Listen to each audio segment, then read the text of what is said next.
It is 6:02 p.m. on Wednesday, February 26, 2025, and I am Brian Layton, and the chair of the school committee. I am calling the school committee meeting to order. The first item on the agenda is the Pledge of Allegiance. If you could please rise. Pledge allegiance to the flag of the United States of America and to the republic for which it stands, one nation, under God, indivisible, with liberty and justice for all. Thank you. Next item on the agenda is public comment. I'll open up the public comment from the public.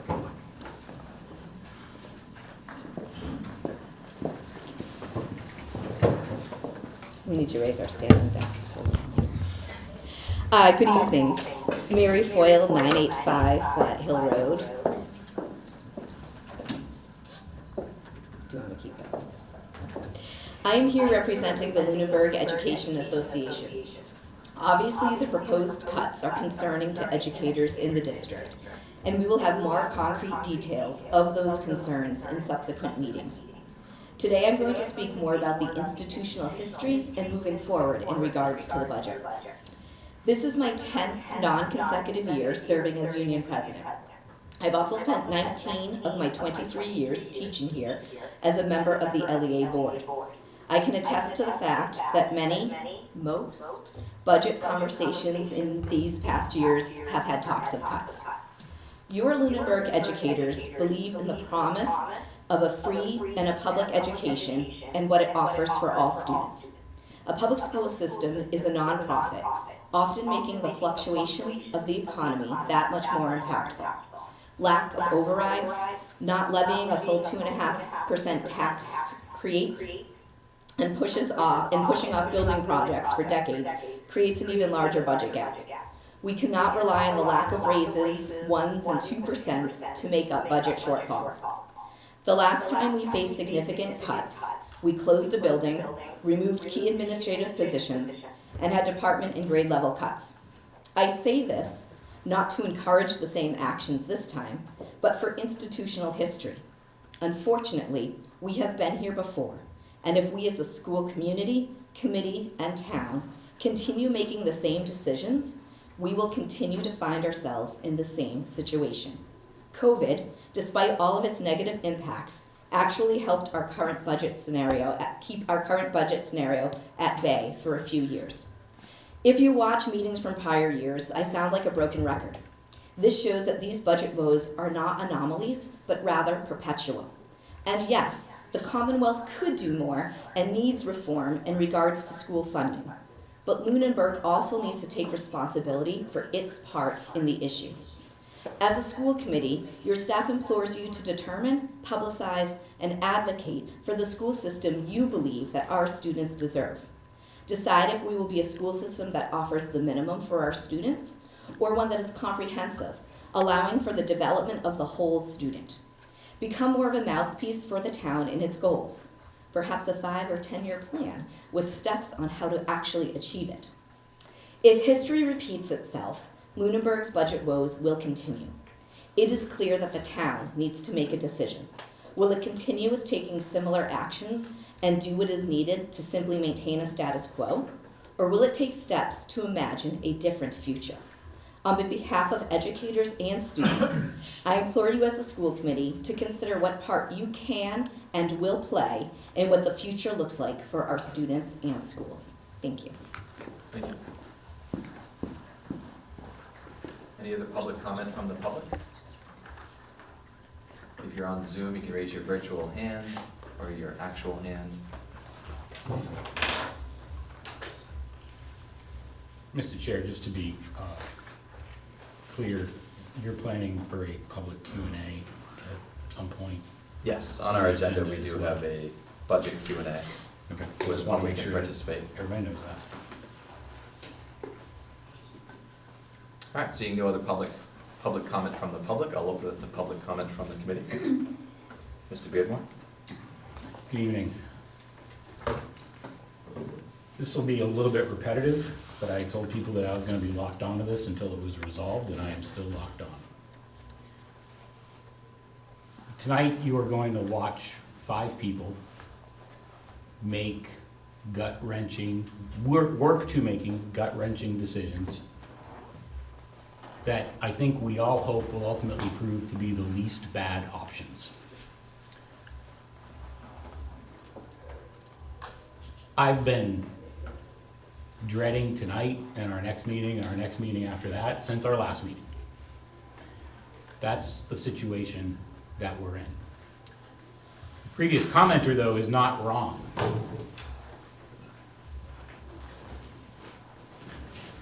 We talked about the structural situation and the challenges that we could potentially face, particularly in an inflationary situation. When I was on the Finance Committee in 2020, in 2021, and in 2022, and while I was on the School Committee in 2022, 2023, 2024, 2025. Our legislators came and talked to us in 2022 and in 2023 and told us that local aid is their top priority. Then last year, they told us that they would come and meet with us following the election. They did not. Instead, they held a meeting and invited our chair to the meeting. We have had an open invitation to our legislators all along. A few weeks ago, right about the day, give or take a day of our last meeting, Representative Scarsdale spoke at the Lunenburg Council on Aging event during the day and spoke on camera about education funding in Chapter 70. Hasn't spoken with us.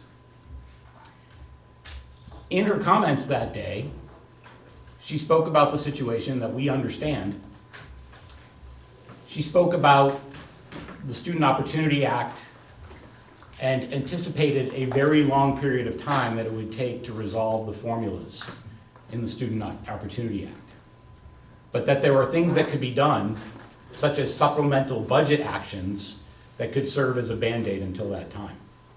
Let me tell you folks that what we heard from her that day about a supplemental budget action, or what we heard today from the Regional Schools Consortium, or what we heard a couple of weeks ago from a consortium of the MTA and the MASS and the MASC, amongst other organizations, are not going to help us anytime soon. The best we'll see any resolution to any of those items is this summer, and probably later, long after these drastic cuts are made. But none of that was unanticipated. We talked about this with our legislators years ago and months ago, and they have done nothing. They've talked about getting together 211 towns of similar interest, but they have proposed nothing.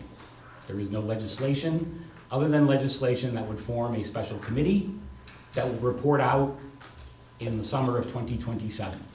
And I say that wishing it was a joke, but it is not. That is the situation we're in. So our legislators went to our local newspaper to try to explain the situation. Again, rather than coming to us, they went and talked to a reporter from the local newspaper with no counterpoint, I might add. Belabored this whole issue, explained that the Student Opportunity Act took 10 years to put into place, and God forbid we pull a string that breaks something someplace else. But I'm here to tell you that we've been pouring money into gateway school districts for the last 3 years. And to do something to fix this, to target us and bring us to some sort of inflationary baseline, I don't think is going to break anything. And nobody has shown me any evidence that it will. Representative Kushmerek, who has been incredibly silent on this issue, pointed out that while Fitchburg doesn't have school department issues, they have massive budget woes across their municipality, and they in fact do. The contrast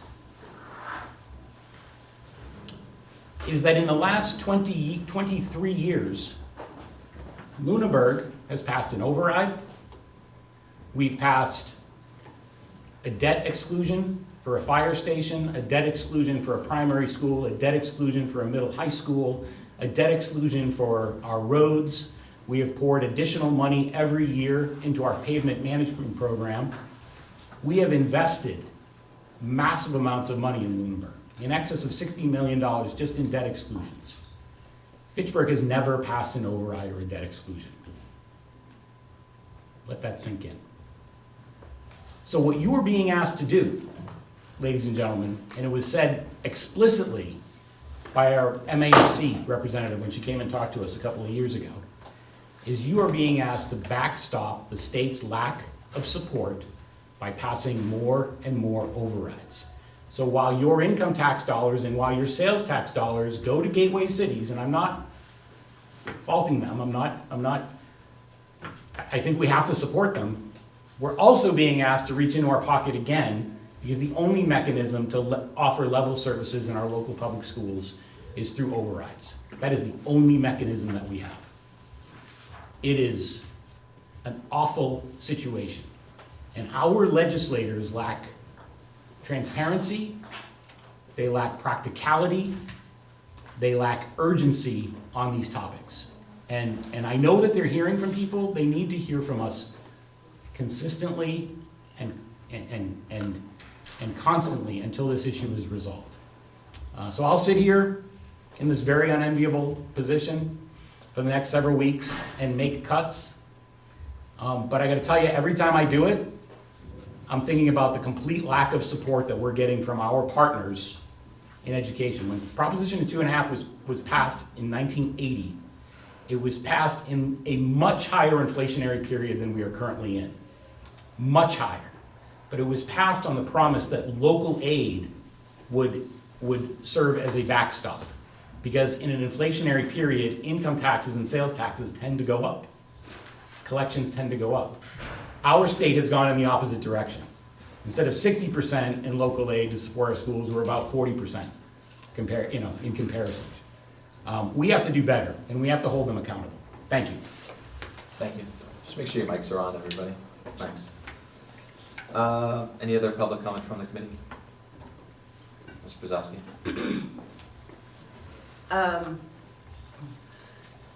Well, you stole some of mine. The first thing I wanted to Say it again. The first thing I wanted to say tonight is that if you are watching this meeting, congratulations, you're on deck to run for school committee or select board.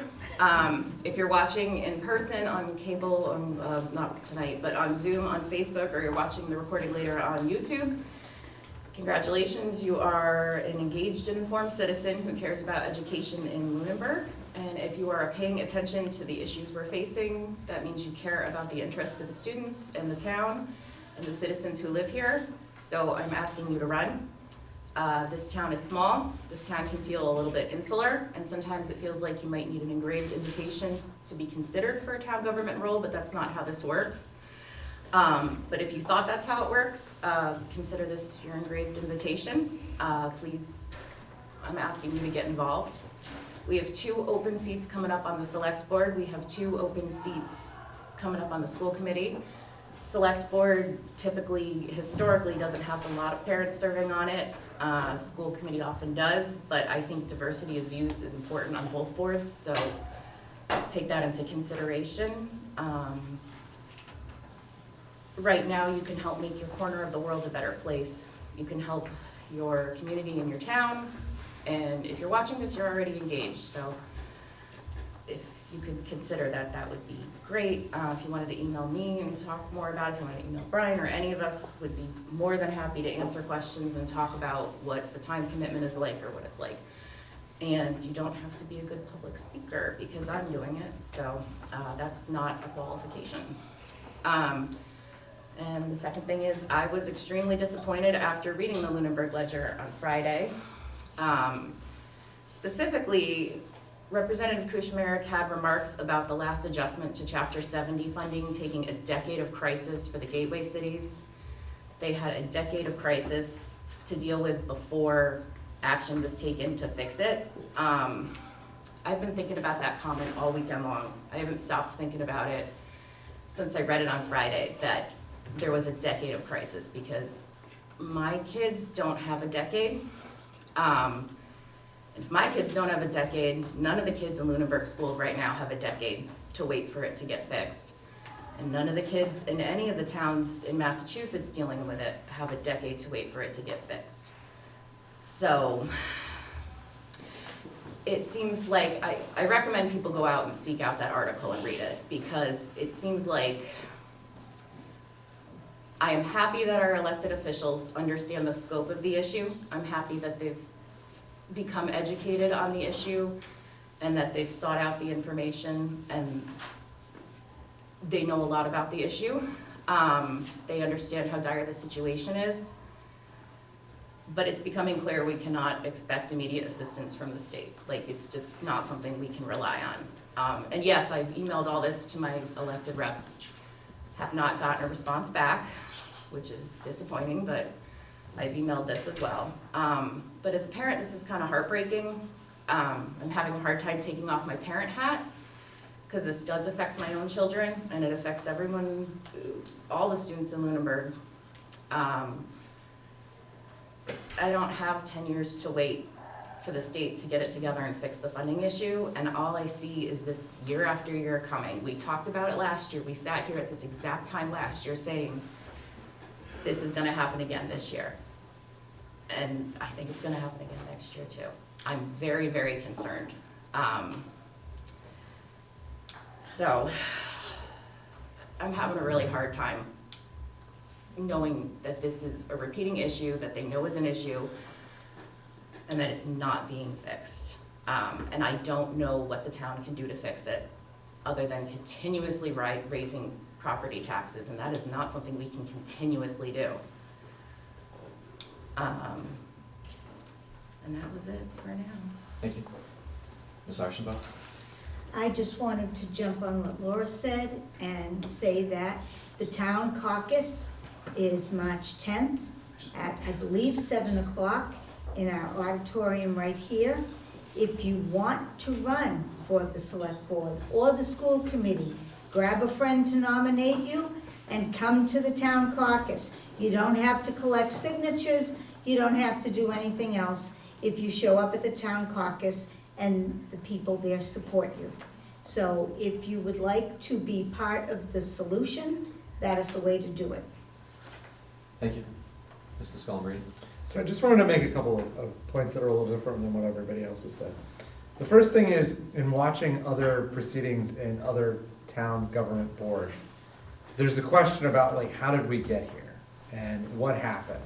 So I think if you go back and watch the meetings that we had for school committee last year at this time, and even before then, we indicated that there was going to be a budget crunch because of predictable, obvious causes. And so, you know, one of the things that I was asked when I was delivering the report for the budget task force was like, why do costs in schools keep going up? And the reality is the costs in schools keep going up for two reasons. Number one, inflation. If you look at inflation since 2020, we have experienced 18% inflation over that 4-year period. Our costs are going to go up at least that much because dollars are worth that much less.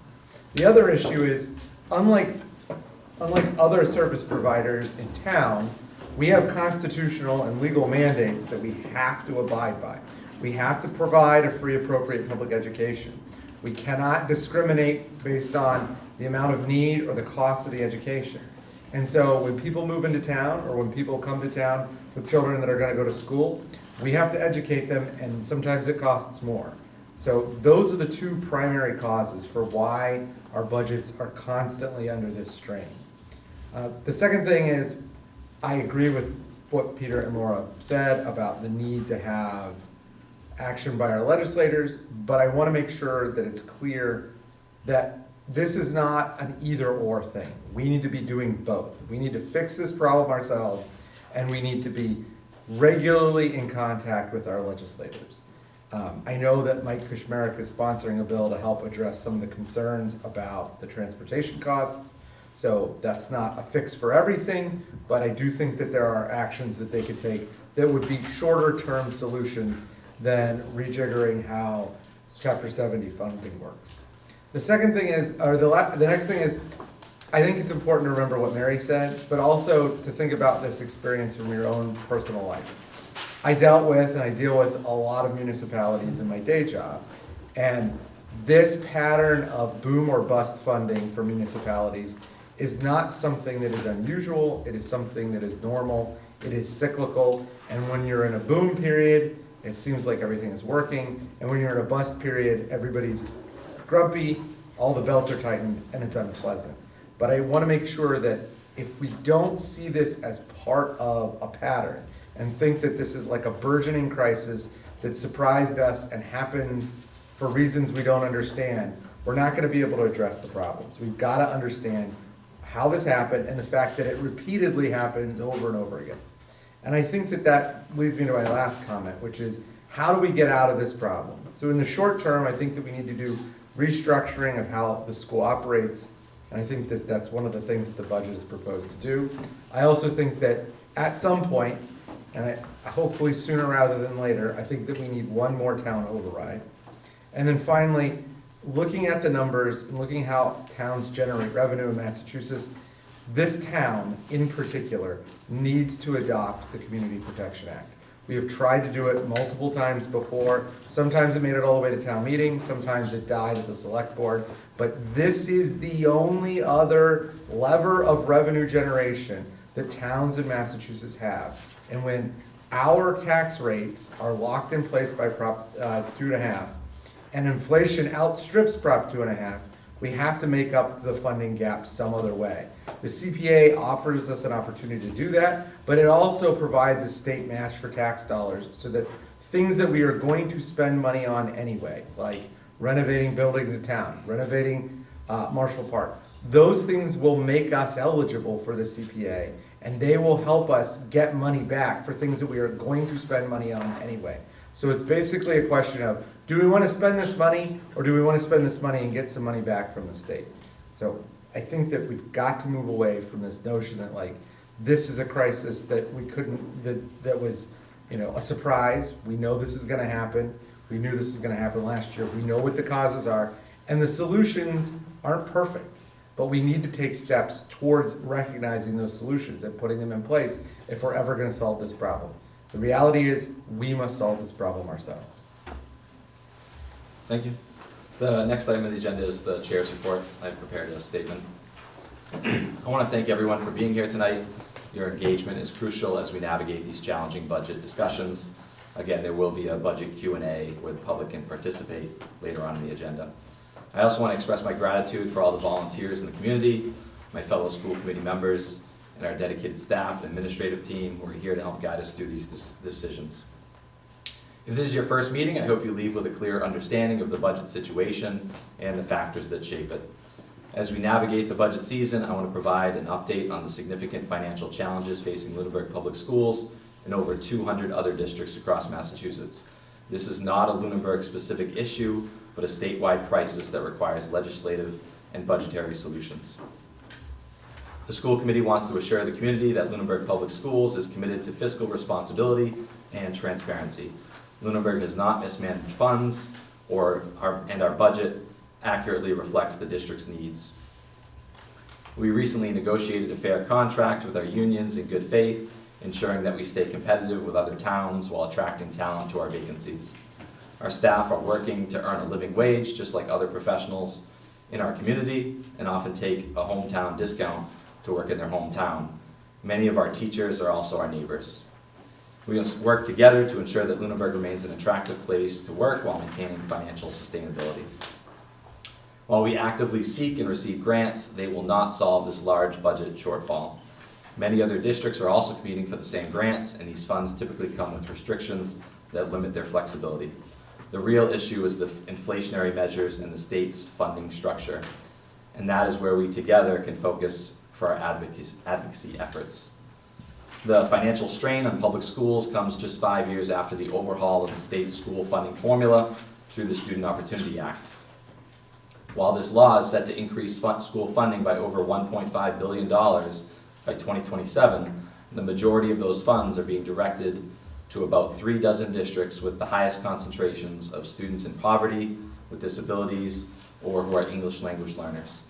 Meanwhile, many other districts, including Lunenburg, are receiving only modest increases that are not keeping up with rising costs. If you read the most recent news, you'll see districts like North Middlesex, North Andover, and Belchertown grappling with multi-million-dollar deficits, forcing them to consider drastic measures such as cutting positions and even closing schools. Lunenburg is not immune to these pressures. Rising costs for healthcare insurance, transportation, and special education are outpacing our revenue increases, making it increasingly difficult to maintain the level of education our students deserve.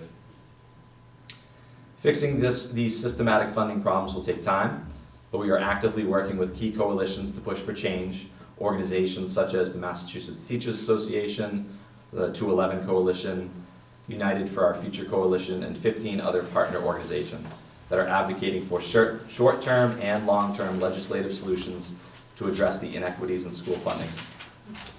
We encourage the community to contact legislators and elected officials, attend legislative meetings and coalition events, and they need to hear from all stakeholders. Several bills have been filed to provide relief for various types of districts, including rural, vocational, minimal aid, regional schools, as well as to increase Chapter 70 inflation adjustments, improve special education funding, and support in-district transportation. While not all of these bills directly impact Lunenburg, we need to continue to advocate for the ones that benefit our town as well as all districts, not just regional or rural. Legislative action takes time, and changing the Chapter 70 funding formula or securing additional relief requires thorough debate, committee reviews, and hearings before any bill can move forward in the state. However, we remain committed to advocating for fair funding for our schools and ensuring that Lunenburg students receive the high-quality education they deserve. As we confront the reality of budget shortfalls, we welcome feedback and ideas from the community. It is also important to recognize the expertise of our administration and teachers who are making professional, informed recommendations on how best to educate our students with the constraints we face. It is important to understand that securing additional revenue will require a multifaceted approach. This includes advocating for state-level funding changes, while also working with town officials to explore local solutions. We must also continue to advocate for more local funding from the Finance Committee, Select Board, and Town Manager. This is not solely a school issue. Lunenburg is facing inflationary pressures in all departments. However, as the largest department in town, these financial challenges are particularly visible in the school budget. You will hear tonight that we are exploring expanding partnerships, revisiting fees, and leveraging town resources as part of our effort to increase revenue and minimize cuts.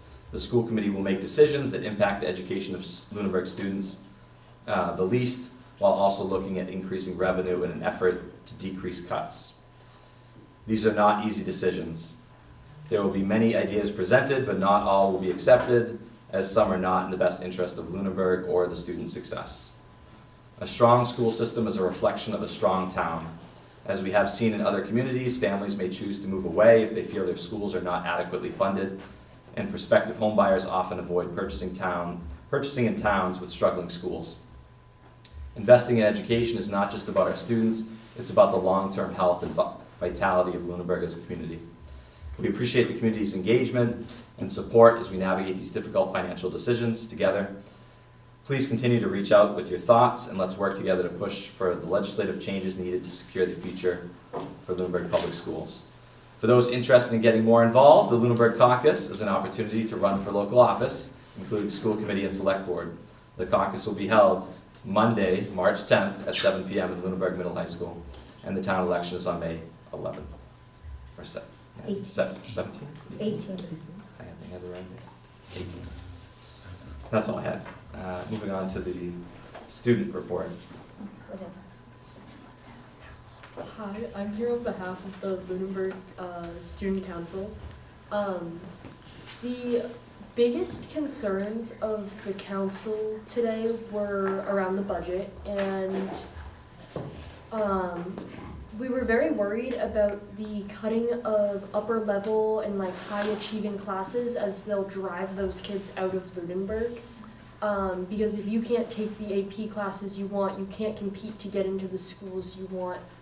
And so kids will end up leaving. And then the other big thing that they were worried about was the rise in athletic fees, as if there are 2-3 sport athletes, they won't be, like, some of them won't be able to keep up with the rising fees, and therefore will have to drop things that they're passionate about.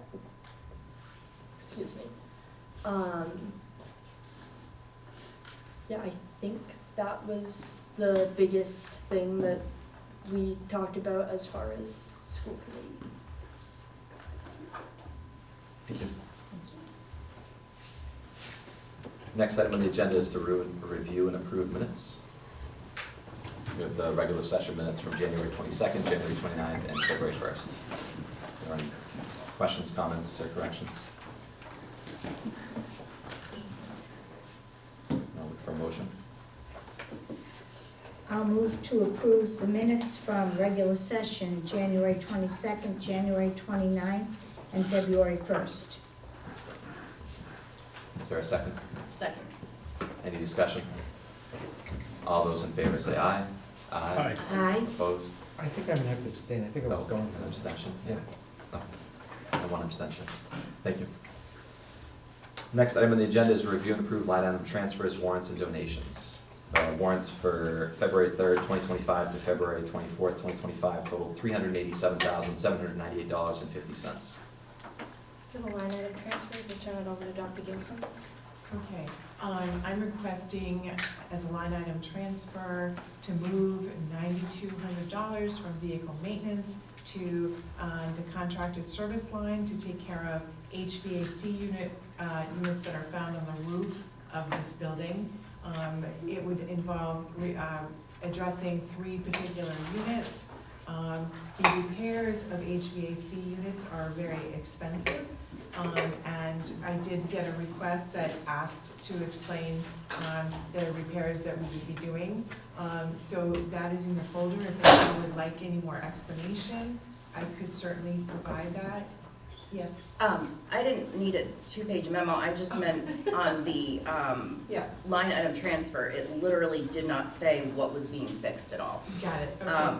It just said faulty fan shaft bearing compressor contractor. It didn't say what building or if it was a vehicle. Like, it didn't say what was being repaired or what building, or if it was a vehicle or a building. That was, I didn't, that's all I meant by needed more information. I didn't need a 2-page, That's fine. but thank you for Yeah. that. No, it's fine. So, basically, if we don't make these repairs, the fans will become noisy, they'll stop working, poor airflow can cause heating and cooling issues in parts of the school, and delaying the repairs could lead to higher repair costs and discomfort, and we all have been in the building where it's been extremely cold or extremely hot. So we're hoping that some of these repairs will start to help out with those challenges.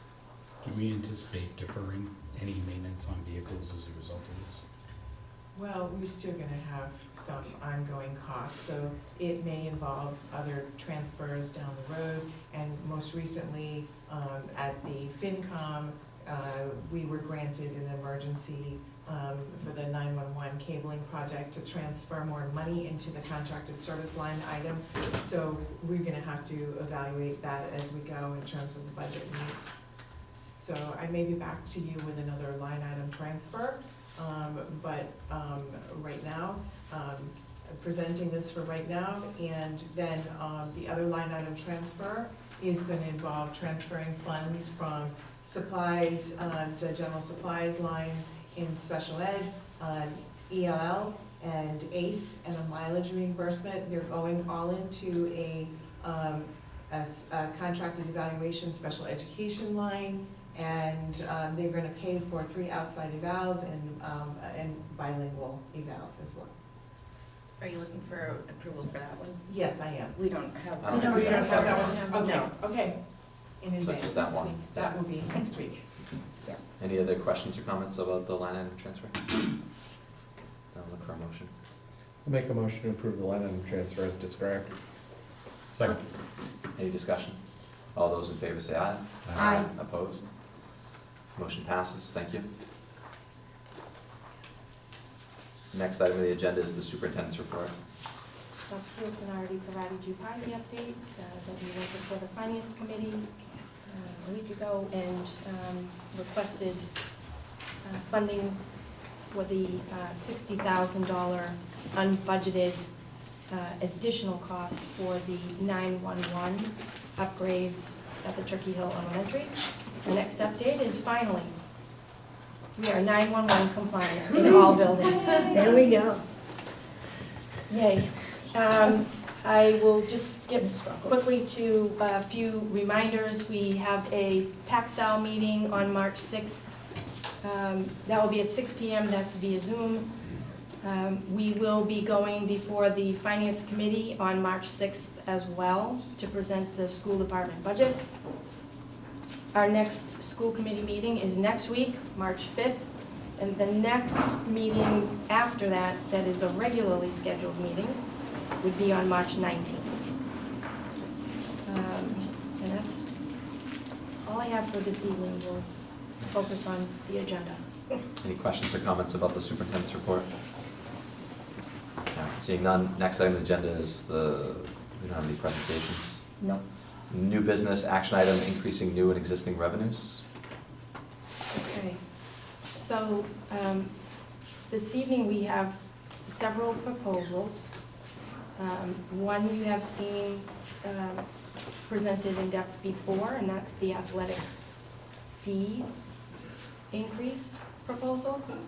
We also put together a proposal for restructuring student activity fees based on questions and feedback that came from the community relative to the budget.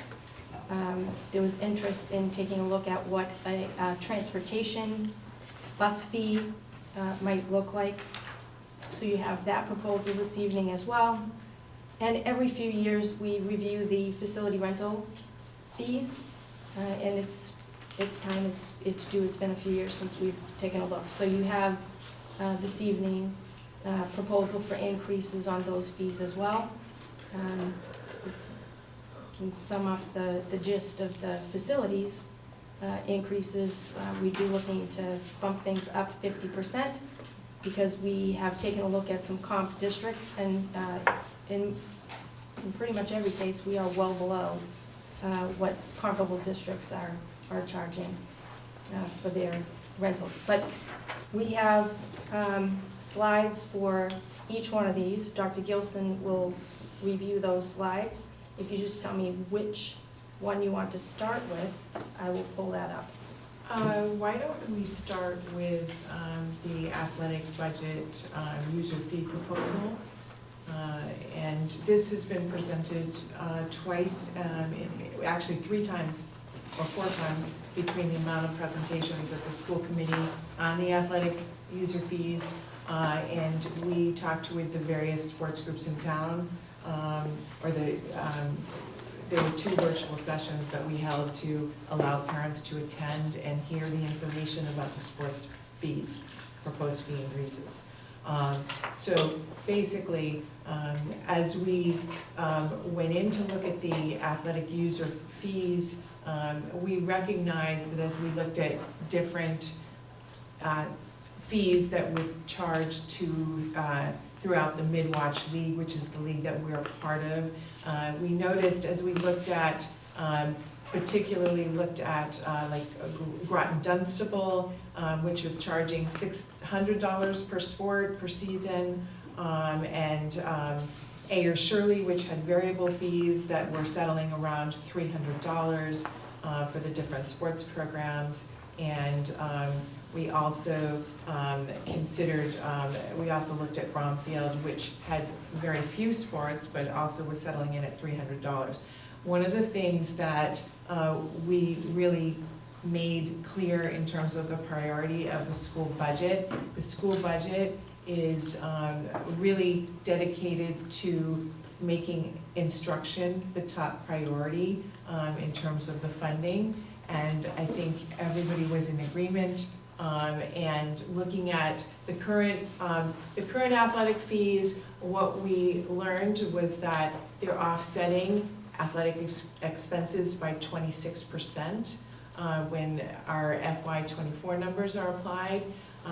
But the continued stipend increases For the coaches and the officials increases, the MIA recommended an official increase. And if you can go ahead a couple of slides, Dr. Burnham. So the different, keep going, and I'll try to get to the punchline, and keep going. So basically, what we recognized is, on the next slide with cost increases, the coaches' stipends increased 2.5% this year, they'll increase 4% next year. The transportation costs are increasing, and the official fees increased with the MIAA recommendation. And so we're struggling to meet in balance between the athletic revolving account and the local budget. So that is necessitating a fee increase, and if you could continue to get to the proposed. So we are looking at a breakdown, and we presented this now several times. And we're looking at high school fees for the first student in the family increasing from $250 to $325, and then a sibling reduction, which is a 25% discount at $244. The reduced fee is a 50% discount, and then there are middle school fees that are less than that. We put a family cap, and the family cap will address students from middle school through high school. So if you have several students that are playing sports between grade 6 through 12, there will be a family cap applied. So we're recommending looking at the proposed impact. If you could go on to that slide, we looked at a projection based on last year's fees, and to get at the same parent guardian collected expense of 26% supported. If we continue to support at 26%, we need to bring in more revenue through the user fees. There's no question about it. Otherwise, our athletic revolving account is gonna continue to go into deficit. So so basically we're looking at, as we compared with neighboring communities, we're looking at increasing the fees from $250 to $325 as a starting place. And then continuing to try to be as transparent as possible, look at all incoming data. We're not planning to continue to collect money in that athletic revolving account. We want to be fully transparent, spend out all the money in the athletic revolving account, and continuing to provide updates. I know, we had several parents on the calls both nights. I'm open to any questions, and I think it's about providing continuing to provide data points as we move beyond this to show what we're taking in user fees and how we are going to balance the athletic expenses. Thank you, Dr. Gilson. I'll open up to the committee for questions or comments. Mr. Scullenbree. So I have two questions. The first question is about the first set of questions about transportation. Does this proposed impact for fiscal year 26 include, like, when you have the total cost, does it include the cost for transportation? So I know that we spent like $140,000 last year on transportation. Yes, and it does not right now. And the idea is we had to put the transportation back into the local budget, thus causing increases. Okay? And we had to put the coaching stipends back into the local budget. Is there a possibility that instead of contracting with D-Bus for $140,000 a year just for athletic transportation, that we could instead use that money to buy 2 buses and just have them driven by staff? I mean, it seems like we're spending more in bus fees than it would cost to own and run the buses ourselves, or at least close. And then so that's the transportation issue. The second issue is, what is the percentage of subsidy that other districts provide? Because 26.08% means that we're basically funding 75% of athletics when we are in a position of cutting Yes. teachers and special ed stuff. I mean, the number of people that are impacted, just pure utilitarian calculus here. The number of people that are impacted by the athletic fees thing is only a portion of the high school and the middle school. No one at Turkey Hill and no one at the primary school are impacted by this, and yet the school is paying a lot of money, a very large percentage, to, basically make athletics run. If we are not obligated to do athletics, if athletics impacts a small percentage of the total number of students, why is our contribution to running the athletic program 75%? In terms of, I think that's gonna be a budgetary question posed to the school committee. And so I think, it certainly is nice that we offer that. We clearly need to decide what our priorities are. And I think I've always advocated that budgets should be responsible and realistic. And so if we're looking at user fees and we're trying to fund proportionally the 26% and keep it consistent from one year to the next, we're gonna have to make some decisions about directions that we might wanna go in. We have a beautiful, comprehensive athletic program, we do. And we have coaches that staff a comprehensive athletic program. What's the percentage compared to other districts? Are they also funding it at roughly 75%? I don't know, Okay. to be frank with you. And I'd have to go and do the research and see if people would even commit to finding out what the percentage is that their user fees are contributing towards the budget. So I don't have that information for you right now. I'm just gonna say this, I don't think I could support this. I do not think it is enough of an increase. If we are at a point where we are cutting teachers and special ed staff, it's gotta be more money. It's just there are no perfect solutions. I will be a person that pays more. My son is an athlete, it will cost me more money. But at the end of the day, we have to have, we have to have a sense of what is our main goal as a school district? And we've gotta provide education, that's what we're legally obligated to do. We are not legally obligated to provide athletics, and so we gotta just have some balance. So the counter slide with that, we did look and consider, Groton Dunstable has a fee of $600 per sport. And I think we need to evaluate. I felt that looking at the fees and keeping them in line with a percentage was at least a direction we could go in. But I understand what you're sharing, and I think that realistically, what can we expect parents to be able to afford to pay for families? But again, if instruction, and it should be, every day, every kid, 100%, all the time. So if academics are our first priority, and the school committee has identified with that, right? I don't think we have a legal choice, We don't. right? This is not something that we vote on, this is Right. just the way it is. It is.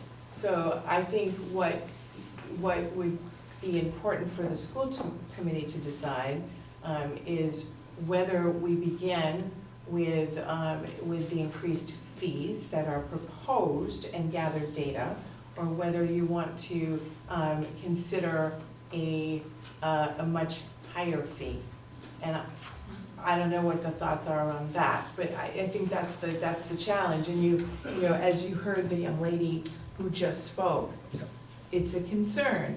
And some kids will come to school because their motivation is to do sports and be involved in athletics, and they do teach a lot of things. Sure. But, so I started with the information that I had with what percentage And it was 26% of the local budget was funded based on the information that I had. Thank you. Mr. Beardmore?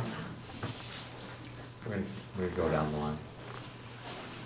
So I just want to first point one thing out that I think has been lost along the line relative to the discount for low-income students and families. When we first began to apply a waiver and discount, and I don't know if the language was enshrined in the policy, but it was proportional to the discount that was applied for the school lunch discount. And it wasn't 50%. It was substantially less than that. It was, I want to say, closer to 30% of the total value. Now that we live in the era of zero cost lunch, like I don't know if that's still applicable or not, but I do think we need to kind of take a look at that and see what recent past practice is, because I just don't know. I honestly don't know where it is. Relative to the comments that have just been made, first of all, I'd like to query the members of our board. Did anybody participate in the 2 Q&A sessions that we had or watch the videos? I Watch the YouTube. I watched them. Mr. Schoenbrini, did you? I did not. Okay. I did not know that. So what we heard in those was that the burden is already considered to be fairly high. In addition to the fees that families and students are paying, they are also buying athletic shoes and other equipment. They are participating in Booster Club fundraisers. I can tell you from my own experience, I think we spend over $500 per sport per season, minimum, when you consider gate fees and everything else. So it's not really moving from $250 to $325. It's moving from probably over $500 to over $700 in reality is what we're talking about here. Because the booster clubs will probably wind up picking up more slack if there are cuts and so on and so forth. That's just reality. The consequences of that, it was suggested that kids will play fewer sports. Some kids who play 3 may play 2, some kids who play 2 may play 1, and some kids who play 1 may play none. My son is a track athlete, and he had a teammate tell him at a meet a few weeks ago that if they raise the fees, he will not participate next year. Flat out, they are at their max. And we know in Lunenburg that we have about 25% of our population falls into that low-income category. But that doesn't capture everybody who is feeling an economic pinch right now. In fact, it probably captures a third or a half of the families that are feeling an economic pinch. So when we talk about raising fees, I think we need to be talking about in the same breath that the overall quality of our sports programs are going to be degraded as a result of that. Some kids are going to leave as a result of that. Particularly our higher performing athletes will probably leave as a result of that. Our teams will be less competitive and our sports will be less desirable as a result of that. This is a slippery slope that I am genuinely very concerned about. And I say that probably ready to vote for the increase that is proposed. Once again, we are here to make the least bad decisions. But I am not in favor at all of what Mr. Schoenbrini is suggesting. Now, there were discussions in those feedback sessions about the cost of individual sports. There is interest in looking at the cost of individual sports and potentially graduating this or shifting the burden on the more expensive sports, or perhaps eliminating more expensive sports as a way to save funds and move direct money into the greatest good for the greatest possible number of people. And the athletic director committed to sharing that data, and at this point I don't have that, so I don't know if he did or not, but I don't have that Yeah, data. I have the data right in front of me right now for all of the sports for fall season. The total cost for all sports for the fall season, $117,000 approximately. Winter sports season, $84,000. Spring sports season, 45,000. I have the breakouts of every single sport. So maybe that's something that we need to look at, to consider in this discussion, is do we want to look at perhaps applying proportional to costs, or potentially look at number of students, cost, and look at, can we actually continue to support all of these sports in Lunenburg? I think, unfortunately, we have to look at that. Lastly, I think that it is incumbent upon our athletic director to take a hard look at transportation. And I have yet to see a proposal that explores any possibilities of alternatives. I think we should be looking at passenger vans. I think we should be looking at alternative purchases. I don't know that we should be out purchasing buses. I don't think it scales. I think we're still gonna need D-bus no matter what, because there are some Fridays in the fall when we have 4 or 5 buses on the road. But I do think that we do need to look at cost containment. I don't think it's gonna change the economics of this proposal this year, but I think it's something we've gotta seriously look at. Because that meter that runs, particularly for a Saturday at Reggie Lewis, is just outrageous, and we have to look at that. Ms. Brzezowski? So the 26% parent guardian expense, does that number include the transportation? No. No. Okay, so the parents are funding 20%, but not the transportation, that's coming in totally, yeah, that, I'd be interested in the number including transportation, how much is funded, how much of total they're funding. I had also asked in preparation for this meeting if we could get a breakdown for sports of the cost of each sport, and then also a spreadsheet with the number of students who participate in each sport, so we could figure out the cost per student and do calculations to see which sports were costing us the most per student, so we could make those, Yeah. we could have discussions about it. One of the things that we were asked was to look at middle school sports, right? And if we were to consider what it would cost us if we were to completely cut out middle school sports, which. Which year do we add middle school sports? That's a relatively new. It's relatively new. 18. It's from the committee. 18. School year 18, Yeah. 19, we had just the one. Field hockey. Field hockey. Right. And then it was the following year, so 1920, we expanded. the Rough offense. year for that. Right, so, looking at that, all right, and looking at the total amount that comes in from user fees and the total amount that goes out to pay for coaches, officials, uniforms, dues and fees, and transportation, the savings of reducing the entire sports program, which last year benefited 107 middle school kids, which I think is important to know, the total impact, incoming expenses, outgoing expenses and incoming revenue. So that there was only like a 6,000, it would be a savings of $6,117. That's it? Yeah. That that's- pays for itself. Well, that's What's not the drive, is the driver football? Because if you read off Can you give us the individual sport numbers? I think Yeah. that's important for the committee. That's a better way to. Yeah, can you email that to us as well? Because I I can do that.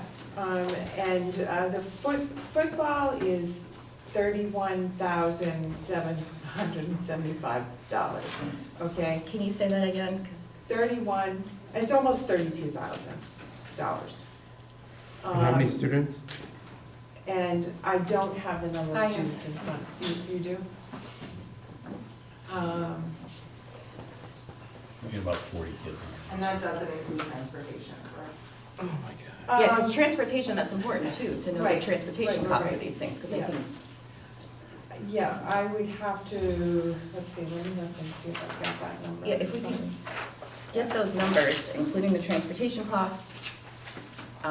And I think it's important to see how many people go to the games, because there is a community aspect to it as well. Like, how many people go to a football game is important, because there is a community aspect to the football games, and how it brings the community together. I think there's a lot to it.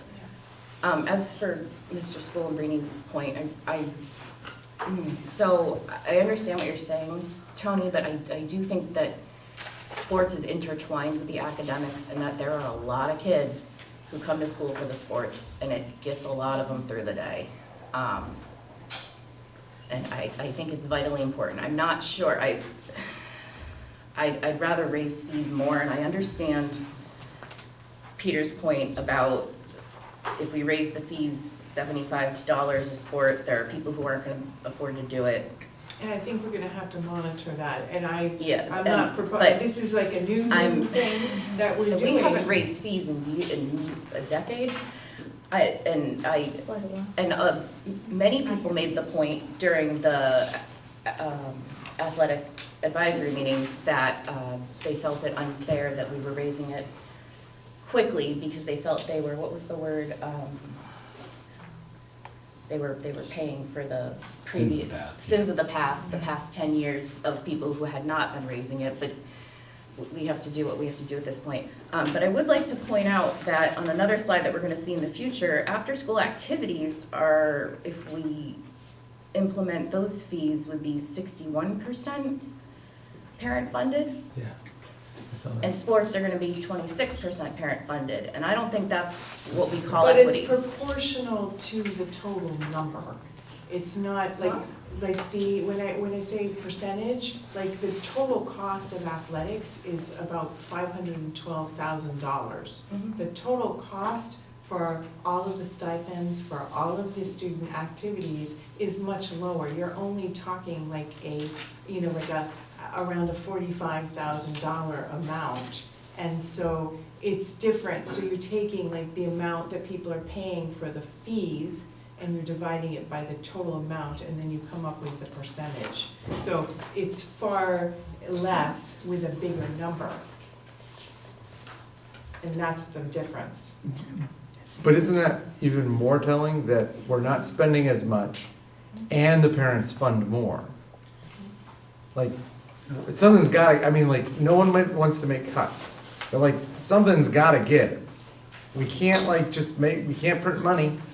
Ms. And- Brzezowski, did you have anything else?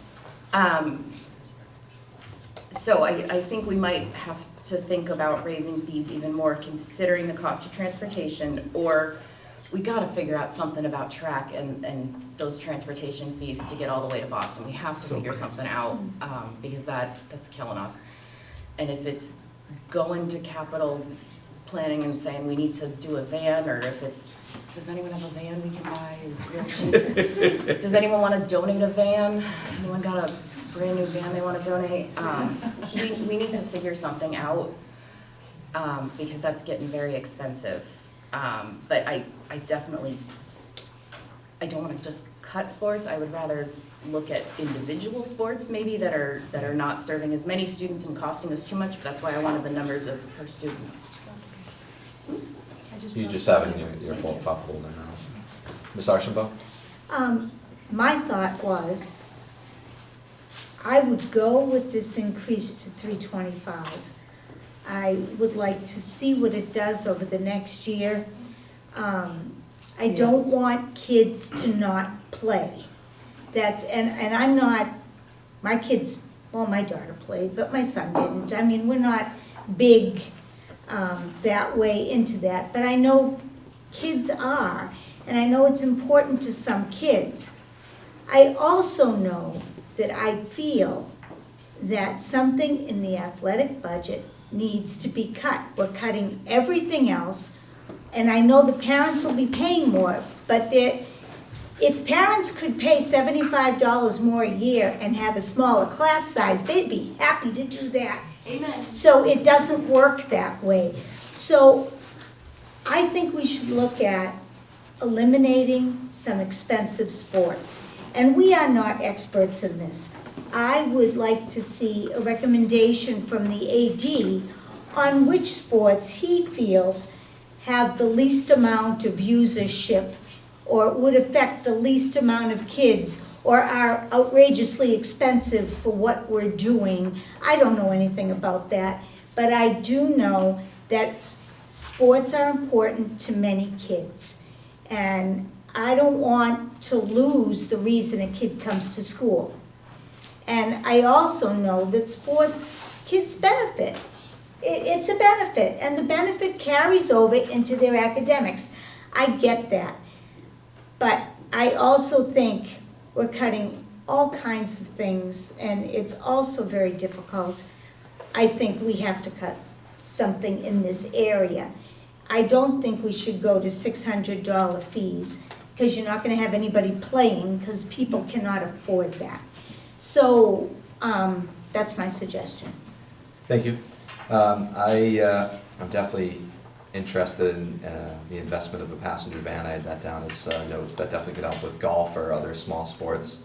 I think I would support this athletic fee increase. I think it's a modest increase that it is comparable with sending towns. I don't think we will have a drastic exodus of kids going to different schools because they want to get a cheaper sports fee. It is frustrating. I do have 3 young boys that all play sports, and they will likely play high school sports, and I will likely be paying the fees, and it is what it is. We need to continue to increase fees as inflation increases, and it hasn't been done for a while. I think it's important to continue to try to make it competitive and comparable to other towns, and also help the budget. I'm not a fan of the separate fees at this point. I think the athletic director did not propose that, so I'm, at this point, not in favor of that, and I am not in favor of cutting any sports at this time until there's a recommendation by the athletic director. So at this time, I think I'll open it up to discussion, or if there's any motions. Are you looking potentially to act on the fees today, or are you looking to get more information relative to the discussion that we had? I think it's up to the committee if we want to table this or if we want to act today. I think the more action we can take on fees and revenue, then that gives the superintendent more knowledge to make budgetary decisions as we get closer to the. So for discussion purposes, I would be okay to vote on it today, but I would like to see an answer to my question about the proportionality of the reduced lunch discount. And I don't know if anybody has that information handy in terms of where we were previously. Isn't that here? Well, that represents 50%, but what I'm saying is that, The previous reduced fee was about $32 and change, I think. right, It was very, very. but that was 26 to graduated, 32. so the reason for that is that it was graduated to the percentage, the cost of a reduced lunch percentage was what we graduated it to. And we do have a fair amount of kids on that. Oh, yeah. Are you So- worried that is too high of the fee Yeah, I think that, for the reduced? I think that we should be looking at a proportional amount. I think that we can do that, that's what we've been doing. The challenge is going to be that we're not gonna see much shift in the revenue. I would rather raise the fee to $350 and then do a graduated one, because fees hurt the people who can afford it the least, because they're non-proportional, and I am concerned about that. So that's a hold I have on that. I would not vote on it as currently proposed, although I'm inclined to vote for it if we can address that issue. So are you concerned with just the $163 on the reduced 50% discount? Yes. Okay, I'm open to suggestions on that one. I am fine with reducing that. Before it was $32.50 and $26 for middle school. I would be happy to support the fee increase if there was also tied to the fee increase a review of the efficacy of sports dollars in terms of cutting programs. Like Carol put it, we are cutting everything else and we are not cutting sports. And I will tell you, my son, a lot of the times, is excited to go to school because he can go and do athletics. So I get it. The problem is, we have 3 principals sitting on my left-hand side, 2 of whom have no impact for this, and 1 of whom has a lot of impact. But we are not servicing our children and their needs if we are basically taking a handful of kids and spending $500,000. It's essentially what you said. It's not a handful. Yeah, I also look at it as a school culture, it is close to 50% participation, but it's also, But only at if the high you school, don't, middle if you school. don't have sports, let's say you cut all sports, like, that is gonna not be good for the community, people are gonna leave. They Oh, I also- agree. I mean, they I also agree. look forward to it, like I got. Yeah, yeah, no, I a kid agree. in the Turkey Hill who's like looking forward to coming here and playing, like it's.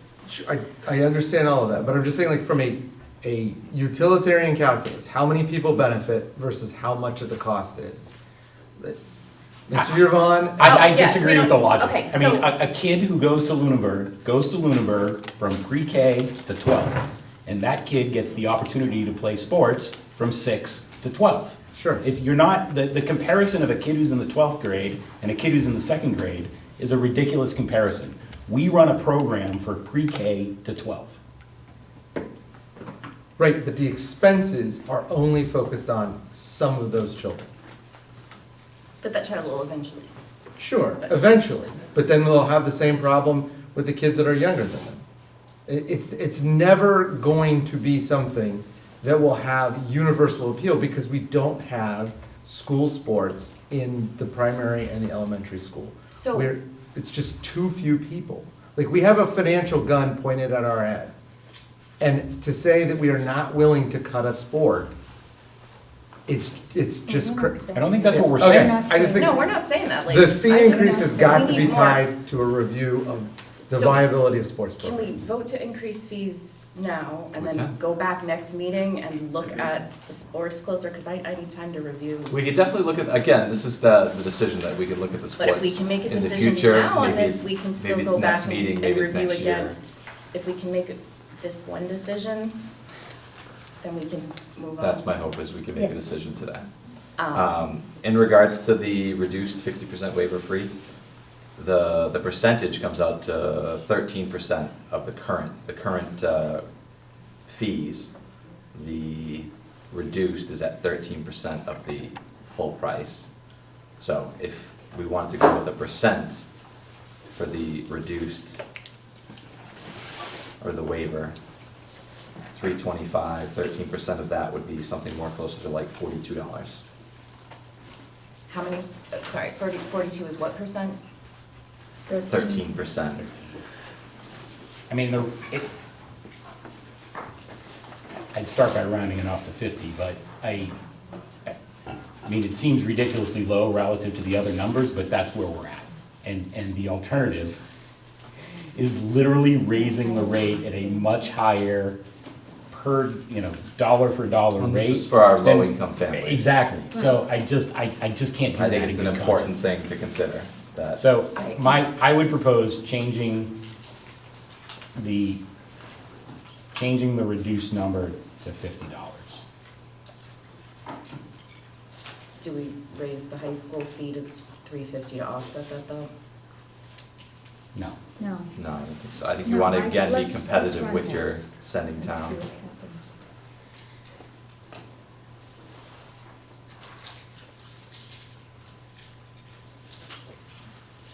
The middle school would come out to about $35.75.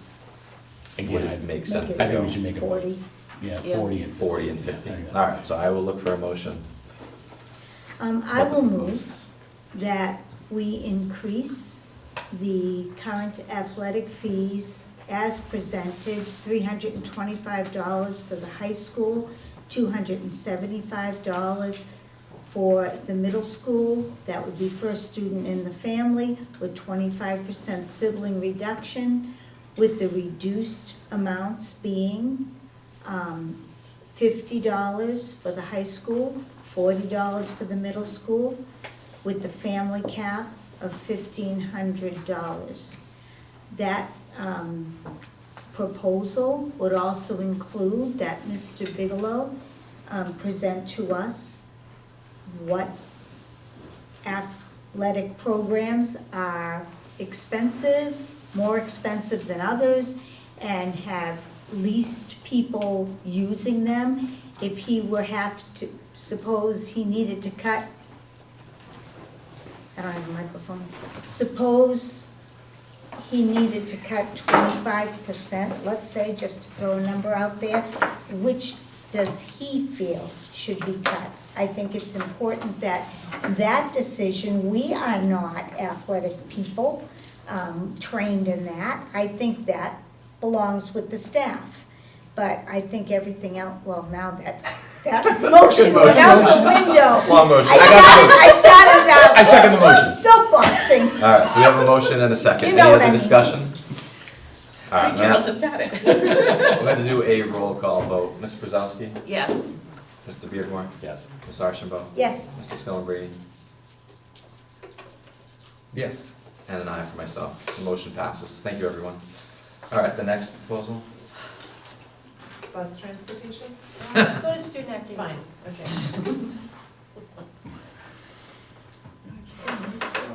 So, Yeah, we're gonna need this. okay. Oh good, it's gonna pop up there. So in talking with Mr. Santry, who has been the principal here at the middle high school, can you comment on the last time that the student activity fees were addressed? So I've been with the middle school since 2003, and I believe the activity fee then was $43. Okay, at the high school? High school, I believe, I came on as principal in 2021, which was $55 for each student. And it's remained the same at the high school? Yes. Okay. So, what I'm proposing, that for right now for consideration, and Mr. Santry and I have discussed this, but the current problem with the activity fee structure is that, you have about 452 students. This is a this is a current activity fee structure that allows students access to everything that is run after school at the high school. And it's not keeping up with the cost of the advisor stipends is not keeping, it's increasing. And if you look at the student enrollment, and if 100% of all students paid the $55 activity account fee, that would mean we bring in $24,860. We currently have a low income percentage that is 22.9%, which means that we're not gonna make the full pay for this student activity fund. And it's gonna mean that we bring in only $19,000 approximately. If we keep running with a one-size-fits-all fee, what is going to happen, if all stipends in the contract right now are exercised, that literally you're gonna end up with a negative amount that is gonna continue to increase exponentially over time in the activity fee account. If you, the amount of stipends with clubs running this year with a base fee will come up to about $27,321. And that amount is gonna basically net a negative, a deficit in the activity account each year. And the deficit for if the stipends that people applied for this year continue to run, you're gonna end up with about negative $8,000. So I think, based on my conversation with Mr. Santry, it might be time to restructure the fees and do like a base fee for all students. And the base fee certainly would support things like homecoming float design, membership in the National Honor Society, and benefits from all class and student council sponsored activities.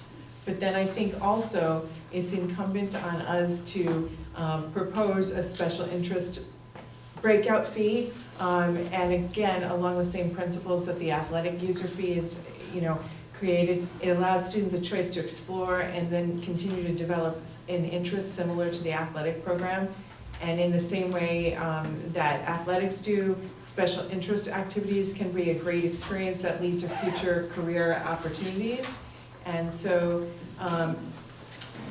therefore, I would propose something like this. For a base activity fee, I looked at what it would be to fund each one of the stipend expenses for advisors and student council and the National Honor Society.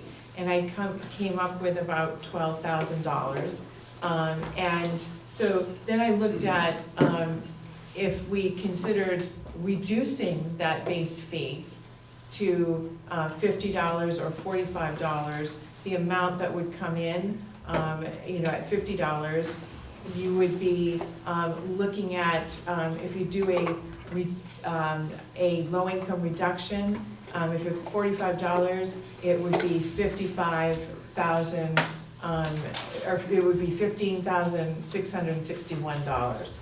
So I feel that if we proposed a base activity fee, it could benefit all the students. And then if we went in to do the special interest breakout fee, I'm looking at considering, if you can go to the next slide, basically, we're gonna charge for athletics, and we're gonna increase those fees. If we charge a $75 fee, set a minimum for a club to run, and then we can maintain some sort of reserve in the local budget, which, use those fees to, use those fees to come up with, the total, to contribute to the total cost of the stipends. So, parent guardian, when I say parent guardian supports 61% of the cost, they're supporting, that support is like $14,328. So there are many different, these are all the special interest clubs that run, Science Olympiad, yearbook, musicals, marching band director, etc. You can read on the slide. So I'm thinking that if we separate this into a base fee, we can lower the base fee from $55 to $45 or $50, and come up with a special interest breakout fee that doesn't break the bank and still allows us to fund a comprehensive set of activities, provided that there's a minimum number of students participating. So we've not done this before. We need to raise fees to support the budget increase. I would recommend, since we've not addressed these fees in a long time, that we consider this as a potential option. And I think that I'm not asking for anybody to vote on this right now, because this is the first time people have seen this. And I think that it certainly would be something I would be willing to discuss further. And I think you should marinate over what it is and ask questions. If I can answer right now, I'd be happy to do that. Thank you. Mr. Beardmore? First of all, I appreciate the new thinking here. I think this is good. We should be thinking differently about lots of things, so this is good. One concern that I had when I read it, and I'd just be curious for your thoughts, or perhaps the thoughts of, in particular, Mr. Santry, is that while this does make it more sort of user-based, which I think we had all expressed some interest in looking at, I'm concerned about the number of transactions, right? Because effectively what you have right now is you have one transaction per student for the entire year. So we have, I don't know how many kids in our high school, 440 kids in our high school. That's 440 transactions. Now we're gonna have 440 transactions plus however many activities we're running times the number of kids in each activity. And I'm just worried about the administrative time and overhead associated with that, chasing after kids, I mean, you know, those kinds of things. Or is this something we can do through a website, like, you know, final forms, and it's still work, but less? Well, I think we do a blend of those now, but you are correct, it would be more of a task to collect those fees, especially at the high school.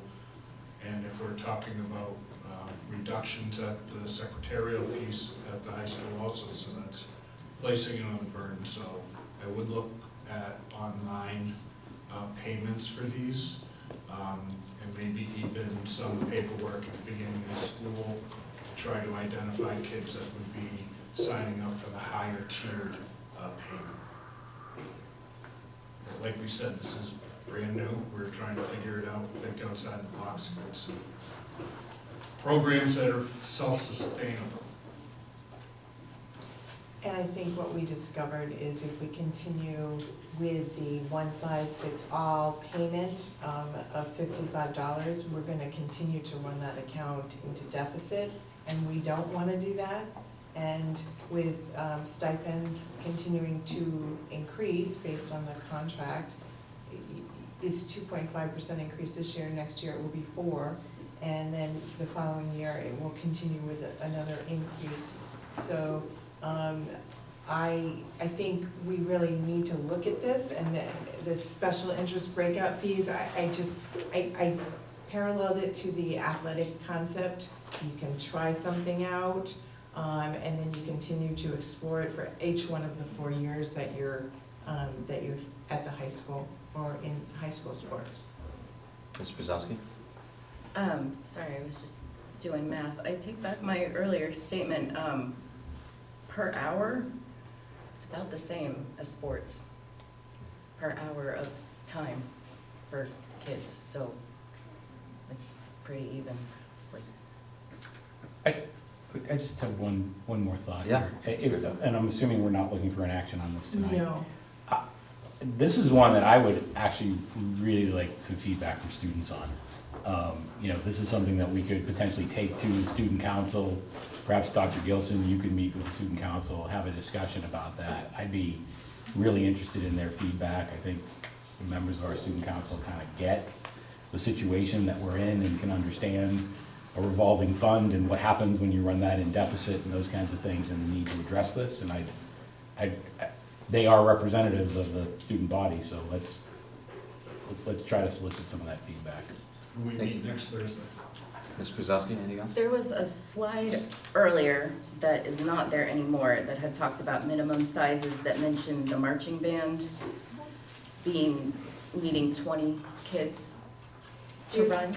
Yes, okay, there are two, they're actually, I had a recommendation, which I went with, to keep it simple and not, what I did initially with the proposal that the school committee got was to look, there are different tiers of stipends, and there are different costs for Yep, each different stipend. Yeah, I saw that. The full marching band stipend was in there, but there was also a stipend for an assistant band director.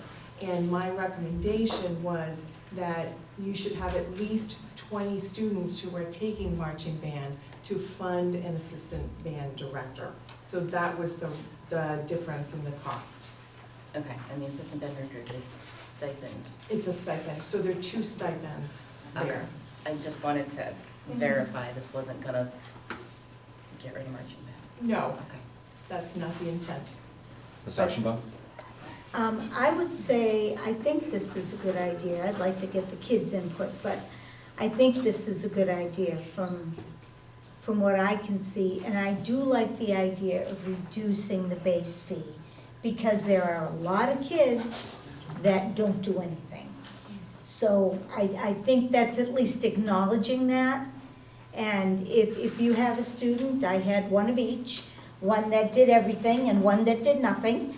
And if you have a student that doesn't participate in this stuff, at least you're getting a little acknowledgement that you shouldn't be paying as much. Thank you. Mr. Scombrini? No comments. So I do like the user-based fees. I would be interested in the admin overhead, what the concerns are with that, and the price of that. I think it's tough to compare apples to apples with sports and clubs, but I think it's important to have clubs. It's just another avenue for the kids who don't play sports. So I have no interest in cutting the programs either at the athletics or the clubs. I would appreciate the feedback from the students. I also appreciate Ms. Archambault's reduced flat fee, because I had concerns about reducing fees, but I think that makes sense. And then the only thing I wanted to add too was I think, and I'd be curious from the feedback from the members, but I think there was some fees that were 70 versus 75, I think just one fee, if they're that Oh, close. that's new, Okay, there's one fee. it's an updated. Okay. You have to That's send something. feedback from the committee and then make some. Yeah, Yeah. so I think the $175 fee, I think makes sense versus splitting it up. It sounded like most of the clubs are right around the same price, so that was all I had. So we can table this for our next meeting to get some feedback, but I think hopefully you got some feedback as well on the proposal. Any other discussion on this one? All right, move on to the next one. Next, the transportation. Transportation, sure. Okay. This is much shorter. Is it? It is. I think. She wasn't here for that. Okay. Have you warned her? All right, so, basically, we had a request come in to, see what we could do to charge a transportation fee for busing. And there's certain rules about, transportation, and ability to charge a fee for transportation. So basically, the rules include, we need to provide transportation free for K-6 students that live more than 2 miles from school. But if there are parents that want to have their students that are under 2 miles be transported, you can charge a fee, okay? And then we are not required to provide transportation for students in grades 7 through 12. And there are districts that do charge bus transportation fees. So we're looking at a general education increase to by 7.6%. That's essentially moving from $907,000 to $976,000. The daily the cost per year, 180 days for a bus is $87,000. So looking at, we took a look at actual numbers of the ridership for this year and came up with the idea that if we took, if we started with our actual ridership numbers, which are 1563, because we provide free transport for all students, which we're not technically required to do, then we took a look at the numbers of students that needed to have school transportation required in K-6, and then we got a number of 911 students. We applied a 25% low-income waiver, and we ended up with about 683 students that meet the criteria to have a transportation fee. So looking at approximately 70% of that number, because not all students with a transportation fee, maybe they will not ride the bus next year.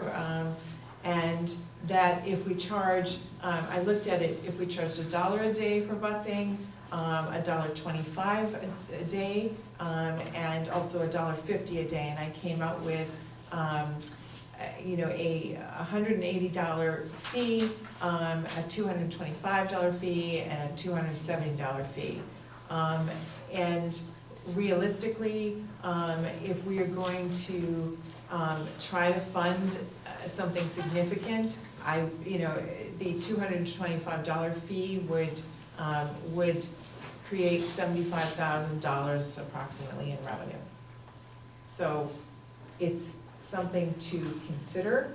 $75,000 would come close to paying a cost per one of the buses. and it might fund actually a teacher. So I respect the fact that you haven't charged a transportation fee in the past, but we're not required to provide it. So when somebody asks to consider, yeah. Mr. Sconberg? How much does a new, not electric, but gas bus cost? Because I looked at the cost for Bluebird busing, which is like the one that I could think of off the top of my head. And it seemed like there was a price structure that the electric buses have much lower maintenance and they start at $250,000. But that the gas and diesel buses come in at around what we're paying to use a bus every year. Now, that doesn't include maintenance and it doesn't include the cost of a driver Or the fuel. or the fuel. Insurance. Or the insurance. Yeah. I think we've had the discussion before that we didn't want to get into becoming a bus driver. Yeah, Then you would really need somebody to manage all of it. Yeah. It's a different conversation. Transportation, CDL license, there's a lot that goes in, there's a medical waiver that you need. Sure. So I think that's when a you different incur proposal. those There's a costs. reason it, I think it's just a There's different. a proposal. I get that there's a I just reason want to that stay it, on task. that it costs so much. My point is, why are they allowed to raise our costs so much every year? If we Bidding don't process. provide them any competition or incentive to lower their price by saying, we're not using you, we'll do this ourselves, then we're going to be stuck with an increasing cost every year, Cape Cod regardless does- of the fee. Cape Cod does a busing cooperative. I mean, we've got to scare them, and we don't. Cape And that's why they take money out of our pockets. I think it's a different proposal for a different day. Ms. Brzezowski? This is, So, I love the idea of $75,000. When I moved to town, we had a busing fee. Yeah. And that really bothered me. And it was just that 1 year, as I understand it. Oh, was it? I think. I just remember moving to town and thinking that was, it kind of soured my perspective of Lunenburg. $75,000 sounds amazing, and that's a teacher. Right now, everything I see is what percentage of a teacher is that gonna fund? How many teachers would that buy me?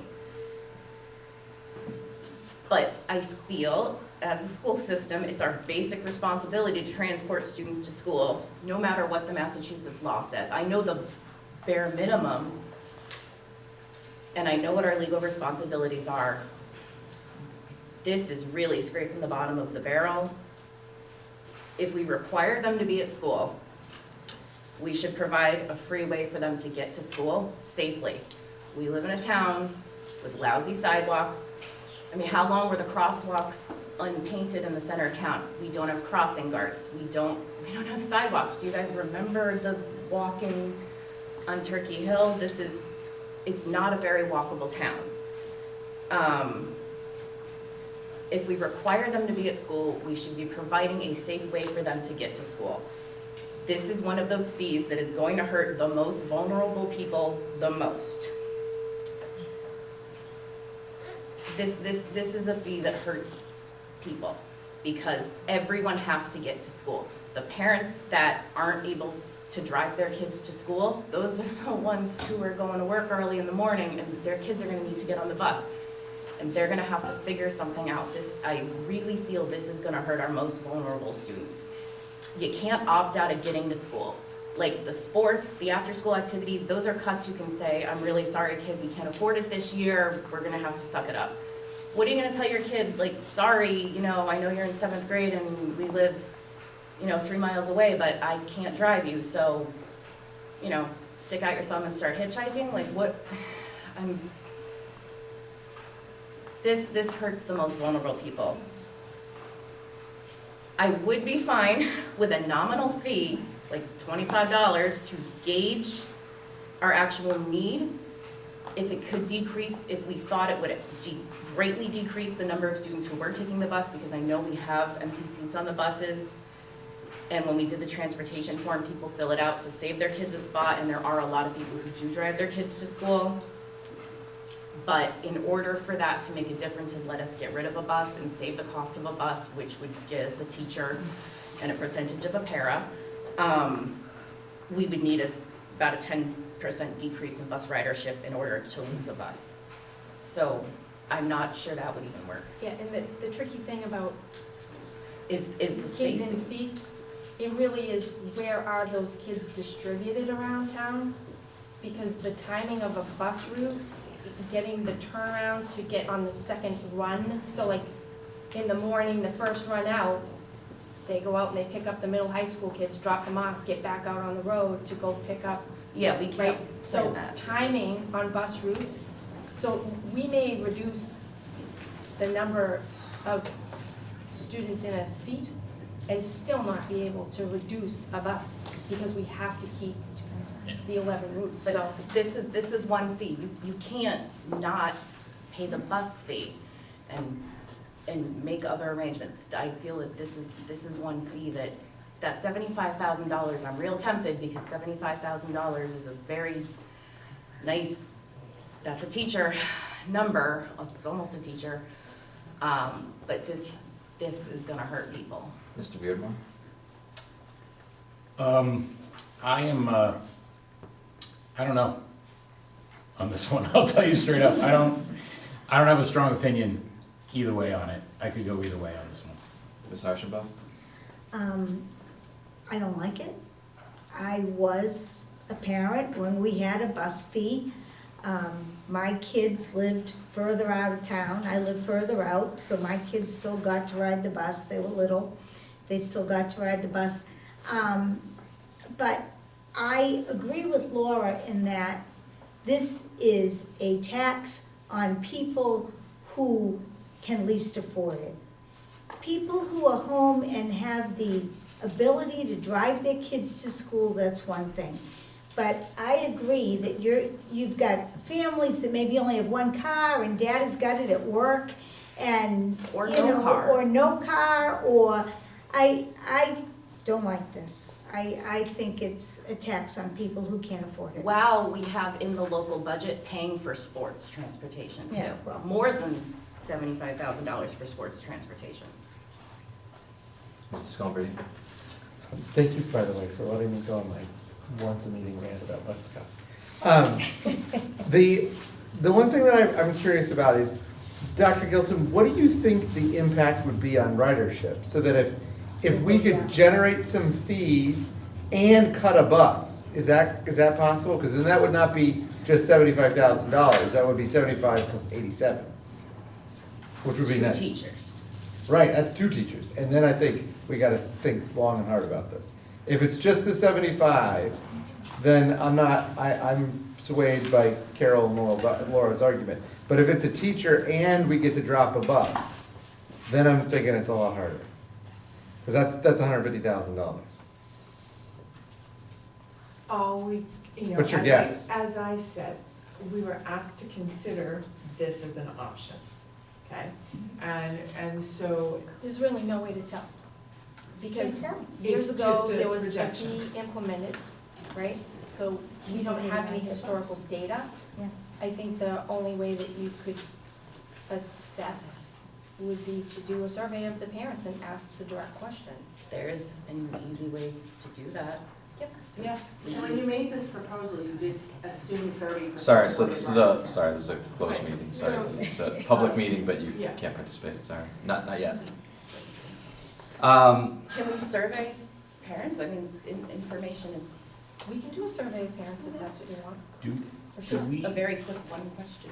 do we know what our surrounding towns are doing?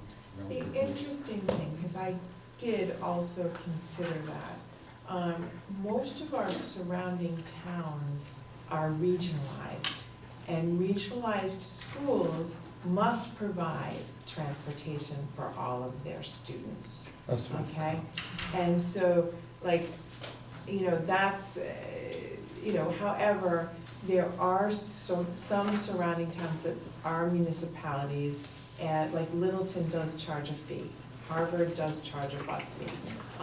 And so, when we were asked to consider this, understand that it was within the past week, so we had to use our existing data, and go from there to try to make a projection.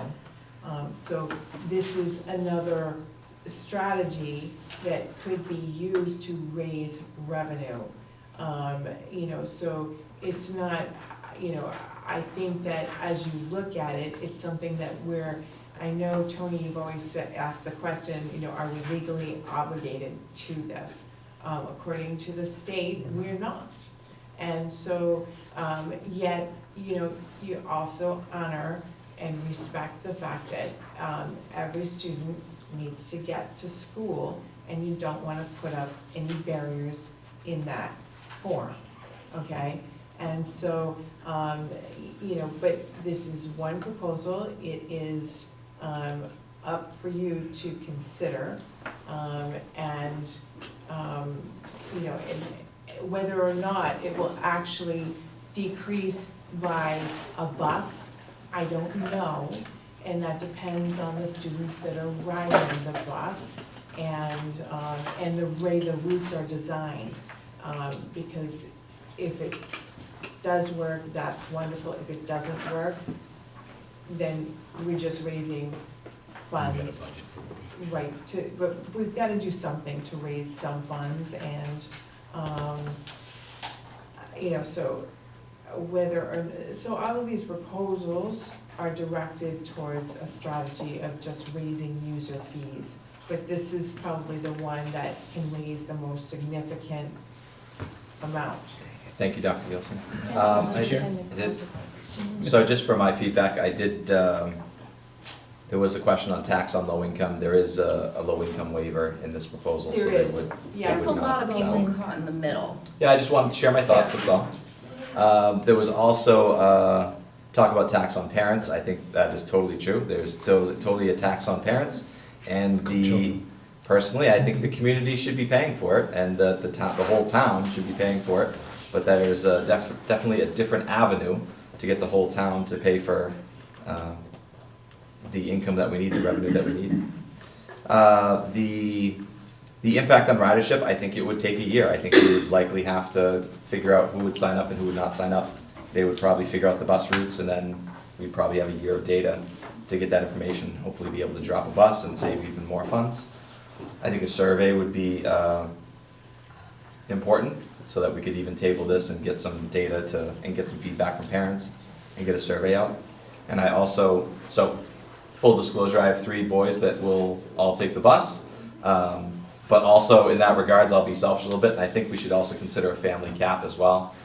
For bigger families, if they're all paying this $200 fee, I think that could add up for bigger families, so that might be something worth looking into.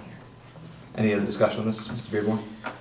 Just a thought that kind of popped into my head over the course of this discussion, once again on the theme of least bad decisions. We have to lie in the bed that we made. And I've said this before, I mentioned this to Mr. Santry in a conversation that I had with him and his administrative team a week or so ago. Several years ago, Lunenburg made a decision not to regionalize. And we made that decision to save money, really, because the startup cost of regionalization was going to be too high for us.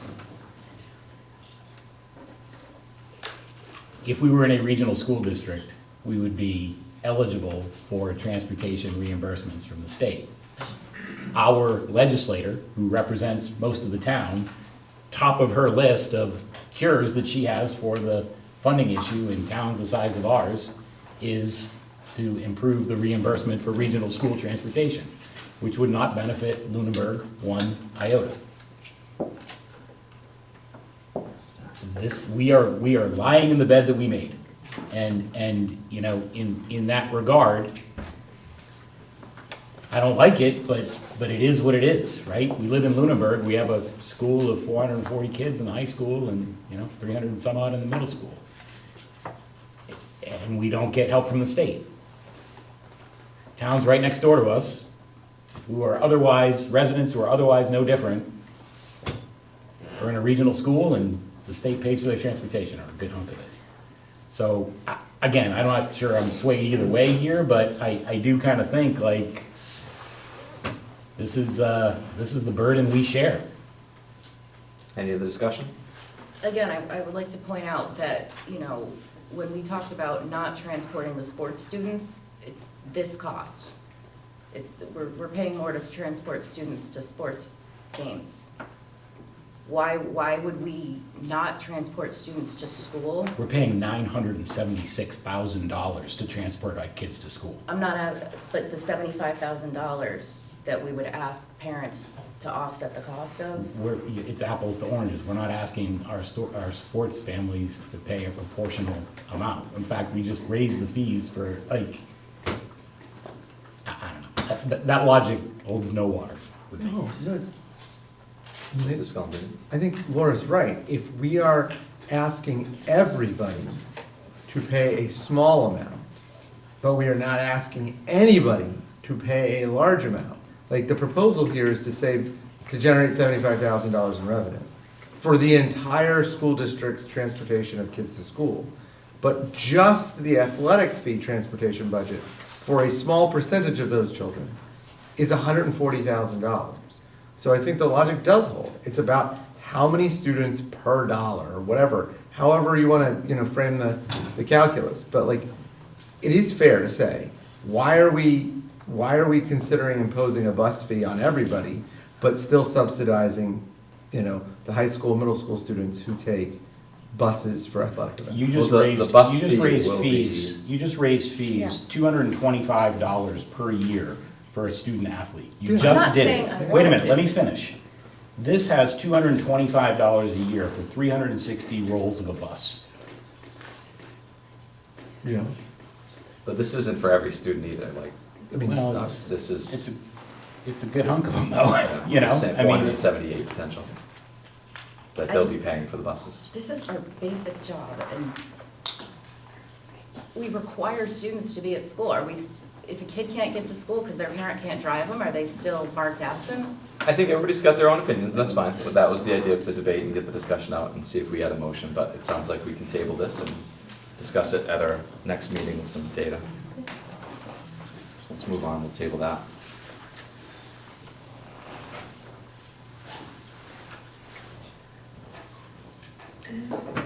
Facilities rate, is there anything else besides the facilities rates?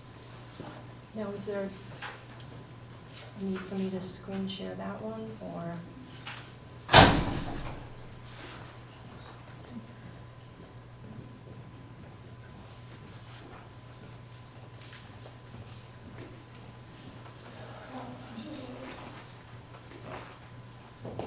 So the facilities rates, we have recommended labor rates, increasing the custodian from $36 per hour to $39 per hour.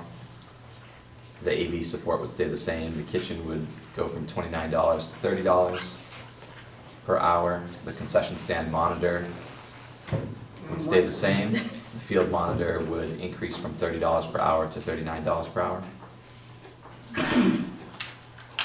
And then the current FY '25 facility rental fees are listed, and then the proposed FY '26 facility rental fees have a 50% increase.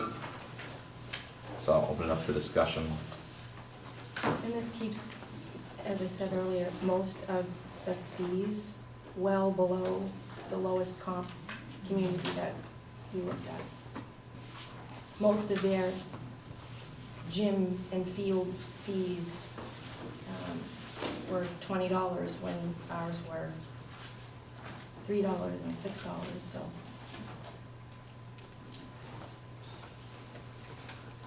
Any discussion? Mr. Scully? I'm just gonna say that I think that these fee increases are probably not worth it. I mean, if we're talking about $3 here and $4 here, like, I think if we wanna use these as a way to generate more revenue, that we've gotta be more serious. And I will point out, the exact inverse is true here. A lot of these fees are for, youth sports, for things that don't have school-related sports. And if we're willing to raise the sports fees for students that go here and play sports here, then we should be willing to do the same. It's just gotta be equal treatment. And like, some of these are like $6 or $4.50. And it's like, I get that we don't wanna make it like a profit center, but we are losing money. We could charge more and they would still come, right? Like, So I just want to provide some clarification. There are three categories, yes, three columns, yep, I right? get it. So the very first column, those are all school-related activities, like when the middle school has a dance. Yep. Whereas the middle category would be town-affiliated groups. Right. And then, you know, for-profit organizations or folks that have their organizations outside of town, they're in the third category. I guess what I'm saying is like, if you need the large gymnasium at $108, you probably pay $200 for it, because you don't have much of an alternative. And since they're not students, it's not a school-related activity, and we've raised rates for the equivalent school-related activities, I think I would be supportive of a higher increase. Mr. Brzezowski? I see what Anthony's saying, and I partially agree. I'm a little concerned that some of these groups need time to adjust. Yeah, that's Sure. my.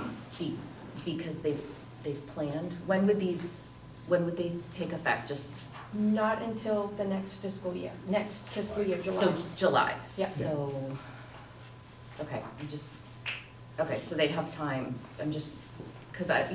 There are outside groups that are gonna need time to adjust, because this is going to affect their bottom line and how Sure. they do things, because they run on a lot of them are just nonprofit youth sports leagues that run on a very tight margin. Well, I'm really just looking at the profit-based organizations. I agree with you on the other ones.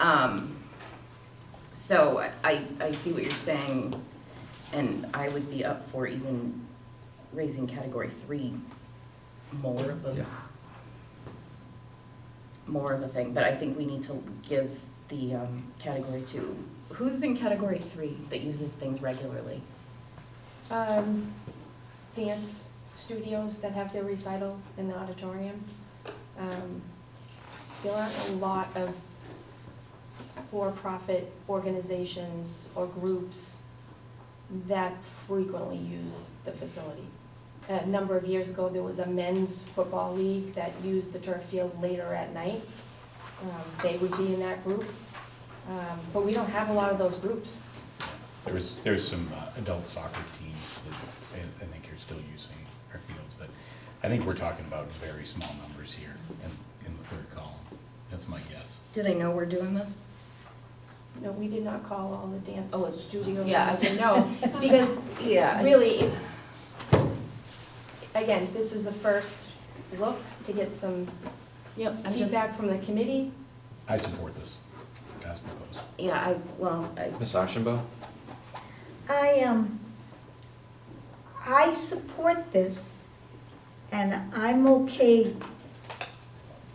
with not going crazy on category 3, because it doesn't sound like there's that many people that it would make that big a difference, and it may mess some people up. But I would suggest that it be a first step, and say that we're doing it this much this year, look for a similar increase next year. You know, so that, you know, I think changing things from $3 to $4.50 isn't gonna really affect anybody terribly, but you don't wanna do too much all at once. They kind of do though in some cases. Like, in the second column, excuse me, I'm eating chocolate as I'm talking. That's why I brought And it. I really appreciate it, because it's keeping me awake. That was the point. These are hourly fees, right?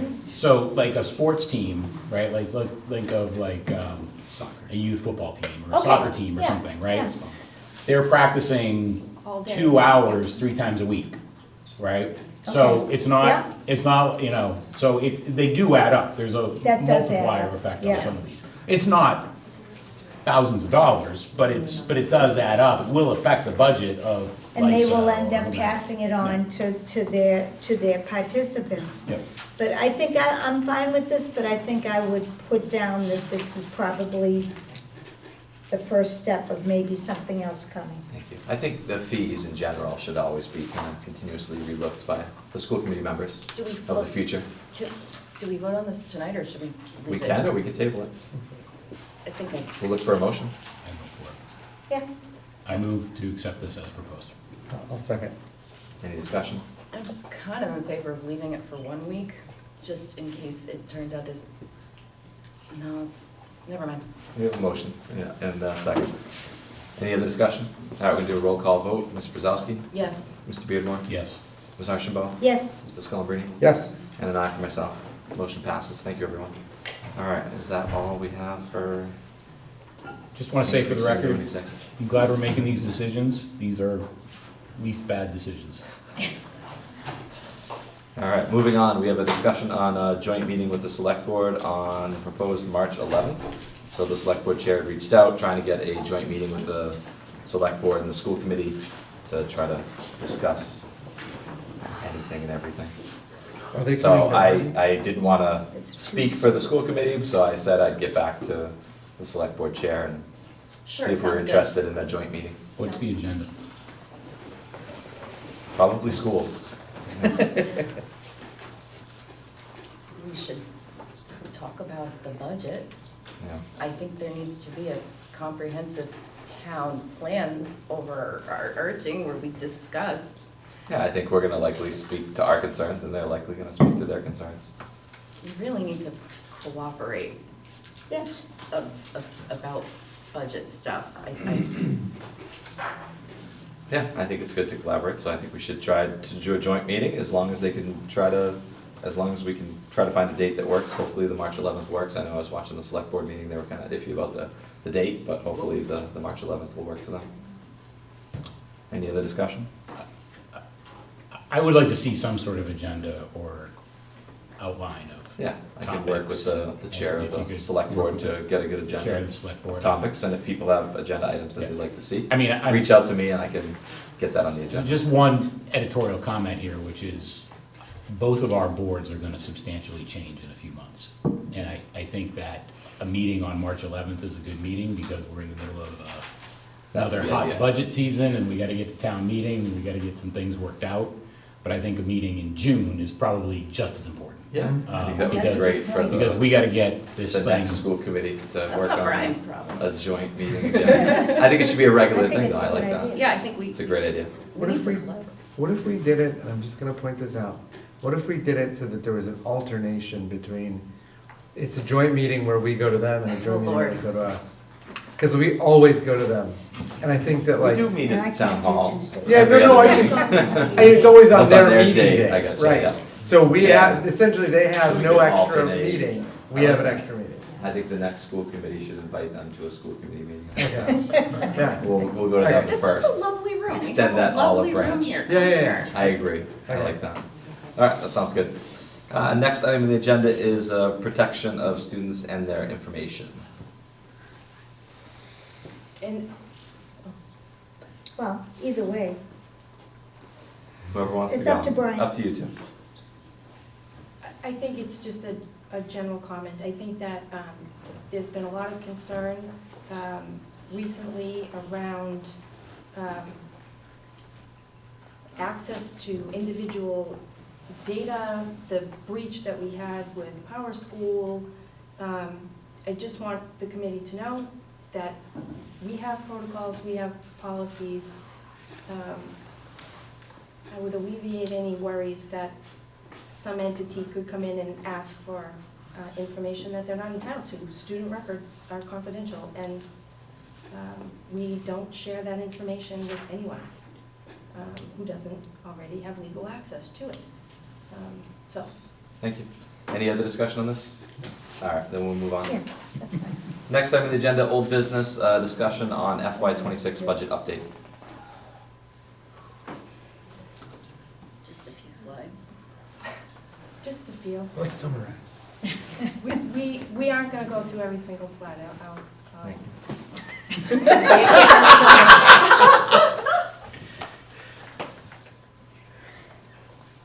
I haven't dipped into the chocolate yet.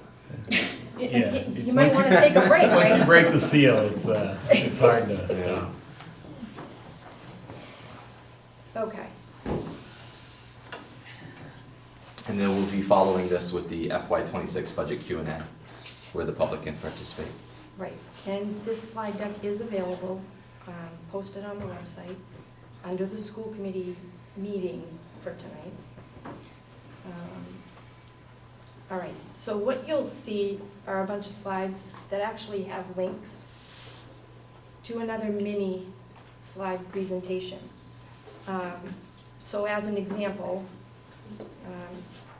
if you were to click in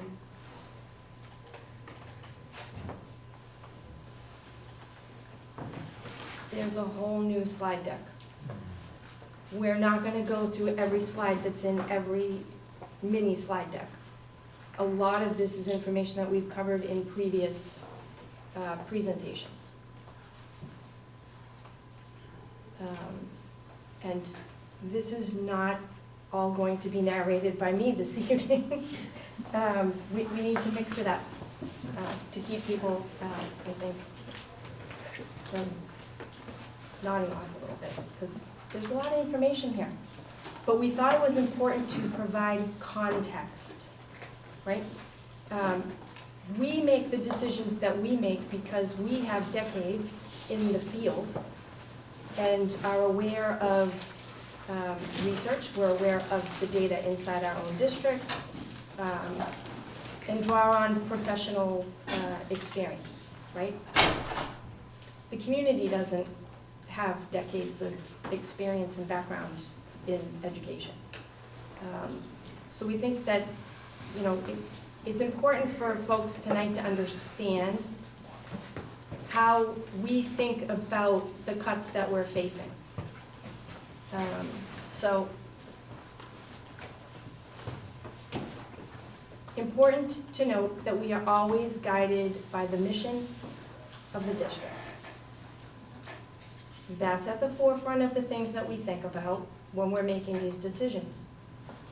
We're also guided by the work that we've outlined and that the school committee has approved as the priority work of the district. And because of that focus and dedication and alignment of our budget resources, we have made a lot of progress in many areas over the last 6 or so years. We provide a lot of data for context. I mean, this is the world we're living in. This is stuff that we know. We see it day to day. But we always provide this sort of information in all of our budget presentations so that people have a concept for what we're talking about. We always look at the enrollment of the class size. I'm not going to go into that. We've seen that. But I think it's important to address some comment that has been out in the public that our customer base hasn't changed. Our student enrollment is fairly steady the last handful of years, up or down maybe 10 students year to year. But the thing is, our student population is changing. We are seeing a shift in our English language learner population, as well as our low-income population has shifted. So these slides are in the slide deck that's linked on that other page, but I wanted to draw these out. It's important. Yes, the number of students that we're serving isn't shifting significantly, but the needs of the population of the students that are in front of us is shifting. The demographics of the town is shifting. We have seen an increase of roughly 10% low-income population in the number of years that I've been here. So I think that that's worth calling out. Yes, we recognize the student enrollment isn't going up, but the student population and their needs is changing. Can we take questions I from the think we committee need to as you go? move Or just through- go? Yeah. Save your questions. Yeah, because we could get hung up.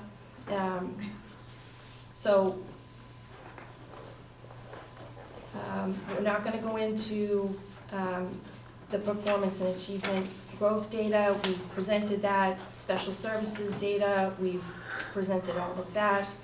We've presented our athletics participation.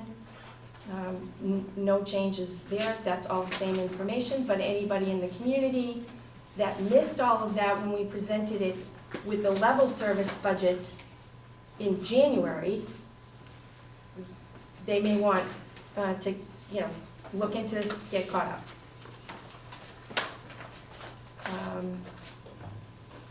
Little bit of background. Lunenburg's challenge, not unique to Lunenburg, and we've talked a little bit about that already tonight. It's rather unprecedented, the number of educational organizations and associations that have gotten together to try to outline and address and advocate around this problem for a longer term solution. So I won't, really dwell here. I'll just, the letter in full is linked into that slide. But the key takeaways are districts everywhere, they saw the sunsetting of the ESSER funds. We addressed that last year because we cut positions with the sunset of that money. Chapter 70 is not keeping pace with inflation.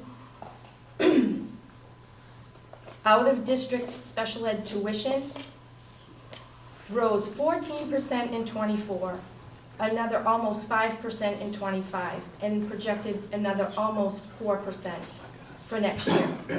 That, in a 3-year period of time, is a jump of more than 22%.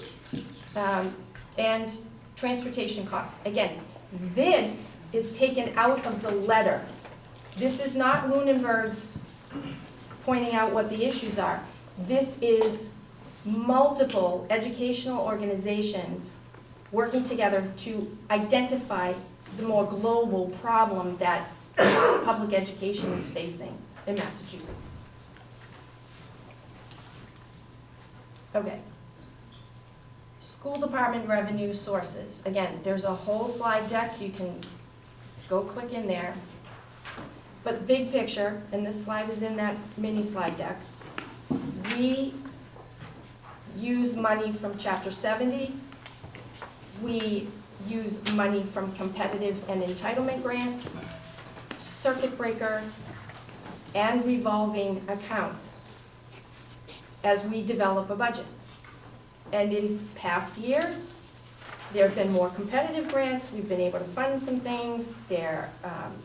We've had more robust revolving accounts, and we've been addressing and sharing that challenge with the committee for the last several months at this point.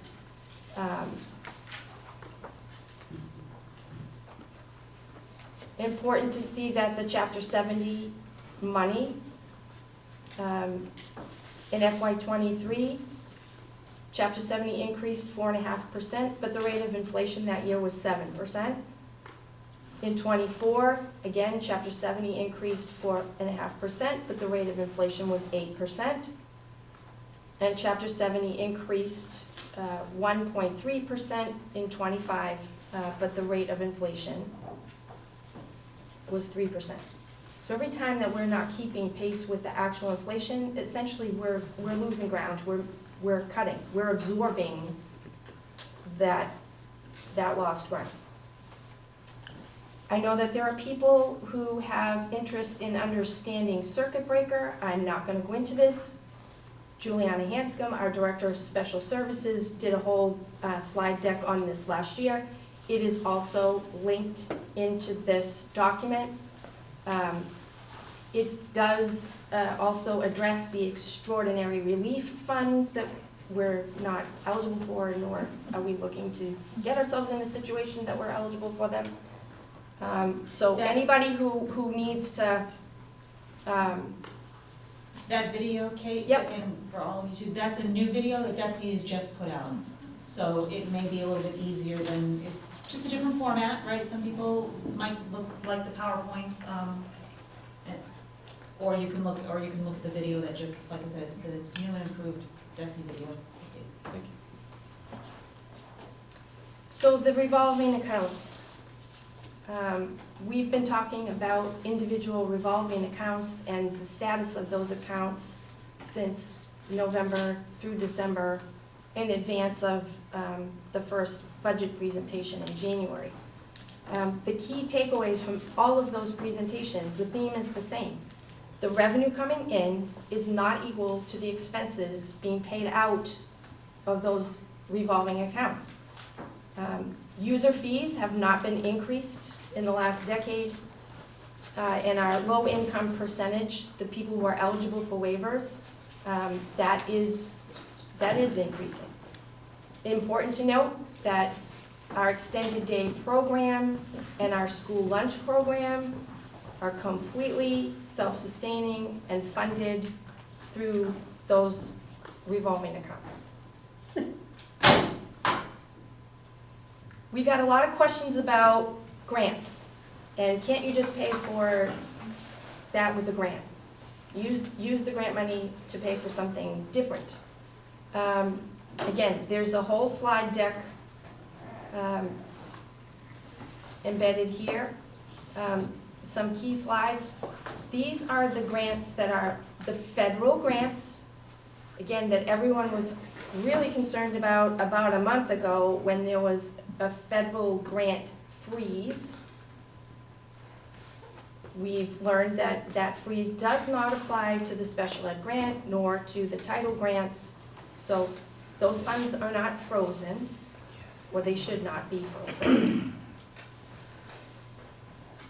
But we talk about how there are strings attached to grants. Grants are all identified with their priorities, and your grant proposal has to align with those priorities that they have identified. And there are things that can be funded with this grant, but there are things that cannot be funded with the grant. So here we've listed the fundable expenses, but if you click on fundable expenses, it'll take you to a DESE one-pager that outlines what's allowable, what's not allowable with these grants.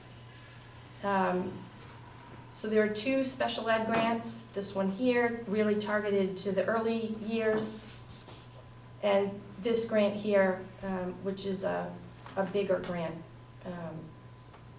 for us. I would ask Mrs. Hanscom, do you have anything that you want to comment on relative to the grants, the federal grants, special ed? Yeah, I mean, I'm not gonna go through and read through the priorities, but I am gonna tell you that we've done our due diligence over the years to make sure that we really get the best bang for our buck from these grants. So for example, the early childhood one, it pays for a paraprofessional in the preschool, part of her salary.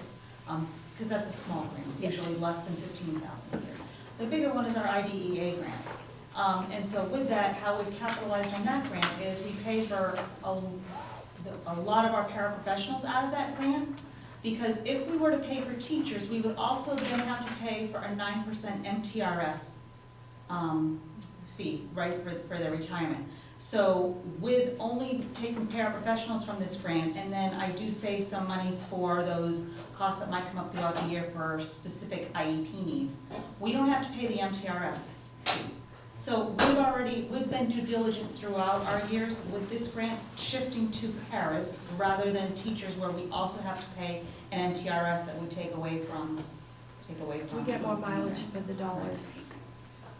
It actually resides here, not in a retirement system. Okay. The other entitlement grants we get every year. Title I.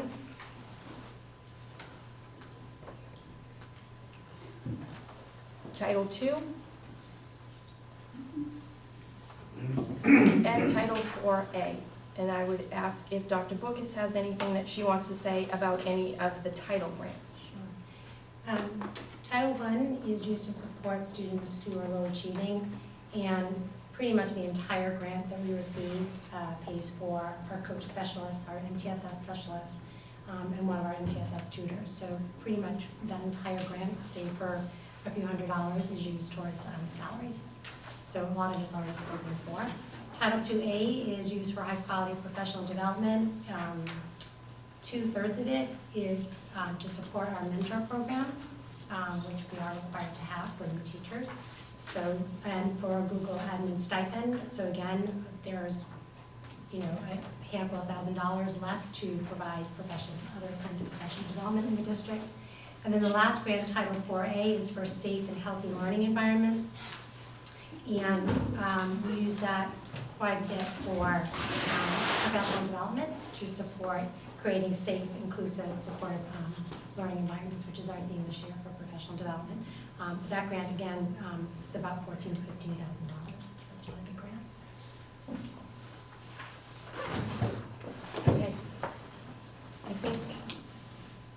important to go back a little bit, because I understand that there's been some conversation in the community relative to the override. Where did the override go? I thought the override was going to fix everything. So I think it's important to go back and revisit how that all went last year. Last year, when we were going through this process to develop a budget, we made cuts because we were losing the ESSER funds. We had said for the 3 years that we had those ESSER funds, that we understood that we were hiring staff with it. We were going to optimally use the staff for as long as we could have them to impact the kids and the learning gaps, as well as the social emotional impact that came with COVID.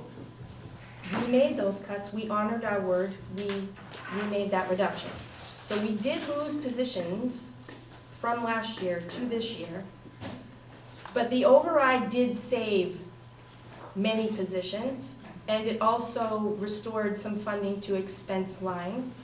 And if anybody wants to know which expense lines, I would direct them back to the rainbow sheets of last year, where you can see those side by side, and you can see where those lines are increased. That's where your override money went. I think it's important to recap the fact that this committee provided a written statement on the override. It was spoken about in the context of this body's meetings. It was referenced in other committee board meetings here in town last year, and it was spoken at the town meeting when this override vote was taken up. You clearly stated that the money that we were asking for in an override was to address FY25, this year that we're in, that it was not a longer-term fix beyond this year.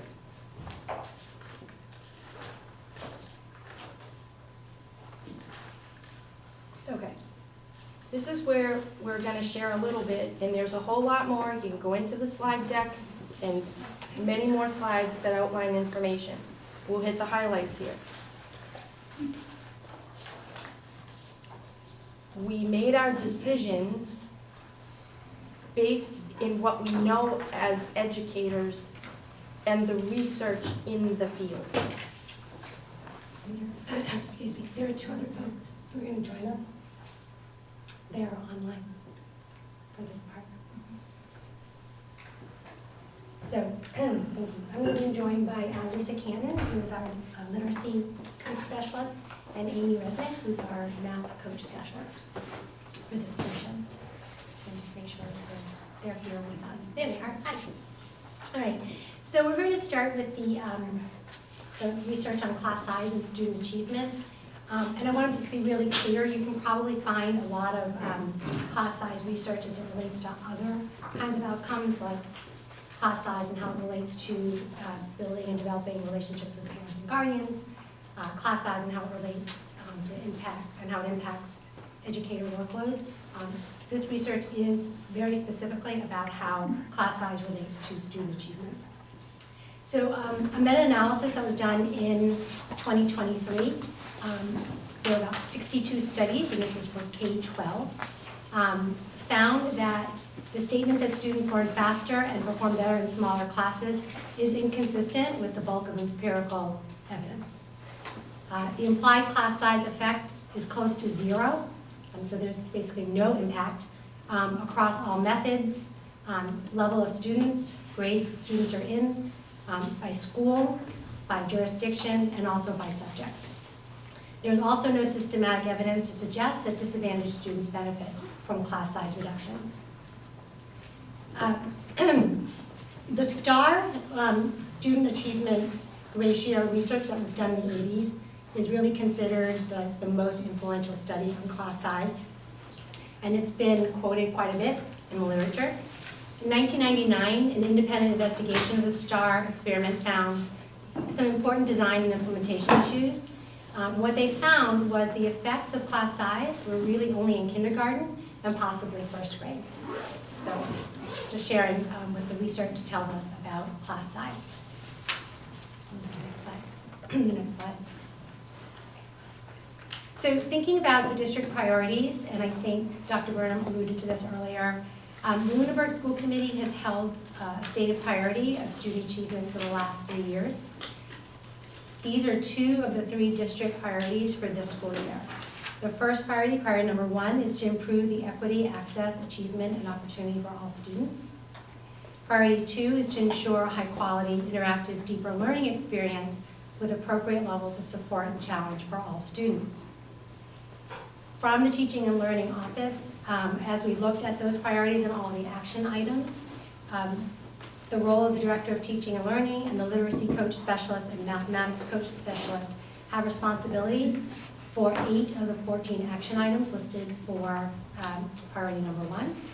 And for priority number 2, that goal is completely led by the Curriculum Office. We lead every action item, all 9, towards that goal.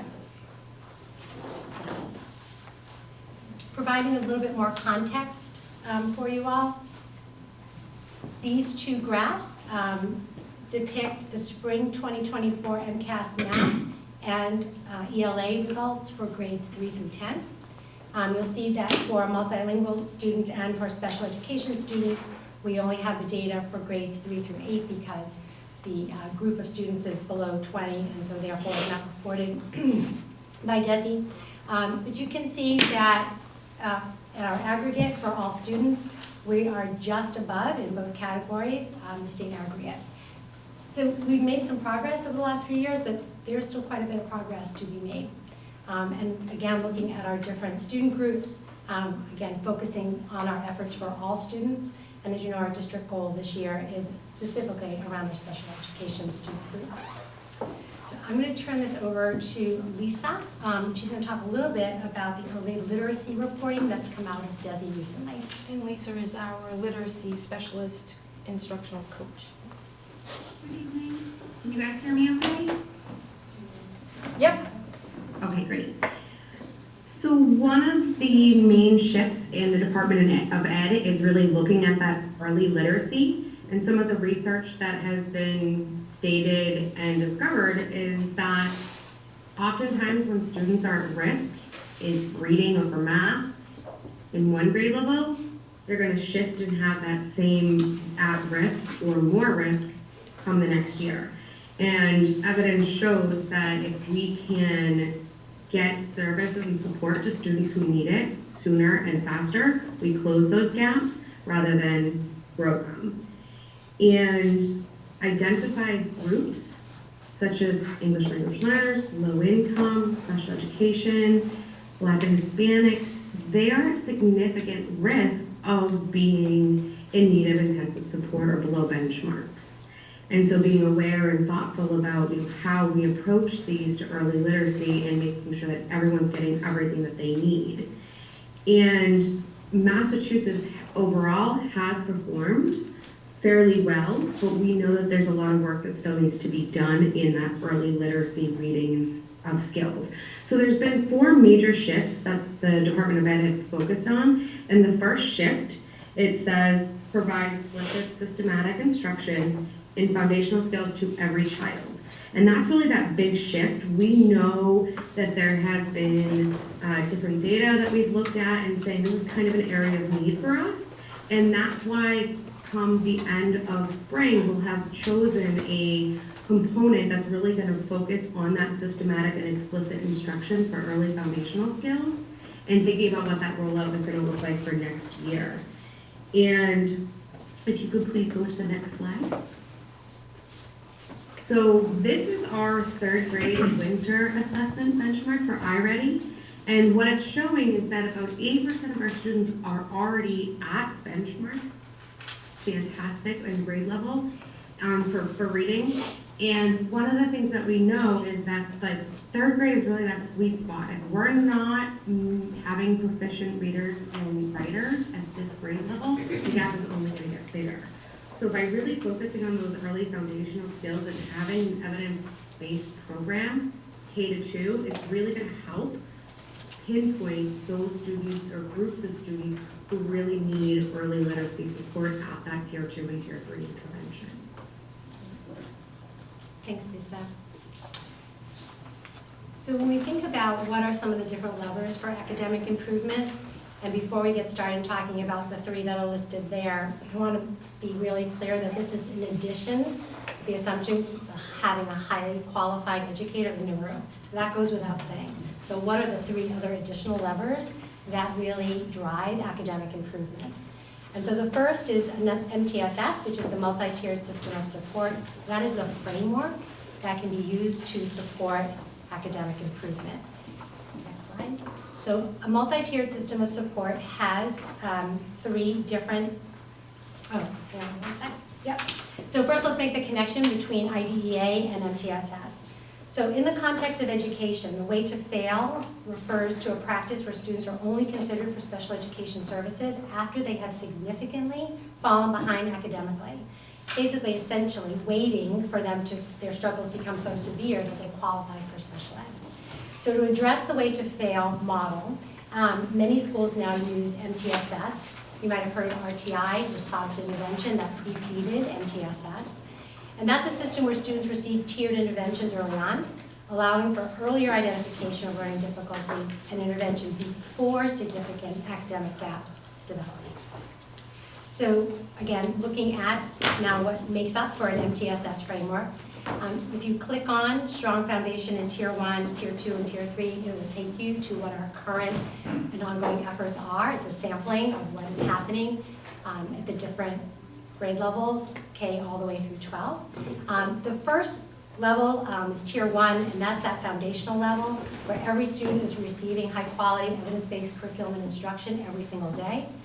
It includes an inclusive and positive school culture and using data to inform practices. Tier 2 is when students, in addition to Tier 1, may also receive specific small group instruction. And then Tier 3 is when a student may need additional but more intensive instruction. MTSS is a best practice in Massachusetts, and Massachusetts has provided us with a playbook for us to use and to make sure that we are accessing and using all the different components to build a small framework, and Lisa's going to speak a little bit to that. So here are some of the components of MTSS, and I'm not going to read them all, you guys can see them, but the orange is kind of what is going to be impacted by a reduction in our structure and how things work. And so if we kind of think about that effective scheduling and resource allocation, that kind of collaborative planning with teachers and teachers' teams working together towards a common goal is going to really be limited, especially in terms of working with a literacy and math specialist, depending on the role that the jobs may take on in a different year. And also when we think about just the students and the staff resources and how that's going to be allocated, right? So if we're thinking about teachers have that Tier 1 curriculum, what does it look like when there's Tier 2 interventions in the classroom or Tier 2B, where there's just some more resources that are needed, which often are provided by Amy or I, and or as a group with throughout PLCs, like creating this kind of collaborative work to say, okay, we need these pieces, how are we going to support students and really build that? So those pieces will potentially go away. When we think about kind of high quality instructional materials, they'll still be there, but when we think about how are we working together as a team to kind of lift and elevate those materials for students who need that, and also how are we creating and looking at different access points to the curriculum for all different learners to make sure that everyone's getting what they need. And definitely something that can be impacted is that kind of data-informed decision-making.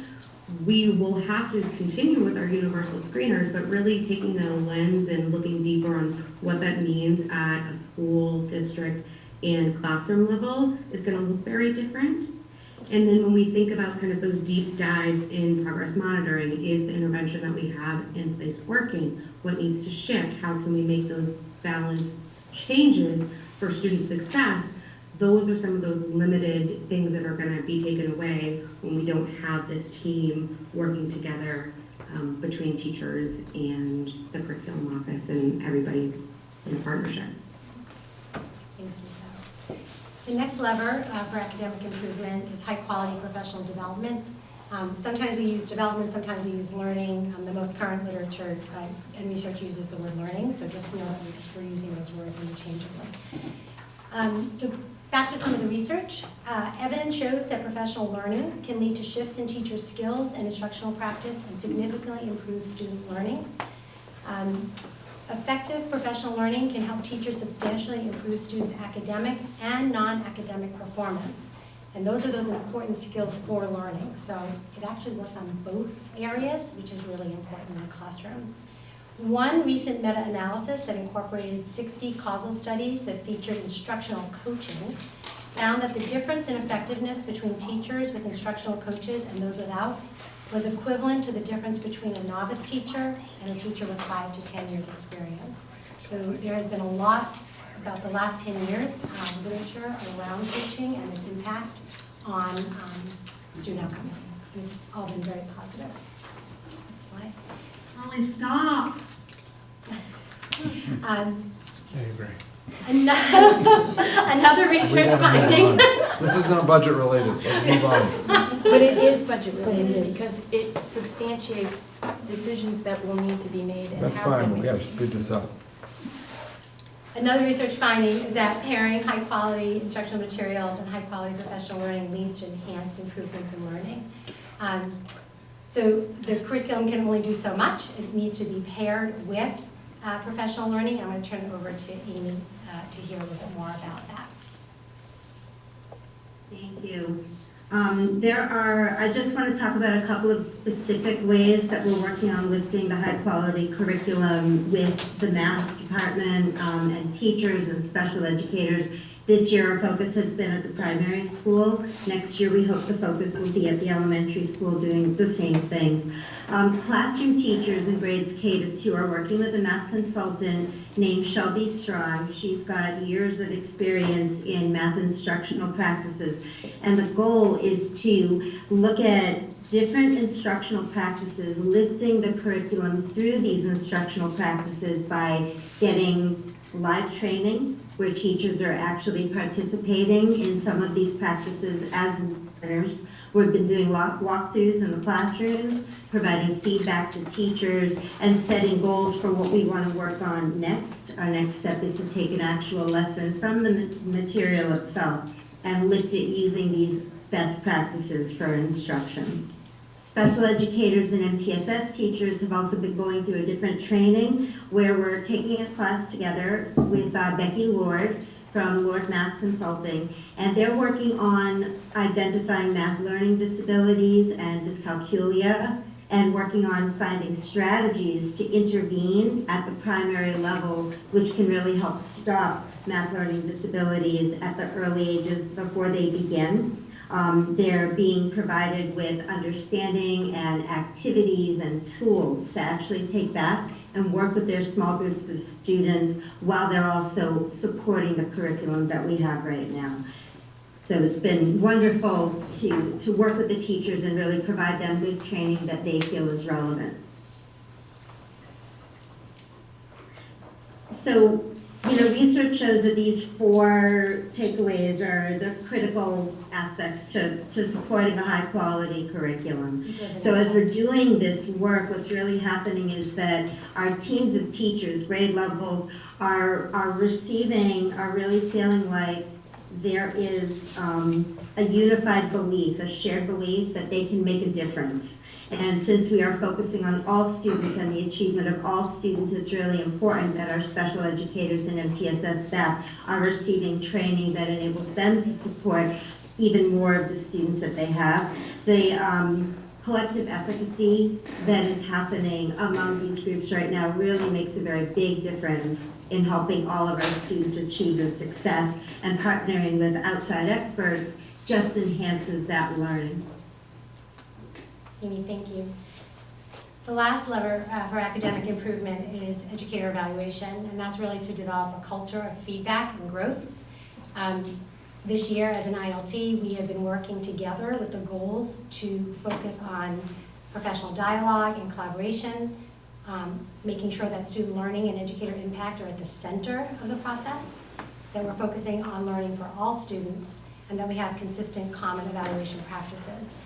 And I think it would be remiss to just mention that, again, as a lever, the quality and the kind of feedback that our teachers receive during the evaluation process, if we have a reduction in school-based administrators, that will have an impact on the quality of the kind of evaluation and feedback that our educators receive. Thank you. Okay, so a little bit of a recap now. Some feedback that the committee received was we needed to include budget assumptions. We've always included what was included in the budget that we were bringing forward, not titled budget assumptions. So, too small to see here, but it is in the slide deck. It gives you a side-by-side comparison of what was factored in when we did the level service budget, as we were thinking about a needs-based budget with the town manager's original target budget, as well as the town manager's target budget. But now we have a new number from the town manager after she and finance director went through all of their revenues. Our new number, our previous number, we were going to get $680,000.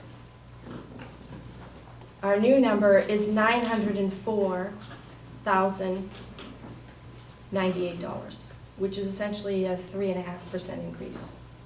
So that's really good news. But it's coupled with some bad news. We got our health insurance number.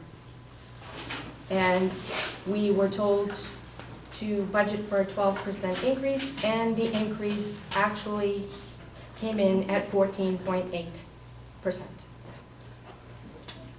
More good news though, the additional monies will absorb that increase, and we will still have some additional monies available to make different decisions about the cuts that we had on the table on February 5th. So what were those cuts on the table? We had a whole bunch of expense lines that we reduced. And we had a list of 36.5 FTEs on the table on February 5th. So, some new thoughts. We heard the feedback from the committee at the last meeting, asked to take a look at admin cuts. We have done that. So we were also asked to be creative, so you'll see some of that as well. But I'm going to turn it over now to Dr. Gilson. I took a look at central office staff comparisons with other Massachusetts districts, and what what continues to coincide with the research that Dr. Book has presented is that PD, training, high-quality teachers, continuous feedback, all are factors in motivating achievement. What was interesting as I looked at the leadership and the central office staff in many Massachusetts districts, first of all, the leadership factor, there was a superintendent, a teaching and learning specialist or assistant superintendent, student services for special education, there was a director of finance and administration or operations, and there was a director of facilities. Our staff is very lean despite our size, we're still responsible for the same amount of mandates that are required by the Department of Education. And so, going into that, our enrollment in Lunenburg is over 1,500 students. So, if you would like to probe further, I looked at all of the comparison districts that were identified as a part of our budget task force as comparison districts. And so, the interesting thing or town to compare against, we found ourselves often comparing ourselves with Maynard. And so if you take a look at the list of the central office staff, I found it very interesting. They have lower enrollment than us, but they maintain their structure, which includes a superintendent, a director of finance, a director of technology. They even have a special projects coordinator. So, if you go down the list, you can look at that at your leisure and your free time. But, you look at what is responsible. Everything that is a part of the leadership team is what is driving the other parts forward. So we're looking at forward mechanism. And the other thing that I thought was important, we are surrounded by some regional school districts, but Maynard is a municipality, and it is very much like us, but above all, it was important to note that structures typically, actually all the time, included the superintendent, student services, teaching and learning, finance and operations. So, going on, I also, you tend to notice what's going on as you read the papers. I noticed that the Andover Public Schools, they reported about their strike regularly in papers. Their increase in their teacher contract was 15.5% over 4 years. Their increase in their actually paraprofessional contract was 34% over 4 years. So the school committee was also quoted, basically they clearly heard from the teachers and many in the community that teacher instructional assistant pay was the priority. At the same time, they also noted that the final agreement is inconsistent with the principles of the town's long-range financial plan. So to live within the means, we will need to make meaningful program service and staff reductions.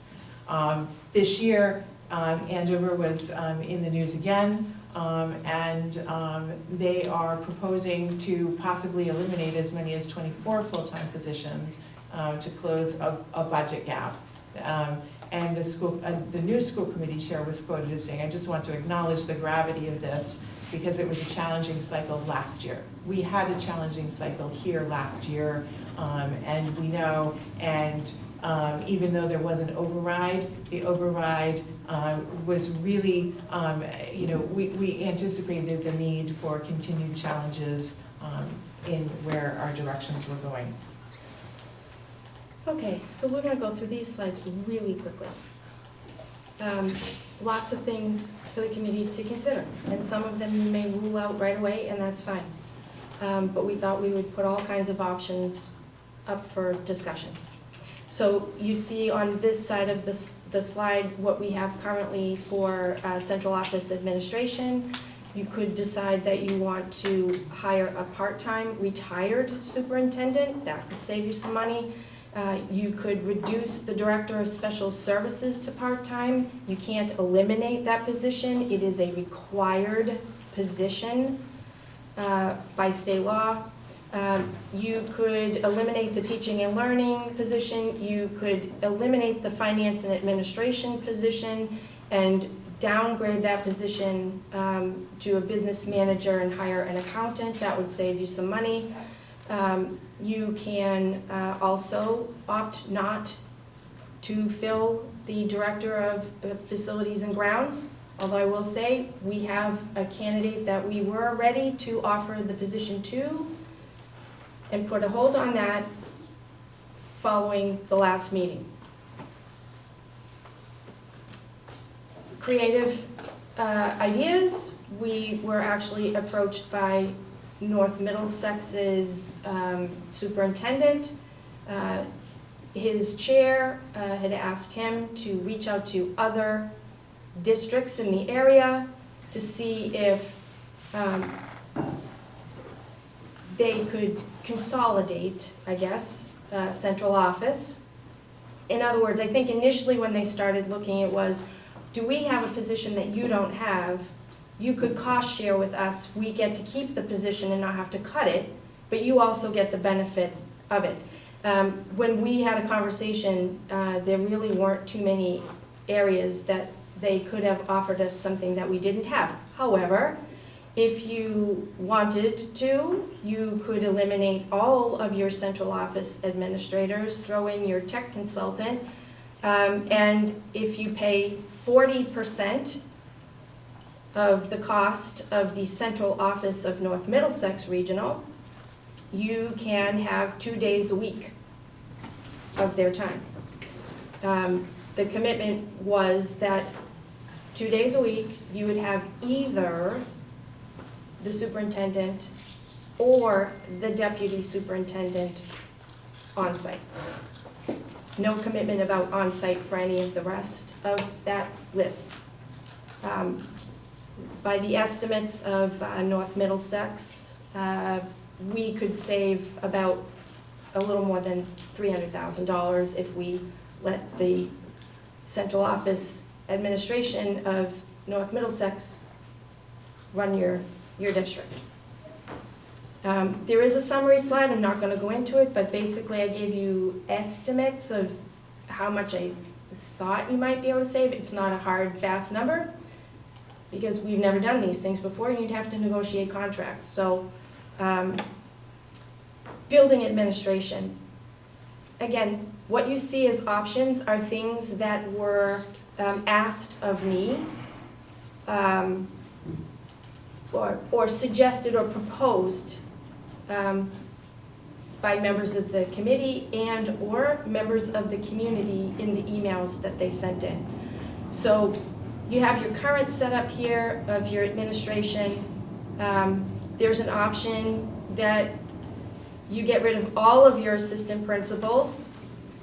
This building would be too large for one principal to manage alone with no assistant principals, so you would restore a principal. You would have 4 principals, no assistant principals.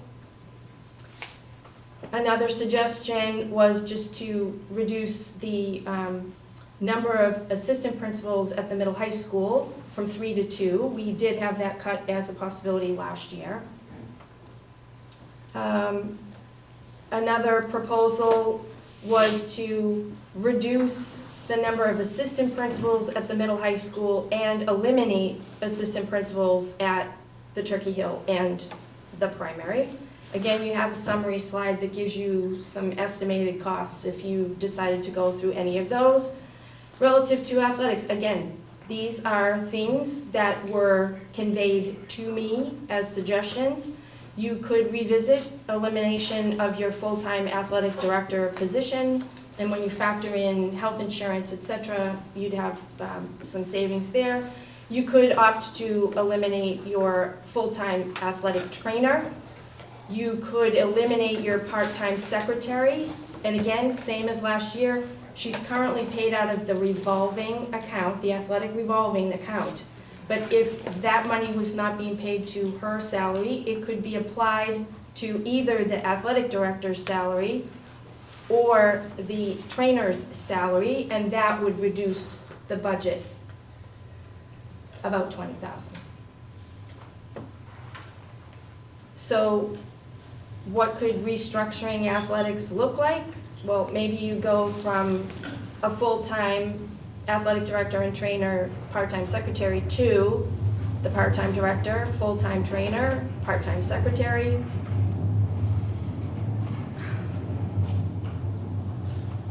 You could keep a full-time director, go to a part-time trainer and a part-time secretary. you could, because, and this is a thought, right? If you reduce the AD and you reduce the trainer, they are likely both going to be looking elsewhere for full-time employment. One option is to have one athletic director, trainer position. Again, run some numbers for you. We could reduce the IT department. There's not a lot of savings there. Right now, we have an IT manager and an IT tech on campus every day, all day. We also have our computer consulting group. You could keep the full-time manager, and I would absolutely say that reducing that position is not a viable option at all. However, you could reduce the tech to part-time and put a little bit of money into, let's say, an overtime account in the budget and have an on-call as needed. We have a lot of need in the summertime after the new Chromebooks come in. They all have to be set up and prepped to be distributed. We might need a little bit extra hands-on at that point. Or if broken Chromebooks are starting to pile up, we're not turning them around fast enough, they're coming in more than we can get them out, we could call somebody in for some on-call hourly pay. There are additional expense lines that you could look to cut. Most of these lines would be taking them down to zero. Taking all of these cuts would take almost every line down to zero. We could reduce our contract with our computer consulting group. You could consider some programmatic cuts. You could, and we've already discussed this, so we don't need to discuss it again, but you could forgo replacing uniforms for a year and take that money back in the budget. You could eliminate middle school athletics. That would save you the coaches' stipends. You could reduce the total number of coaches, and you've talked about reducing how many sports teams you have, how many programs we run. You could reduce the number of advisors, and we could cut Huddle. That is currently paid out of the revolving account, but if you're not paying for that, you can apply, and where I kind of would recommend is to apply that $9,000 from the revolving against the transportation line for athletics and reduce it by the $9,000.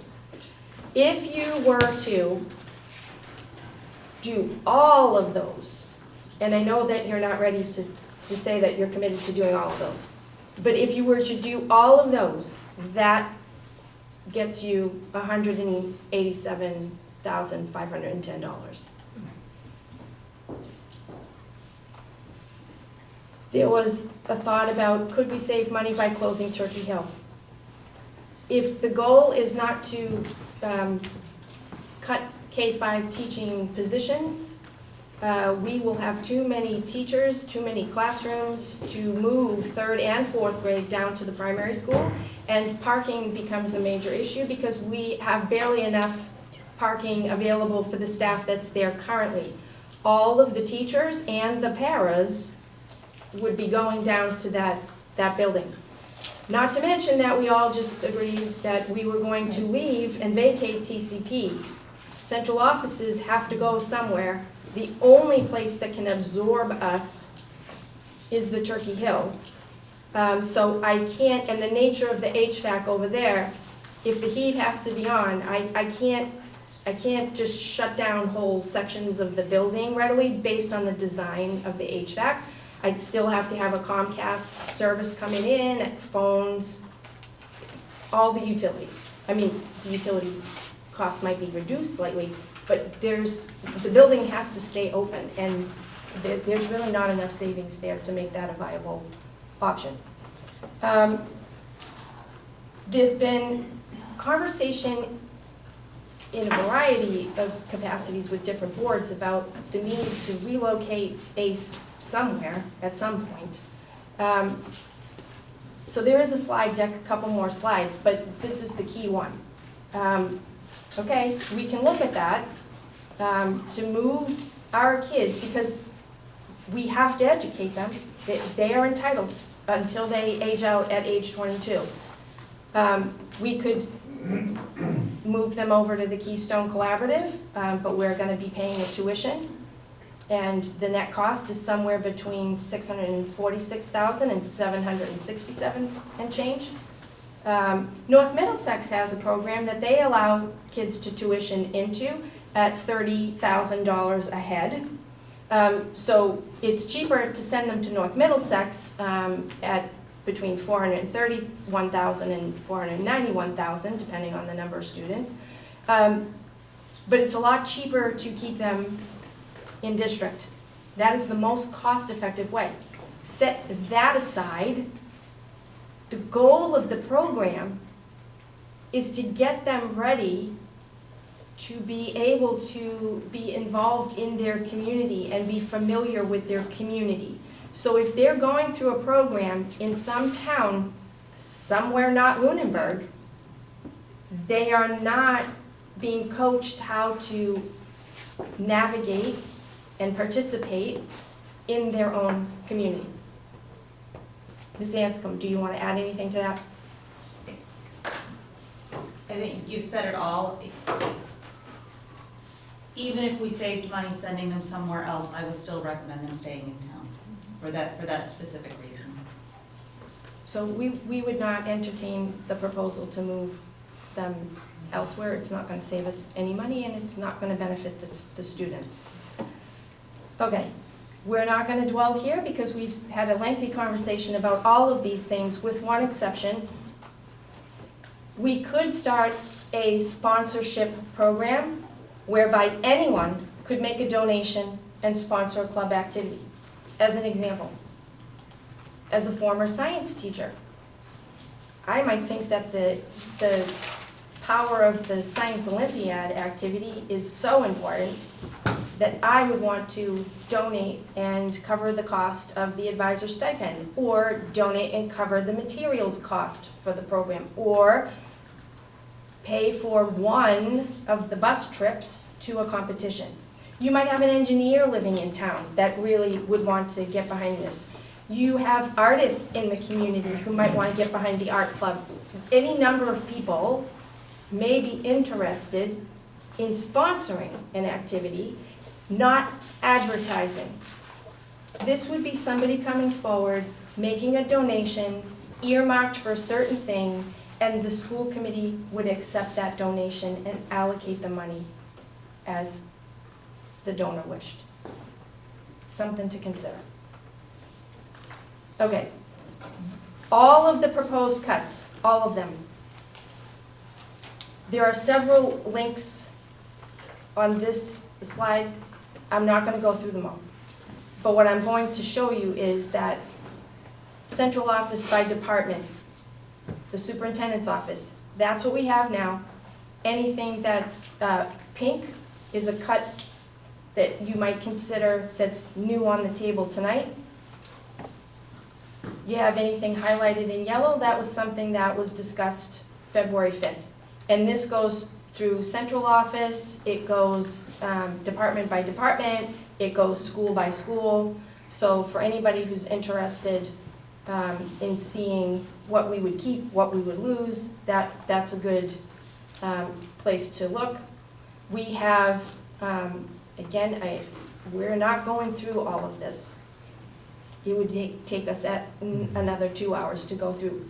There is an impact statement that's just in the form, for the most part, of bulleted considerations. They're all available. Everyone can go through them. Mr. Scombrini often talks about what are we legally required to do. And I said, pretty much everything that we do. It's hard to parse out what we're not legally required to do. There isn't an existing state document. MASS does not have one, to my knowledge. MASC does not have one. We started working to build one. This document goes through all of the mandates and who's responsible for it in our district. And as you scroll through, principals, assistant principals, they're listed many times, the director of special ed. You can scroll on through. In very few instances are teachers responsible for the mandates. That falls to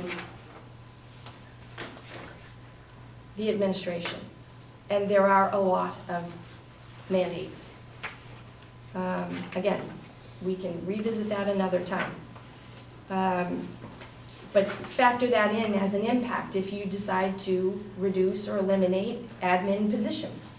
All of the mandates still exist, and then they fall to someone else to do, because they have to be done. And quite honestly, there are so many, you put too much on one person's plate, things are gonna be missed. It's just likely to happen. School department budget analysis. We were asked to kind of do some visual representations of some things. There's another whole slide deck here, but we wanted to pull out a couple of key things. We've been asked about what seem to be the biggest drivers, and these are the same universal drivers. I will say that a little more than a week ago, I was a little distressed with the news story on the Boston channels about gas, natural gas, going up 30 to 40%.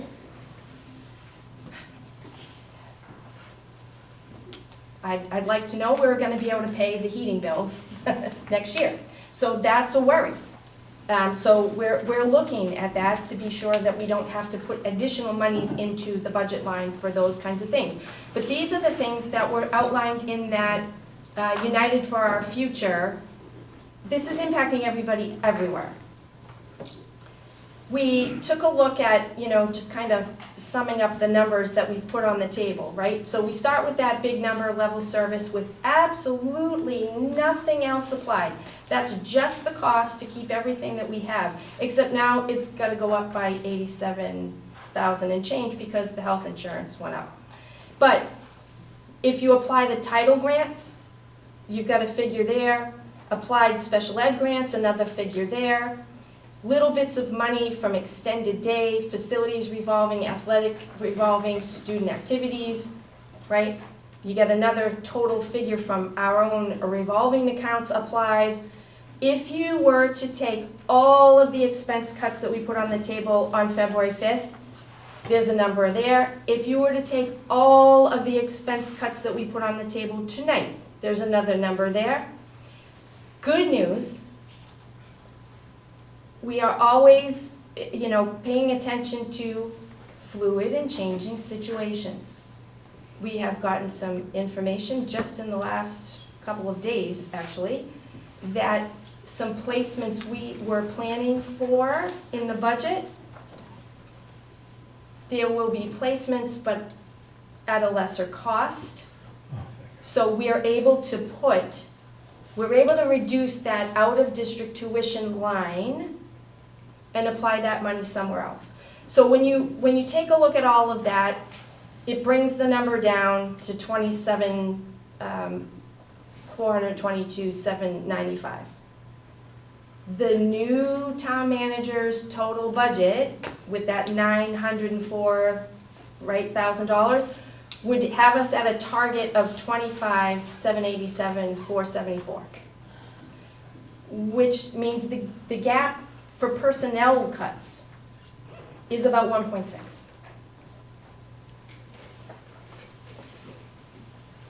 So salaries, the salaries are the biggest part of our budget, and how are they distributed amongst different categories of employees? This is a breakdown of our current staff and the percentages and where they shake out.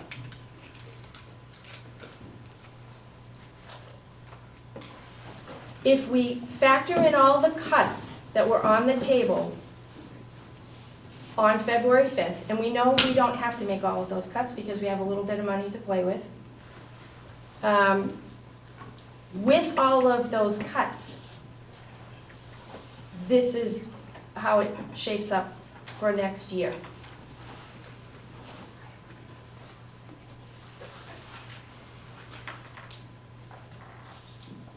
Is there a side-by-side? Unfortunately, there's not, but I can make one for you for the next meeting. Yeah, Just quickly, if you look at it, your percentages for custodians, building admin, central office. And central office, I just want to be clear, is not just administrators, it's all of the people who work at central office that don't fall into a different bargaining category. like what? Like Liz Peterson, like Heidi Spinney, who does our data Oh. and our accounts Got it. payable. Got it. They But are not people who are working in a building who you're counting as central office. So there are some people at central office who are covered under the secretary's contract. They are not in the head count for central office, they are in the head count for the secretary's group. There are people at central office that are not part of a bargaining group. Those are the people who are in the head count at central office. Okay. But I mean, the biggest shift,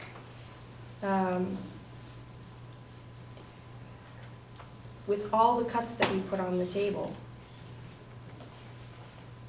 the teacher's portion goes from 68.5 to 70.3. That said, I need to be very clear. We did a lot of work through the budget task force and in our entire process in bargaining with the teachers. Our teachers are, if you look at this chart, yes, there might be another community, two. Hudson is just a couple dollars less than we are. Those are their lowest salary cells. That's nobody, no experience with a bachelor's, like, right? Lowest of the lowest of all the salaries on the schedule. We're not the lowest, but we're not far from the lowest. However, when you look at the very top cell, we are the lowest. So while you look at the impact in that pie chart and the percentage goes up, I need to be very clear for the community. The contract that they got still does not bring them up to the middle of the pack. They're still at the bottom. And again, these were the communities that we used for the budget task force comparison. Another factor. For this school year, we made 38 job offers. We had 17 decline. 12 of the 17 said that they were not taking the position because the pay was too low.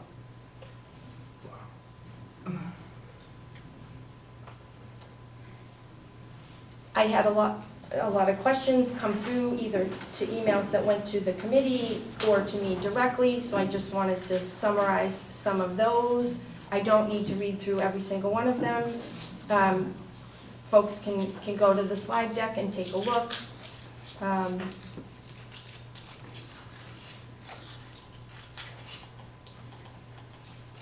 All right, here we are. Recommendations and next steps.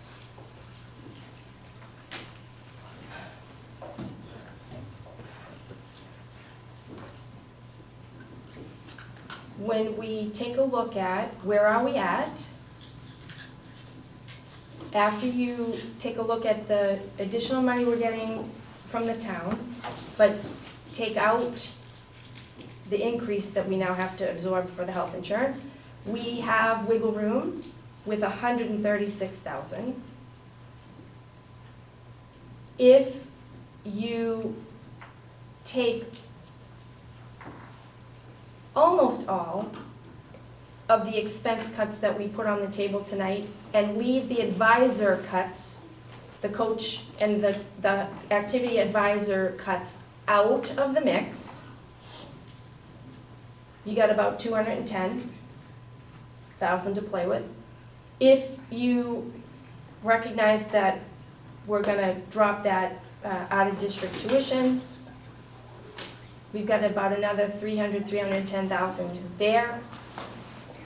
If you were to do the transportation fee, you would have 75,000. Sounds like we're not really gonna count on that too much right now. That said, for sure, you have the 136,000 that we're getting from the town, and for sure, well, I say for sure, until tomorrow when we find out there's another new move-in coming in that needs an out-of-district placement, and bus transportation. Right now, you now have another 300,000 back in the budget. So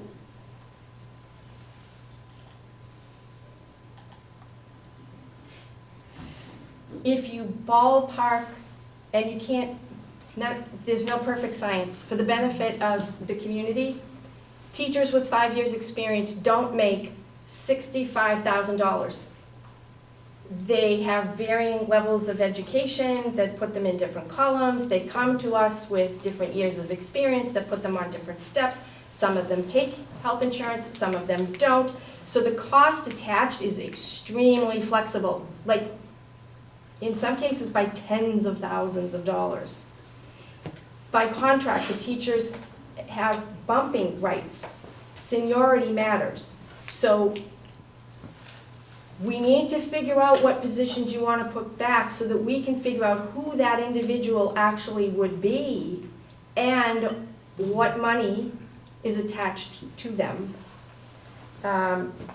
If we ballpark in round numbers, okay, your average teacher is, somewhere in the 60,000 range, and maybe they take health insurance, so let's ballpark an $85,000 number. Now, some of them are gonna be higher than that, some of them are gonna be lower than that, but going with that sort of mid-ground, if you used all of the money here, and we're not committing to using all of the money here, you could restore 8 or 9 positions. If we don't do the transportation fee, that's probably 1 position less, right? Depends, I guess, on what you want to do with the different expense cuts that we put on the table tonight. That said, talking about restoring positions, I had sent out a survey to the committee asking you to give me feedback. If you could restore 1 position, what would you prioritize? 2 positions, what would the second one be? On up to 6. I also asked you for feedback about if there were expense cuts that you were not comfortable with. So I will say that generally speaking, the feedback I got focused on restoring K-5 positions. However,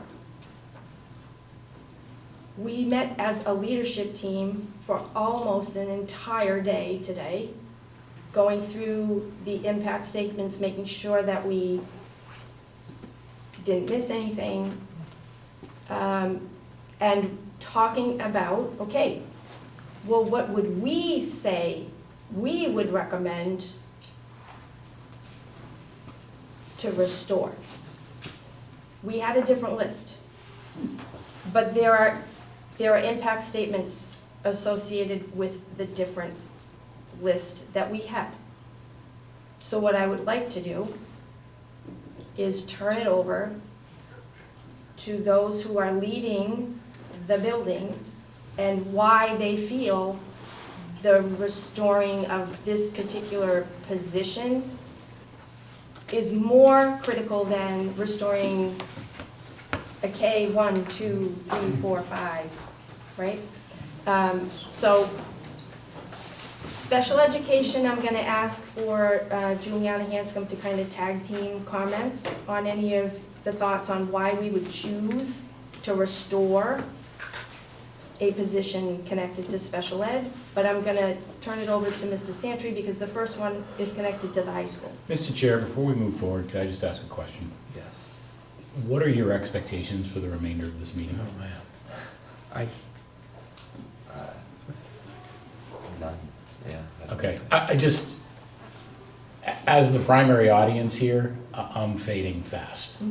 It's almost 9:30. I'm 3.5 hours into this. I've been going since 7 o'clock this morning, and I'm fading fast.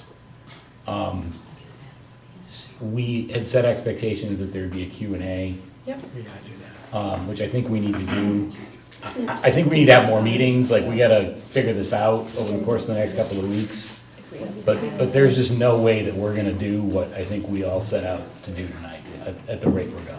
And I apologize, but I just have to raise my hand, because It's fine. you're not getting all of me. You can certainly look at the arguments, not the same as somebody speaking to it. However, when we get to Q&A, you may have questions about what was written here, so we can put that on hold and move on to Q&A. I defer to the chair, I just want to give you No, some I feedback. would agree. I think we're a committee, so I think we want to do it together, but I think it's important to kind of keep going too at the same Yeah, I time. think we need to and go actually through talk this. about the budget I'd like to, and have some. from the admin team. I had a question. Was Julia in on the department, on the meeting? Well, can we get Yeah. this in a written Yeah. statement It of is. what No, I just- their, it is. But like this is theirs, not Yeah. ours. Let's do the Q&A, if we can. Well, we gotta Well, can we get do through this this just because they won't know quick? what to ask. I think for. let's, We gotta get through this part. Wait, this is like the last, This is the end. This this is is the literally the end, end. yeah. Okay, well, we had a section that went like 45 minutes was that long, was sold yes. as It was a very brief long. section, so Yeah, this I was- want to, The 95 slides and stuff. okay. All right, let's see if we can quickly go through the priorities. Mr. Santry. Thank you for having me. I can do this in 45 seconds. Thank you. The reason it is our #1 priority is because it is going to decrease our caseload at the high school. Also, we have put in programs at the high school that have been successful in making students, one, get a diploma, and two, not choice out to a Goodrich Academy, which is costing the district money. So we've been able to knock those numbers down from students going to Goodrich, which was traditionally 10 to about 2 this year with the programs that were put into place. Thank I you. think that's about 45 seconds. Well done. Grade 1. When we looked at these, and I think it's really important because our priorities will change depending on what you guys decide as far as administration cuts. This is with no cuts to administration, so I need to say that. I think it's really important. We're tasked with a lot to do throughout the day. Without my AP, my priority would change from grade 1 to something else. But when we looked at class sizes, grade 1 was prioritized over some other grades because of the numbers, because of the essential skills, and a lot of what's up there. I think the big thing is going from 30 in a first grade classroom to 23, 24. And the reason I say that is because it came to 23.4. You can't split a kid, so one class is going to be 24. So. Grade 4. It went off. Need a battery? That means it's working. Green is good, yeah. Green's good. The grade 4 position was chosen because with the reduction of one teacher at each grade level, grade 4 was impacted the greatest with the increase in class size. Their class size would have gone up to an average of 31 over 4 classrooms. Restoring a 4th grade teacher would bring that back down to 25. and allow more personalized instruction, work on focus on differentiated learning strategies for diverse students, reduction in management time, all good things to help teachers spend quality time with kids.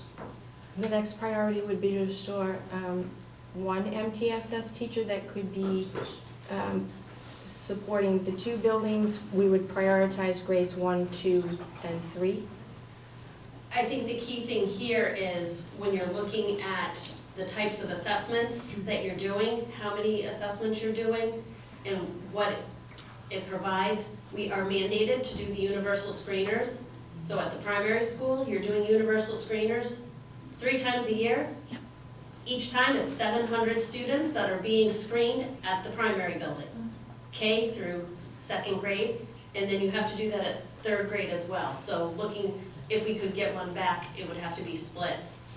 And if we were going to split it, 3rd grade would be the place of focus at Turkey Hill, going from a place where we're starting to go from learning to read and learning to math to using reading and using math to learn. And as I think you saw in the data that was presented earlier, it's been effective to this point. We're at a point almost 3/4 of the way through the school year, and nearly all of our 3rd graders are somewhere in grade level.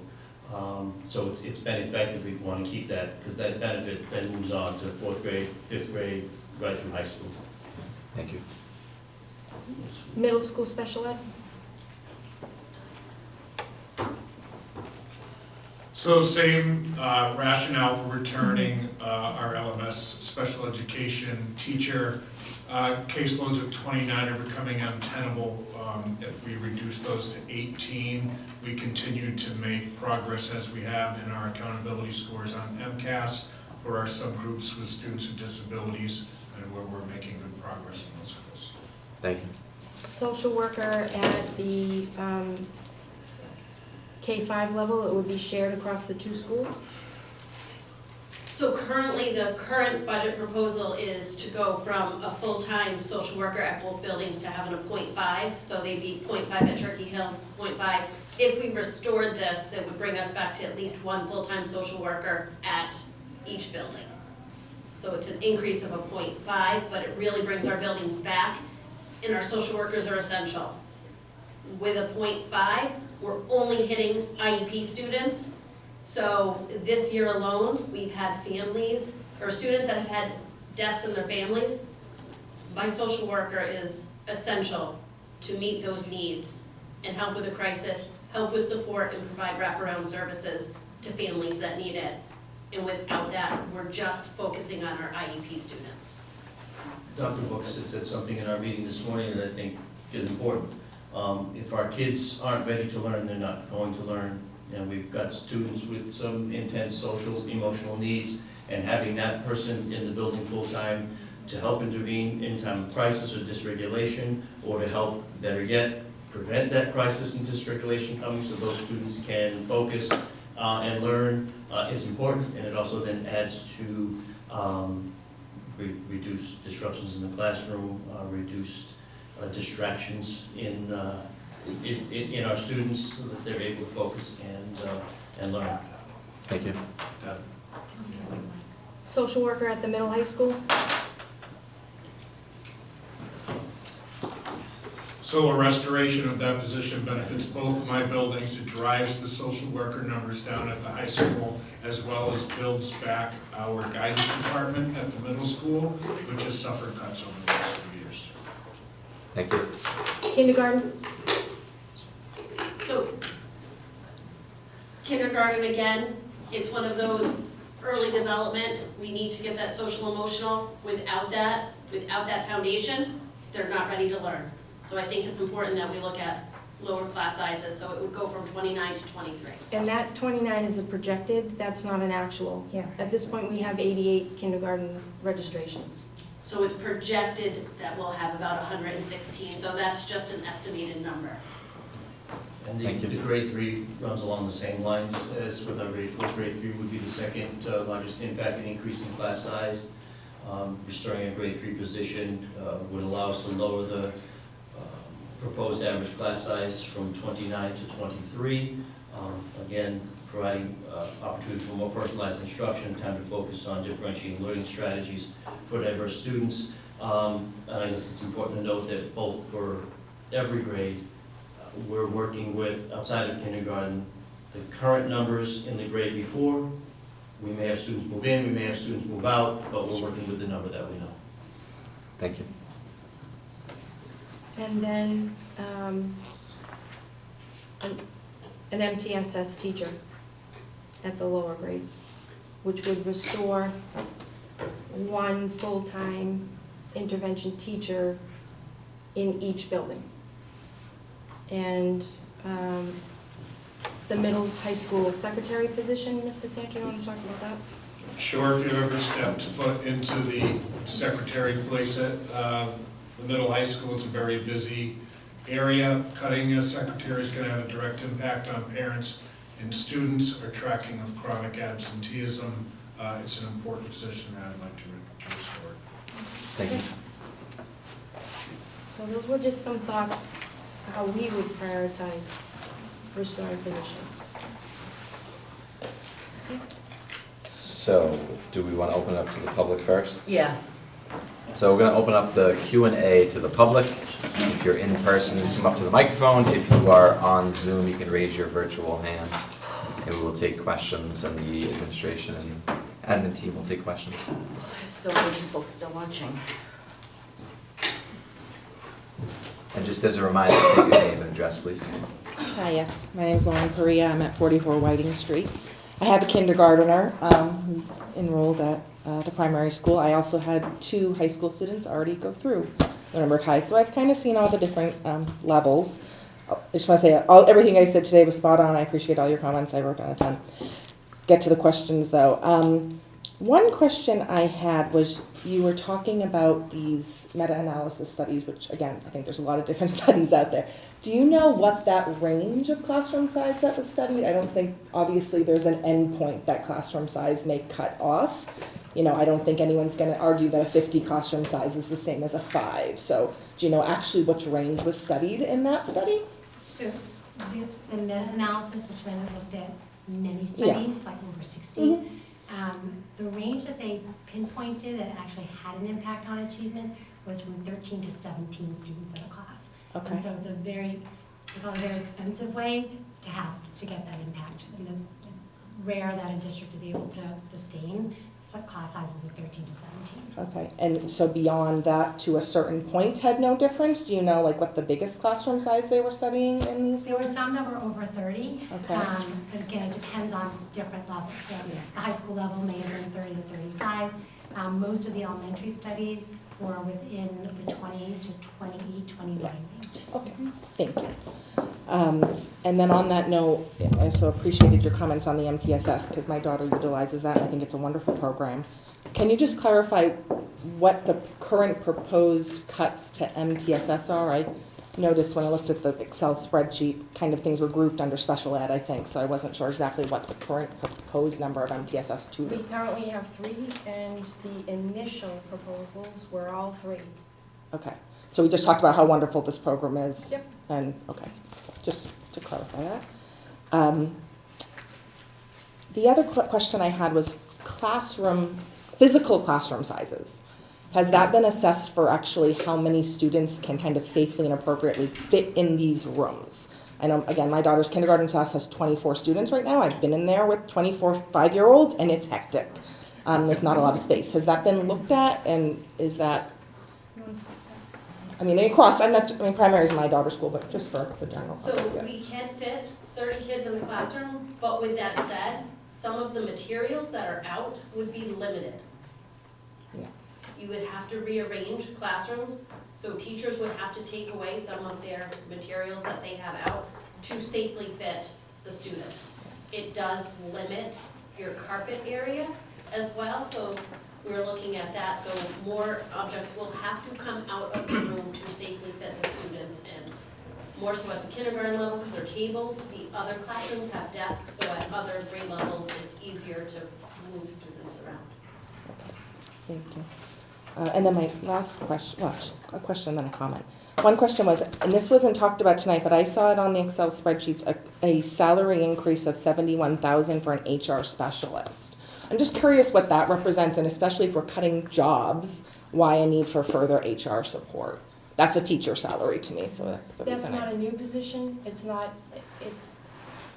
moved, this was a previous position that was located in a different part of the budget, and there is a raise for next year, but the reason that it looks like such a big jump is that that individual was moved from a different portion of the budget down into the HR portion, fully into the HR portion of the budget. Okay. So we have somebody who has been managing a good 90% of HR. Yeah, I think, was there an HR business partner as well? I think I saw a couple of HR roles listed on the spreadsheet. Do we have more than one HR? No. No, we just have one, okay. I thought the spreadsheet, I'll look at that again. And my only other comment was I noticed on the expense cuts that were presented tonight, the additional ones, cuts to PE and music programs, I think, at the lower grade levels, was that? So it's materials. Materials not only, okay, programs. perfect, thank you. Thank you. I'm gonna just add something. The position that you're talking about was formerly in the business, more on the business office side, and was moved to the HR side. If you look at last year's budget, there's a decrease Yeah. there. So it's just shifted. Yeah, I have the same exact question. I was like, why are we adding? Yeah. Again, as a reminder, if you're on Zoom, just raise your virtual hand if you'd like to ask a question during the Q&A. This is a public Q&A. If you're in person, please come up to the microphone.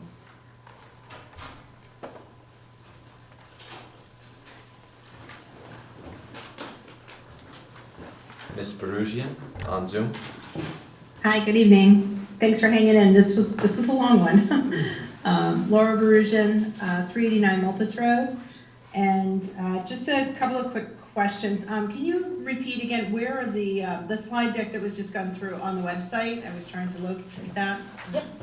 If you go It was on the website? If you go to the website and then Yep. click on the school committee link. Yep. That will take you to another page. You have to then look for meeting minutes and agendas, I think is the name of the next link. Click there. Yep. Once you're there, Yep.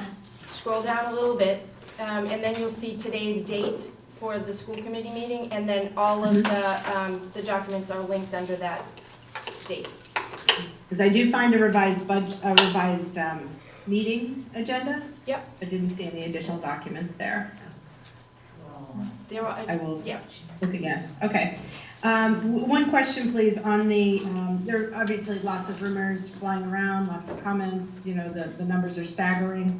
One question I had was, on the line items that you noted, the music position fee, those were, you said were materials, those weren't positions? So today, there was a slide that had a list of additional cuts, largely connected to music and PE in every building. That's all expense stuff. That's not a position. That's materials. Okay, okay. And a couple of things that were coming up was just like extra large study halls, getting work credit. Was there other consideration or discussion about, high school credits for working or things like that? Or were there other things that were being considered that maybe got tabled, or large PE classes, large study halls, things like that? No, I think we acknowledge that all kinds of class sizes are going to go up, and we expect that there will be an increased number of kiddos in a study hall as well. But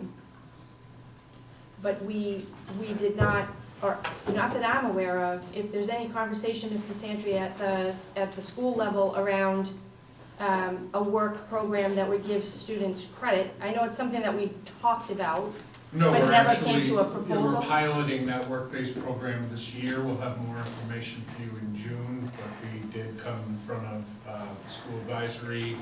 We've tried that program, and we'll have more information for you at the end of this year to provide you if we're going to add that. Yep, thanks. Thank you. And I will comment, I do like the idea of the sponsorship. I think that there are opportunities there to have other funds being, able to come in, and I'm appreciative of other avenues of looking for funding. It's, like I said, pretty, this is overwhelming a little bit. And my final question is where we were last year, same room, same, web, everything. What is the plan for a longer term, multi-year look at the school? There's other, needs that have to happen. What is the plan for a longer, like 3-year plan, 5-year plan, something like that? That we're not just doing a stopgap once a year. I don't have a 3 to 5 year plan. It really is gonna come down to, is there a shift in a funding mechanism? Because I can tell you that if this is what it is, we will make cuts this year, and we will be back here a year from now with a 7% increase to transportation for FY27, likely another double-digit increase to health insurance, and if our budget goes up 2.5 to 3.5, and salaries are going up more than 2.5, we're going to be back in the same situation looking at cuts. How many exactly, I can't say, because it really will depend on how many we make this year. So, but I don't disagree that it would be very helpful for a long-term sort of plan. I think that that's some of what the budget task force tried to consider. I don't know if Mr. Schoenbrini wants to weigh in with any other comments on that. So, Laura, the one thing that I would say is that the final recommendations from the budget task force involved first getting like a really clear picture of the town's finances and hiring somebody to do a different kind of audit than we have to do every year. Then the next step was to implement some cost savings measures and some revenue generating measures like solar fields and things like that. But the big key is we've got to figure out a way to change the intake of revenue. The only way that we have to intake revenue right now is property taxes. And the slide deck included Maynard and Andover. They have the ability to do a split tax rate. After looking at it at least 3 times in the budget task force, it did not seem viable to do that, which leaves us with only one other way to change town revenue, which is the Community Preservation Act. So if the town wants to talk about long-term planning, it has to start with the Community Preservation Act. The statutes that Massachusetts has do not give us any other ways to generate revenue other than property tax, split tax rate, and the Community Preservation Act, other than like, dog license fees. So if there's gonna be a change in long-term planning, we have to figure out the revenue piece first. And that's just the town vote. Like I said at the beginning of the meeting, we are going to spend this money one way or the other. The CPA would give us matching funds for the state. If we don't do it, then we don't have that money and we will be in this position, ad infinitum, especially if the rate of inflation for January carries through for the rest of the year. It will be 4%. That would put us at 22% since COVID. Could I just make a comment on that? Yes. We are in a slightly different position than we were a year ago. There actually are more known knowns today than there were a year ago. We had several unsettled contracts last year that are now settled, including our busing contract, including our LEA contract, and those are big numbers. And now we can project those costs out over the next 2 years at least. Now, the numbers that they project to are not good, right? Like there are going to be more gaps, and to your point, we absolutely need to deal with that, and we need to have a very straightforward and realistic conversation with our partners on the select board, the town manager, and God willing, our legislators. The CPA, I know you keep coming back to that, Tony, the CPA is not going to save the school budget. We can invest in properties that we then can't maintain and those sorts of things, but we can't take CPA budget money and put it to teachers. It's different money. And that's not going to solve this problem. I support the CPA, I'm behind it, but it doesn't solve this problem. Good evening, my name is Vianne Brown. I live at 118 Whiting Street in Lunenburg. I've been a resident here since 2008. I have 2 daughters in the school system now, and I'm also the school social worker at the primary school. So my first question is somewhat of an existential question to the entire Lunenburg community. And I'll follow up to Mr. Beardmore's comment just now because I'm going to ask about the CPA too. That is, in a town like Lunenburg that is small and highly interconnected, I do not think that a solution for the school is taking from another entity, because they all matter. They all contribute to the school. They all contribute to the public safety of the town. They all contribute to the library and all the other various organizations that we have. So it all matters. That being said, I think the CPA money would impact the school. So my question is what, and I know that this question answer is probably more directed towards the school budget specifically, but since I've established that I think it all matters, it all matters. So my question is, what has prevented the town, because I heard Mr. Scolambrini say that it has gotten to a certain point, but then has not been voted on. So why? Why? So according to Tom Alonso, who is pretty good at this kind of stuff, there were 2 attempts, and anybody who knows more can tell I have nowhere near the town credentials Peter does. One of them made it all the way to town meeting, and it lost at town meeting. The other was more recent, and I want to say more recent, like 1998, something like that. And it made it to select board, and select board did not put it into a warrant that would make it to town meeting. So it has failed once in front of the town, and then it failed to make it to town meeting because it did not make it to a warrant. Early 2000s, it failed at town meeting. Yeah. And it failed to make it to the ballot only about 4 or 5 years ago, Yeah, I I think would so. say. I recall the discussion at town meeting. Yeah, before. But no one's taken it to the select board recently or to the. Not in the last 4 or 5 years. That would be the next action if someone wanted To take it to the select board? Yes. Okay. Okay. So back to my kind of bigger question for the entire Lunenburg community, whoever is listening. We know that learning can't happen without a relationship, absent of a relationship. And the relationships don't necessarily have to be with people. They can be relationships with a specific subject matter, a specific historian. Typically with younger children, it is a relationship with a caregiver. I want everyone for a moment to think back on your most pivotal educational experiences. Did the building you were in matter? Did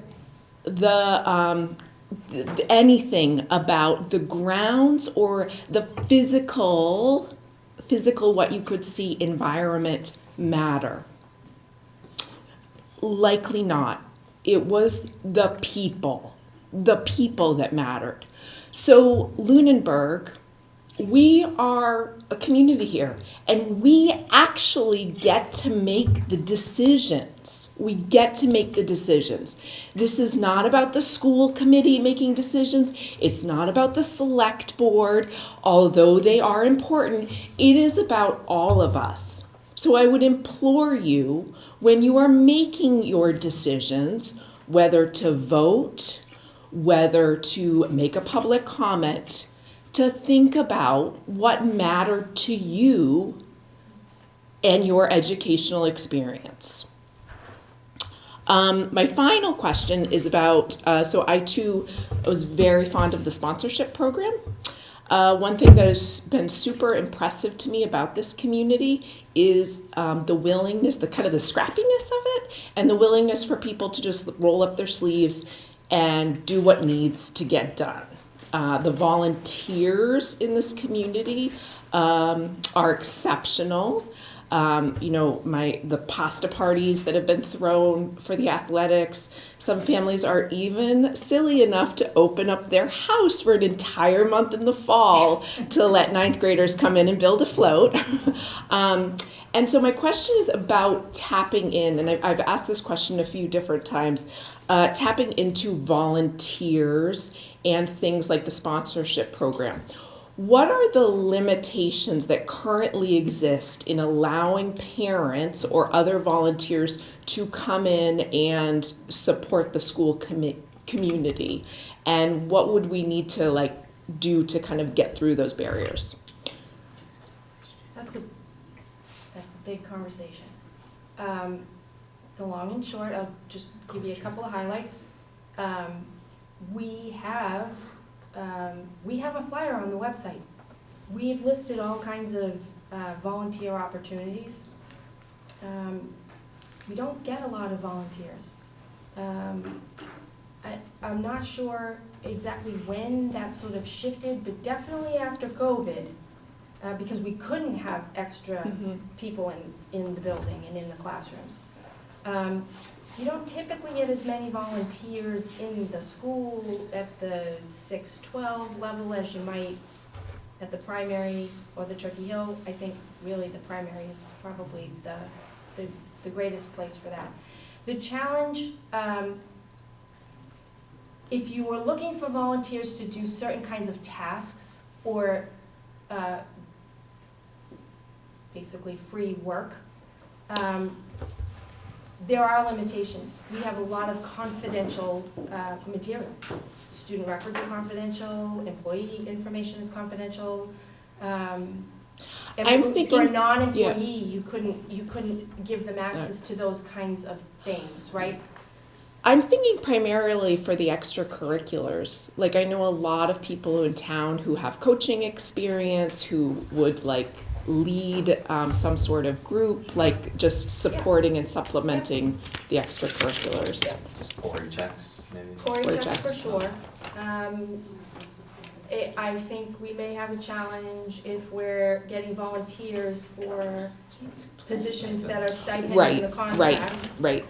But if there was a new after-school activity or something, at Turkey Hill or the primary, that. And or supporting fundraisers where within the school. Parents have volunteered to come in and run an after-school activity, for a several-week stretch of time. Yeah. So we do have a little bit of that. And I think another option too is going through the PTO. The parents can get involved with the PTO and volunteer that way as well. And add to the PTO, add more opportunities with the PTO.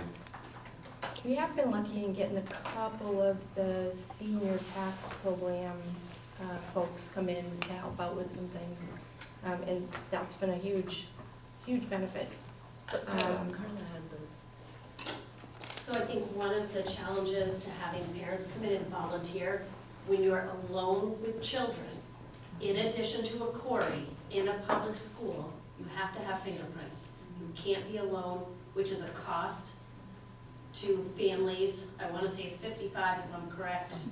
It's 35? 35. So they would have to do that, and then not a lot of families or volunteers are willing to do that, to be alone with students. That is a requirement, that's a safety issue.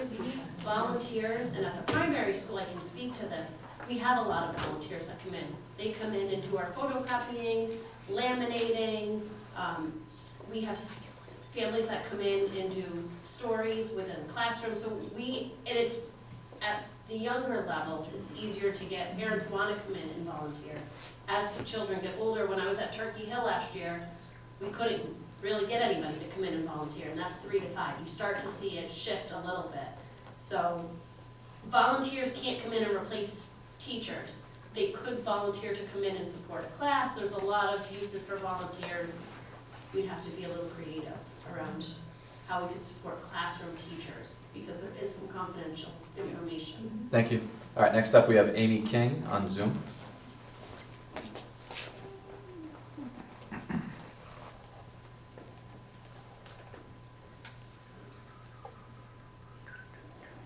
If you can unmute yourself. Yeah. Sorry, I was having trouble getting off mute. Thank you. Amy King, 3 Gates Place. I did have a question. There's been a lot of discussion about the athletics and the increase in the athletic budgets. I know I asked this at the meeting that the athletic director sponsored a while back, is that we see many towns near us that have various advertising on the fields and things like that to help support the athletics budgets. And I'm wondering if that's been discussed and if we're looking at that at all as one source of revenue to support some of this. Currently, we have a school committee policy that prohibits that. We should look at that. Is the school committee looking at changing that policy in order to help raise some It revenue? did come up on the athletic advisory call. She's 100% right, and we should look at that. We'll put it on the docket for next Yeah, policy next subcommittee. agenda would be Yeah. great. Normally, I'd say that's probably not a great idea, but right now, take what I can get. Yeah, I mean, if you go to Doyle Field and Leominster, if you go to any of those, it works, it helps, it gets some revenue in there, and it sounds like there's a lot of concern about the athletic programs, which, I want to remind people is a lot of people participate in athletics, and it's a huge community event as well. So I would hate to see our athletics take a major hit here. The next question I had related to the facilities fees. I heard the conversation about increasing facilities fees. One concern I would have is, are we also cutting facilities personnel but increasing those fees, because we really need to make sure we're maintaining the facilities if we're going to start charging people more for them. The fields have had some concerns. I know that we had a big volunteer group in the fall or late summer that did actually clean up a lot of the facilities for the fields and stuff, but I'm just wondering, are those cuts still on the table for facilities if we're going to increase those fees? None of the personnel that would be connected to use of the field or even use of the gym are going to be impacted. They're not amongst the proposed cuts. A question on the health insurance. You mentioned the health insurance went up. Is that with the current roster of personnel? Lab's all yours. Does that include with? You might hit the override, because most of the time it won't set the first time. A couple door sensors don't work. Okay. Have a good night. I'm sorry, could you repeat that question? Sure. With the health insurance increases that you spoke to, is that with the current personnel, or does that include with the cuts that you have for personnel? Like, is that number for health insurance still very much up in the air? It is always going to be up in the air because it changes monthly. People have events that are qualifying events. They might join our health insurance. They may have a child and now they're moving to a family plan. So these changes happen every single month. What we've built into the budget is based on the January enrollment, and when we made cuts and pulled individuals out of the budget, we go and look to see if they also were taking health insurance, and we remove that from the budget as well. Not all of our staff do take health insurance. Understandable. But yes, we take a look at that. It's based on the current enrollment as of January. But honestly, it changes every single month, all year, every year. It's important to note that we don't have anything to do with health insurance. It's part of the town employees. They negotiate all together. So Correct. Okay. Another question I had, there was a large presentation on the I'm gonna have the letters wrong, the teaching MTSS? coaches, MTSS, all of that, yes. Yep. Have we looked at how other school districts are doing some of that? Like, are there other districts out there that are not using that coach but having good results by doing different things? So the coach isn't limited to MTSS in terms of direct service to students. The coach is a little bit of that, a little bit of curriculum planning, prioritizing, data use. differentiating instruction, working directly with teachers. The MTSS structures that we've got in place, we have a couple of teachers, licensed teachers, working as intervention teachers. And we've also had tutors. I think by and large, this is kind of the standard practice that you build the system, you have staff to provide the direct service for tier 2, definitely tier 3 kinds of support. But the goal too for the coaches is to be working with the teachers to strengthen the instruction that happens every single day. Because if we can really strengthen the instruction that's going on every single day in every single class, you have kids learning and you're not having as many kiddos that are having difficulty accessing the learning and therefore in need of additional supports to access that learning. So it's a little bit different, the coaches versus the MTSS staff directly. I think her question was, do other school districts use MTSS? Yes. My understanding is it's a DESE thing. It is a Okay, DESE thing. yeah. Yep, but as far as the model of delivery, this is pretty much the model. Yep. Thank you. Ms. King, did you have any other further questions? I think the only other question I had was, there was a lot of comparison to other school districts. I remember hearing Maynard, Hudson, et cetera. In addition to looking at sort of the school profile, did the profile of that town and what kind of industry and revenue that they have coming in that town, Yes. was that part of the comparison as well? So that list of comparables was actually created by the Budget Task Force. And the Budget Task Force looked at a lot of different parameters, how to decide which were the most comparable towns for town purposes as well as the school purposes. And that was the list that the Budget Task Force came up with this summer. Yeah. Great, thank you. So I think that the athletics, the advertising, that type of thing, the sponsorship is really my biggest point. The other questions were just wondering about things. Thank you. Thank you, Ms. King. All right, are there any other questions from the public? If you're on Zoom, you can raise your virtual hand. If you're in person, come up to the microphones.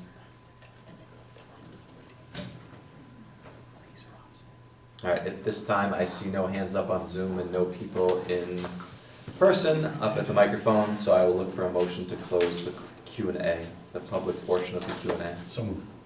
I'll second. Any discussion? All those in favor say aye. Aye. The motion passes. So yeah, we'll open up to the committee.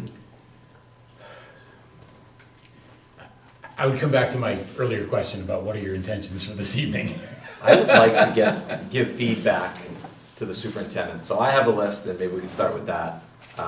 Not my personal list, but more of what I think is easy for the committee to go with in order.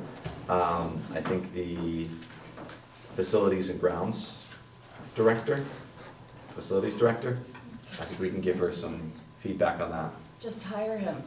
No, I think we just give it to the town. No. We don't have the money. Again, everybody's got their own opinion, that's fine. Mr. Beardmore? My opinion on this has, I've kind of come full circle on this topic. I have long believed that this is not something that we should pursue in terms of conjoining facilities with the town. And I'm very much on the record there. My concern is less about the budgetary impact of hiring somebody who's qualified to do the job and is willing to do it for a long period of time, and more about our ability to actually hire somebody to do the job. And it has just proven to be impossible, very, very difficult. Now that being said, there are lots of people with no shortage of good ideas in this town when it comes to these topics. What I don't know for sure is if we have a willing partner at the town, and I think that needs a look. So I can speak to that. I've had a conversation with the town manager and with the DPW director and the facilities director for town. We are all in agreement that a merger of this sort is not gonna save any money. That would not, it couldn't be the goal, right? But you're talking about, if you need to maintain all of the staff that are currently serving in different departments, they're all on different contracts. All of that needs to be bargained. There's some real work and thought that needs to go into all of it. I think when you ask if there's a willing partner in the town manager, I think there is. I'm not sure that department heads see the true benefit. Maybe that will come into focus with more conversation, but they're willing to have a conversation. So my view on this is, again, this is much less budgetary and more operational. We are continuing to really suffer here. Our buildings are not clean. Our plowing is horrible.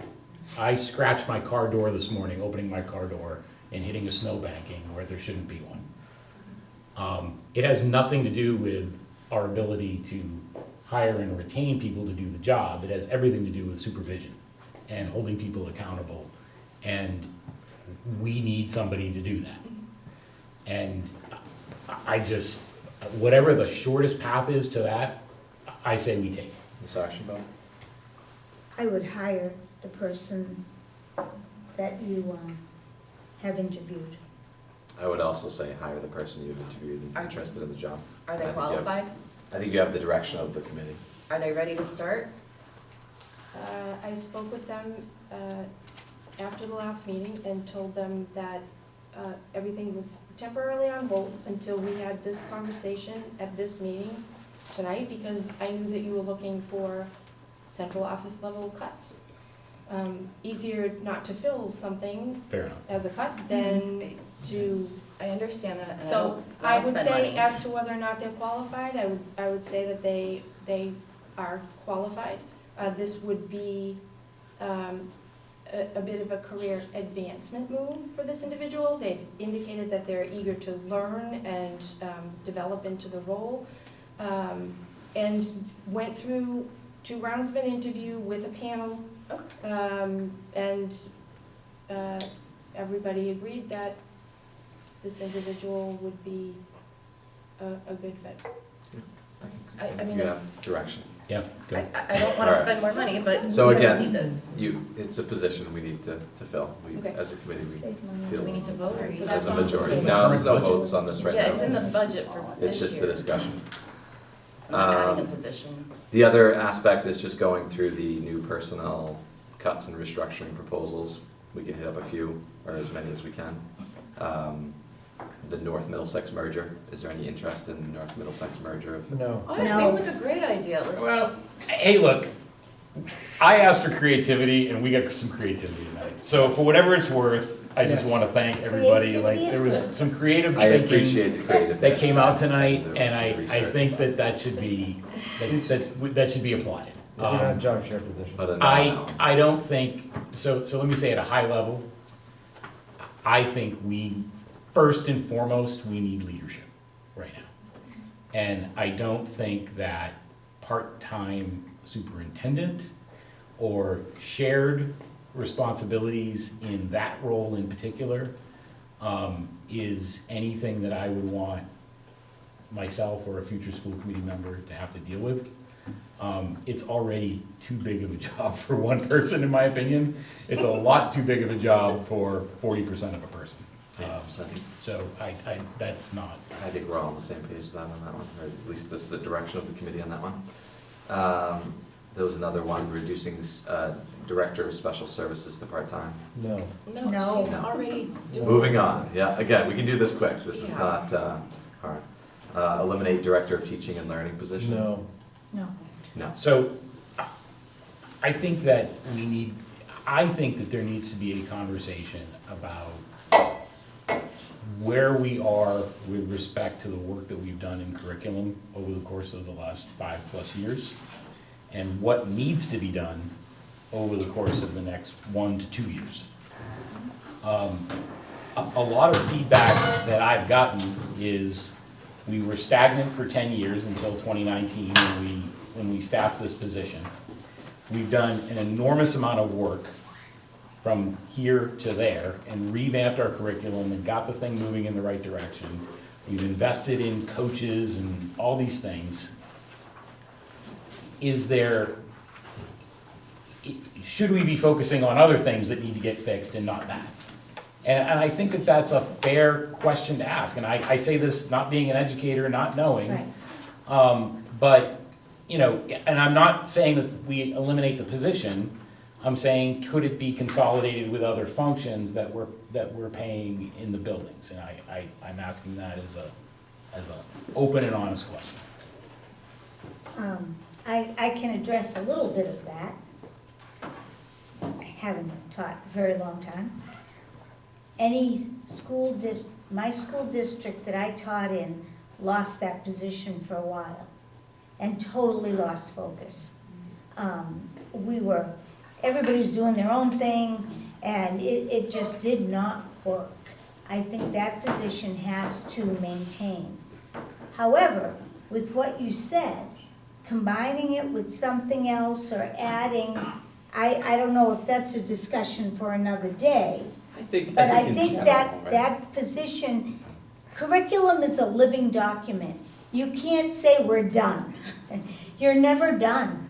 It just doesn't work that way. I think oftentimes administration too takes on additional roles as they get more experience too, and take on more. So I don't know if you can. I mean, at a very distant level or a very high level, what we are looking at doing is cutting a substantial amount of teaching positions.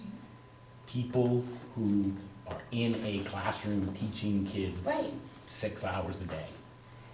And to make the case, and I know I'm oversimplifying this, and I'll probably get comments next week. Peter. Yes.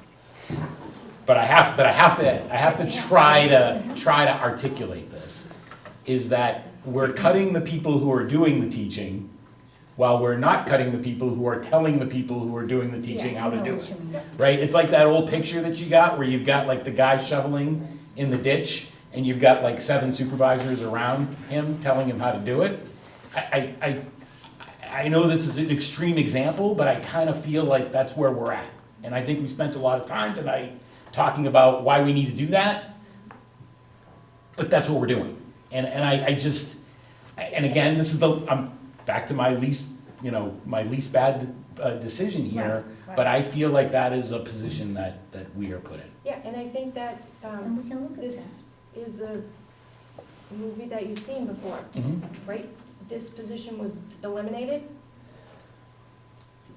and not even a full 10 years after it was eliminated, when I got here, we needed to do a lot of work. And we've worked to build the infrastructure to support the forward progress. Our thinking was we need to try to keep as much of the infrastructure in place, because we got a little extra money next year, it's easier to restore a teacher than it is to restore the expert positions that built your infrastructure. We saw what happened last year. We had a really difficult time when the literacy specialist coach position became open in October, November. We offered the position to people, didn't take it because of the pay. And a lot of educators don't like to transition once the school year starts. We did the best we could without a literacy specialist driving the work. We had a math specialist driving the math work, and we saw gains in math where the state was flat. The state was flat in ELA, and we were too. So it's not easy to cut one of the positions that has some expertise. Oh, and if we have money next time, we'll just hire some. They aren't easy jobs to fill. All right, I would like to keep going with the, our list. So I'm on slide 62, we've gone through almost everyone there. But on slide 62, we also have number 4, eliminate Director of Finance and Administration position, add an accountant position, add HR consulting contracted support for potential savings of $55,000. Yes. I'm sorry, can I go back? I don't love the argument that we shouldn't cut a position because it's harder to hire for that position and it's easier to cut teacher. No, that's not what I'm saying. It's just that, That- wait, all right, well, let me clarify my thought. That's what I'm hearing. That is exactly what we're saying. Well, let me clarify. I know he said move on, I can't. Yeah, we've got a lot of stuff to do. Brief, very brief. If we yeah. can restore a third grade teacher, right, there are more people with that kind of training available in the workplace. If we're looking for somebody that has not just a license for reading, but experience and expertise in that, there aren't as many of them. It's a harder position to fill because there aren't the people. It's just like if we lost a speech language pathologist, that's a hard position to fill. There aren't as many of them out there. That's what I was trying to say. The marketplace, there just aren't that many people. I totally understand that, having to hire people who are in difficult positions, difficult skill sets. I bring you back to the least bad decision. All right. I'd like to keep moving though. So the next one was eliminate Director of Finance and Administration position, add accountant position, and add HR consulting contracted support for potential savings of $55,000. Yes. I think we could do that. Yeah, I would say yes. I would like to better understand how that think we need to. function happens. Yeah. In particular, I'm concerned about continuity of operations in our school district. We're gonna have a new superintendent next year, and if we are mucking with that role and bringing in consultants and a new person who is less qualified and has no institutional knowledge, I think that could be a recipe for big problems and cost us more than it saves us. Yeah, I hear what you're saying. I think we have talked about the fact that job is really big for one person, right. and we've It's too talked big in for the one past person. about breaking it And into breaking it finance into and two. HR. It's Yeah. it's No, the it's timing of the, Yep. it's not the idea. The idea is actually, I think it's a really good idea to look at. But you're right, and talk it timing through. is another matter. All right, the next one is, so definitely table that one. The next one is the slide 63, reducing the number of assistant principals. Yes. Or, sorry, principals, and actually this one's Eliminating all. eliminating all of the assistant principals. No. Yes. All the of them? assistant This was principals, presented no. really confusingly. I think we have a majority says no on that one. So what can, Slide 60, yeah? so, Do you want to talk more about eliminating all assistant well, principals? because Slide 63, 64, and 65 are all kind of, 64 is Slightly different. different. 64 is now saying eliminate one assistant principal at the high school. There are And middle high currently school, 3 at the and there's middle high currently You gotta 3 swipe down and to go 2. really fast, and then you can kind of get a feel for it. Well, again, you could like multiple proposals, that's fine. You could like all the proposals, cut all the principals and assistant principals if you want. so, for what it's worth, I really worry that, like, I think that the idea of just going to a principal in each school is an interesting idea. I think the problem is that there's just not enough time in the day to do, You can't do it. Not. chase You after, can't do it. to Not chase after enough the time. discipline issues and the other stuff going on in the building, right? That's So- why a majority said no. Yeah, No, okay, all right. No. So the next slide, 64, is to reduce just the Lunenburg middle middle high school assistant principal from 3 to 2. Maybe. Yes. I Yes. can see doing that. I can see doing that. We and- said we wanted more admin cuts. Yeah, we gotta get one out. Yeah, I think we have a majority on that one. The next one on 65, slide 65, is reducing the assistant principal at the high school as well as removing the assistant principal at Turkey Hill and primary. No, Yes. I would say no. Wait, No. that gets rid of all the assistant principals. So you're saying, Laura, you're saying Oh, that's a, No, there would still be 2 at the middle high Wait. school. two at the, Two at the middle high school, but none But none at- anyplace Reducing else. one, Yeah, that 3 to was a 2, no. right, No, and that's a then no. removing Turkey Hill and primary. that's a Laura, no. you're not, That's a very no. so that's a no on the majority list. Slide 66, Just It's the a summary vote. that's a summary, Yeah. so we're good there. 67, athletics, eliminating the athletic director position. Yes. I think No. we should table this. I'm really torn on that. People, we did this last year. This is not We going did to- it last year, and it We've was a said- no last year. We have said no to cutting everything. This is not how you get to a lower budget.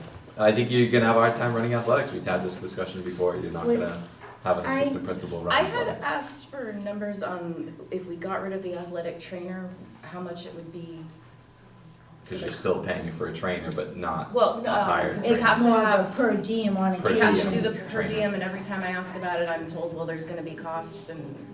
So I think, Yeah, I'd I like think to there are know a few what things that is that too. we need to discuss here. First of all is, what are our We total, can see your See screen, your Kate. email. Kate, we can see your Your- screen. what, Your email, sorry. what are our total athletic costs really?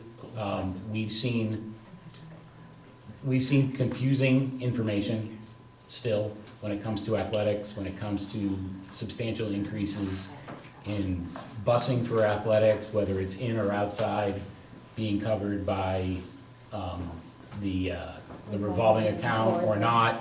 It's been very difficult to follow that and understand what's going on. I say that as somebody who's pretty plugged in. When you look at athletics relative to the rest of our budget, it is not as big, but then when you add transportation, it's, you know, like, I think we need to look, we need to have a conversation about athletics in a separate meeting that talks about these issues. I don't think that in 2025 and 2026, we can run an athletics program that includes both middle and high school sports with an athletic director that's running on a stipend and/or not having a trainer. I don't think that those are feasible. I agree. And a new superintendent coming in. I just, Just getting Laura, up to- what is your thought? I wanna talk about I'm the trying to get a athletic, majority somewhere. I wanna talk As a about the direction. athletic trainer position, cause I just need numbers. I have them. Yeah, Okay. what about the athletic director? I don't see how we run anything without an athletic director, I think we have a especially with the majority new on that. superintendent coming in who needs to learn how the district works. All right, athletic trainer? So the trainer is mandated for 11 varsity football, Okay. 4 JV football, Mhm. 11 hockey, Mhm. and any Central Mass or MIAA playoff that our Okay, how teams much would get does to. that cost a year? We'd have to figure out what the per diem rate We have or to the figure that hourly out. rate. So we can table Would the be athletic for that. We trainer, need to I'm fine with figure that, that to out. get the numbers Find right. Because I agree that, you know, I don't think we can go without an AD, but maybe we Secretary? can go without. the Can I trainer. just ask a question? When did we create the athletic director position? Has this been an It's probably It has been a had while. multiple iterations in the past where it's been a teacher who Who's been took it stipends. on, there's Oh, been. it's been all kinds Been of. a Yeah, it's been a bunch of. As a different- salaried, non-contractual, non-CBA covered employee? That decision was made, the position was posted for the first time when I arrived in the district, but that decision was made prior to my arrival in the Okay. district. Do our So comp 7 towns years. have athletic directors? Do what? Our comp, Oh, all of our yeah. comp Air towns? Shirley Oh, is a yeah. full-time athletic Okay. director. Yeah, yeah. the brief history on it is, it's been about 10 years, maybe a little bit more. A And specific skill interestingly, set. when that happened is the same time that we went to the $250 athletic fee. Oh. So they're very tied together. God, It's a skill set. Yeah, I have a feeling there won't be savings to cutting it if we then have to pay Well, that's the what per we. diem, but that's- I want to know. And I think that having a trainer in the school is a different culture than There's a having huge paid. Well, I understand I mean, that, it's but just we're- gigantic. there's a I'm a lot of no on the benefits trainer. we're Benefit to cutting. not having 30 Yeah, kids Not on it. we're cutting a lot of Kindergarten benefits, as you classroom. say, There's a the lot of least bad benefits. decision. And then secretary, eliminate part-time secretary. Yes. If we're keeping the athletic. I think if we're keeping the AD, we can absorb that. I would prefer to do the other, but yes. Yeah, I think so, I mean, we've got to cut something there, right? I'm not gonna get another $1.6 million in this space. Not that. No, I think that's, yeah. Also, I mean, and again, I think we need a more focused athletics discussion. Like, we had a conversation tonight about middle school sports. We got a lot of feedback about middle school sports. There's a lot of talk on social media over the last few weeks about middle school sports. And it was interesting, the information that we got in terms of our actual carrying cost on middle school sports. But I can tell you from talking to the AD, he spends a lot of time on middle school On sports. middle school sports. Right, a lot of it is just dealing with staffing issues and those kinds of things, so, like, I mean, I think that it really needs to be looked at in its totality, because it's more than just the carrying cost for those individual sports. All right, moving on, I'd like to go to slide 72, IT. Yes. I'm okay with that. Part-time IT technician, Was there an impact statement? moving for this? IT technician to part-time and IT technician on-call. Was there an I don't impact? think that we did put an impact statement in for that. I didn't see one. Nope. I'm okay with that, potential savings 14,000. What was the, Anthony, Carol, Yeah. you were yes? Yes. So I think you have a majority there. The expensive program cuts, Yes. Which number are we on? I think Oh, maybe, here. we're on slide I got 73. it. Maybe we go on the left side first, expense line cuts on the left. Okay, since I'm the one that proposed them, I will explain. Briefly. Briefly, extremely briefly. What I did, those are not, like some of those, there are some, like the music equipment repair, there's $1,000 left in that line. My thought was, there were 12 kids in the band at the high school at the Christmas concert. And, because I counted. And $3,600 in repairs for 12 kids is too much money. So that is what I was thinking. And if we can't afford teachers, we can't afford band transportation. But we don't have to cut all of these completely, but that was my thought. High school band and music supplies. What do you need for supplies? Like you have a library for music, so you don't buy new, Like are you talking about like those wood things? they buy the their own. reeds, the I kids feel buy like their they should own be buying reeds. their I own. feel too. so Kids buy their own reeds. The only question I had was I the mean- We don't reduced, share those. So. the reduced computer consulting contract. If we don't have that, is So- that gonna be an issue? So that's our custom computers, That's half. that we would cut down to half. Okay. What does that have to do with is there any overlap there with the contract, with the consulting contract in the previous slide, or is that just a different thing? We have an IT consulting contract, and we have a computer consulting contract? It's the same. All right, Okay, so, It's our IT consulting, it's custom computers. We would just reduce the number of hours. We'd cut it in half. is there any opposition to the expense line cuts? I'm a little concerned that we're cutting an IT tech and we're reducing our consulting contract. Do you want me to look at a different level of reduction instead of half? Or retain the tech full-time. Oh, I'd much rather. They They do do much two different different things. things. They do much We different get much things. more mileage out of the consulting group. Yeah, the Okay. networking and stuff. Let's reduce the consulting, but I Maybe worry, reduce not all the way. 25% instead of half or something. Okay. And like I don't know. It's just that I always think that people don't need brand new stuff all the time. So, all right, There so. may be some things that are absolutely vital, lot of like if these- there's no balls in the gym. Yeah, a lot of these I mean, they things though- need balls in the gym, but you don't need new scooter boards, you know? There's two stuck up in the rafters. Well, there you go, There you go. took care of it. All right, on the right side, program cuts, athletics and clubs, I think we just go one at a time here. Cut replacement uniforms. Yes. I can't imagine that makes a difference for 1 year. I think Yes. these all need to be part of that discussion. No, just yes. I think I'm a good, yes. Yes. Yes. Well, I am a hard no on that. And Yes. I will tell you why if you want to listen to it, or I'll wait till the next meeting. Not at 10:31 in the evening. Well, then we should not be making the decision Yeah, tonight. tell We should be us. having Tell another us. meeting Tell on us. another day to talk this through. Tell us why. You can discuss it if you'd like, if you feel like it's important. We have a regular uniform Yeah, I know. replacement program for all of our high school sports. Just this past year, the football program attempted to raise money to buy the uniforms, and they were told not to because there was a uniform replacement coming this year. Now we're gonna tell them, we're not gonna replace the uniforms.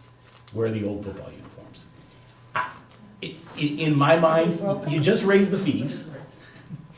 You want to cut transportation, Yes. and you're gonna pull the uniforms, and you're gonna cut middle school and freshman coaches, and you're gonna cut a third of your coaches, and you're gonna cut huddle. We I mean, told them one they at a can't. time. Let's just cut athletics and Question. stop the madness, because that's what you wanna do, Tony. I All have right, no all right. desire to cut anything, but I don't Let's stay want to. focused, yeah. We better move this We're on. All right, the next one was middle school and No, freshman I'd say we coaches. should- Yes. Pause for this? I think we need to pause for this. Okay, we can table this for I another. think the Another athletic day. stuff, we should have Mr. Bigelow come, he needs to talk about what he can reasonably cut and what sports he thinks we may be able to cut. He can tell us if the football uniforms are falling apart and therefore need replacing, or if it would be nice because it's our turn. That's different, you know? Yeah, And- that sounds good. And I think that would be the way to go. All right, anything else on the budget? All right, next item on the agenda is the superintendent search. I put this on as a placeholder for any discussion. There was one member that did reach out about concerns over the timeline, so we can talk about that if there is interest. Are we on uh, timeline? Concern. I had sent out the timeline. Me and Carol were okay with it, but one member had a It's concern. fine, then I guess, I don't. I did have a concern on the timeline because the interviews are taking place according to that timeline, which we haven't totally firmed up yet, at a time when I am not available. So if the interviews for the search committee are at a time I am not available, then either one of two things happens. Either someone else will come and listen to the interviews for me from this group, or I will bounce out and somebody will do the whole job, which I prefer not to do. Or the committee could run with 11 and Or not the 12 committee during can that run with time. 11 and not 12 at that time. So that was my concern. It doesn't have to be decided tonight, but just so people know that with that timeline, I do have a major conflict. Which week? The first week of April, The first right? week of April. I mean, can we move it a week earlier? I don't know. So we Can you, Well, I think everything is kind of week by week, so everything kind of has its kind of has its spot in order line. to be Yeah, done that's why before. this is the recommended timeline So- from MASC. I think you should go with 11 or add a, get a sub. Alternate. Yeah. Get a sub, I agree with you. Go with 11 or give it some. okay? I can sit in for you if you need. Okay. Laura, did you have any concerns about the timeline? I really think we're cutting it close, but The last one, the school committee made its decision at the end of May. So, all right. we're not that far behind. The election is May 17th. Yeah. 17th. Thank you. Yeah, and we're supposedly done the first week of May, and that would give us also the second week of May if we have to. Yep. All right, moving on. Next item on the agenda is reports. We Can can we just table table that? this? Yes. Yes. We will table that unless there's any objections. No. I don't even need to take a No motion. objection. All right, next up is public comment, if you have a public comment. We won't table that. No? I'm gonna start with the public first. just want to make a comment that I think, I Just just want sorry, name to. and- Oh, sorry, yes, Lauren Pearl again, 44 Whiting Street.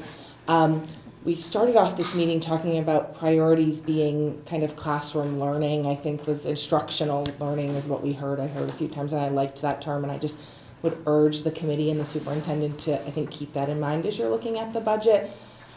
I know, I think I heard Tony say a few times, we're not cutting enough, we're not cutting, and yet these are all really hard decisions, and nobody wants to cut anything, nobody wants to cut athletics, nobody wants to raise fees, nobody wants to charge transportation, but I would just ask that we try to keep in mind serving the most students, serving our most vulnerable, serving that early education that we talked about being so critical as priority. And that's not gonna make everyone happy, and that's gonna be hard places. I would really urge people to look at those transportation fees. I think that we kind of went over a little quickly. If you looked at the slides, there was a proposal of 70% usage of the transportation, meaning 30% of the kids currently using the bus and would drop off was based on that estimate. So 75,000 savings could actually be more than that if less people drop off, which would be nice if people need the bus, but it may also save us a bus to the point. If you're losing 30% of kids on the bus and you're saving 75,000, you would think you might be able to lose a bus. So I think that's just things to look at. I think that's pretty standard in other districts. I totally agree with Laura though, saying that may target certain groups more, but we also don't want to raise fees. So I'm kind of imploring the group here to really think about our priorities, and these are really hard decisions. I bothers me that I think I see kind of a disproportionate cut at that K through 6 levels in the classroom with the MTSS tutors and the teachers. And I would love to see that be a priority for restoring those positions. So, and I also appreciate looking at the admin roles. I think that is hugely helpful. So thank you. Thank you. Kara on Zoom. Hi, I was the student council rep. So I'm Tara Horonkowitz, 165 Gilchrist Street, but I am not currently speaking on behalf of the student council. This is my comment. So earlier, you guys had mentioned wanting student feedback on the special activity fees and stuff. So my thing when I was looking at that, I personally have 6 of the of what was listed as a special activity. That would cost $450, which is more than any of the athletic fees were being raised to, if I'm remembering correctly. I think those are still being kept in the 300s. And on top of that, 2 of them are directly music related, which is also another huge expense. So I guess what I'm trying to raise the awareness to is that even though some things that we're providing are seen as they don't cost anything to the students, any student in band has spent an insane amount of money to be in band. Instruments cost a lot. You guys were mentioning earlier reeds and stuff. Reeds are $50 a box. You go through roughly a box per semester. So it's not like those kids aren't paying anything, they just aren't paying anything directly to the school. That's the end of my comment. Thank you, Kara. Any other public comment from the public? All right, seeing none, I'll open up to public comment from the committee. Mr. Beardmore? It's been a hard night, and I need to say something that's even harder for me to say. Tomorrow morning, I will be informing the town clerk and the select board that I am resigning from the school committee effective 16 May. I spoke with the town clerk yesterday, and the mechanics of this work such that if I make my resignation known within a certain amount of time prior to the election, the position can be made available on the ballot at the next election. My personal circumstances have changed rather dramatically since I first joined the school committee. I've gotten married, my family has expanded quite a bit, my family responsibilities have changed, and I also have recently taken on a new job, and that job is taking up a lot more of my time than my previous job. And I just need to manage my responsibilities better, and as a result of those changes, I just don't feel like I am personally able to put everything that I want to put into the school committee. I've certainly felt that over the course of the last several weeks. And certainly through the budget season, I have done a fraction this year with respect to the budget that I did last year and the year before that. And I think that I personally and my family and my colleagues and our school department deserve a member that can put more into this than I am currently able to put into it. What that means is that we will have 3 vacancies on the school committee come May. And I think that that's also something for us to kind of think about as we look at schedules and what needs to be done over the course of the next few months. I don't intend to retire from public service. I will be back, but I do need to take a break. And so it'll be a little while, but I don't know how long. So, thank you. You're gonna be so annoying in public comment. Yep. Thanks for your service, Peter. It's been a pleasure. Any other public comments from the committee? I do have, I guess, more of a question. Oh, never mind, we'll get to it at the next thing. Topics for future discussion. That's the That was the question. next thing.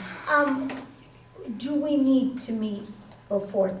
Oh, no, it's, next week is. We're meeting next We're week. meeting We're next meeting week. next Then week. Never And then mind, Thursday it's is too the late for me to finance. think clear. My question. Here we go. We're meeting Yeah, next week. what would you like to have on the agenda for next week? I'm wondering if we need to have a different meeting so that we can just talk about what Laura had said. What is our 3 to 5 year plan? I know that 4 of the people at this table aren't gonna be here next year.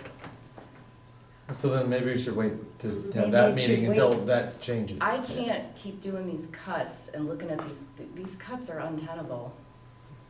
Agreed, I agreed. think we need to have a conversation soon. With the select board on March 11th. When is the deadline to put stuff on the warrant?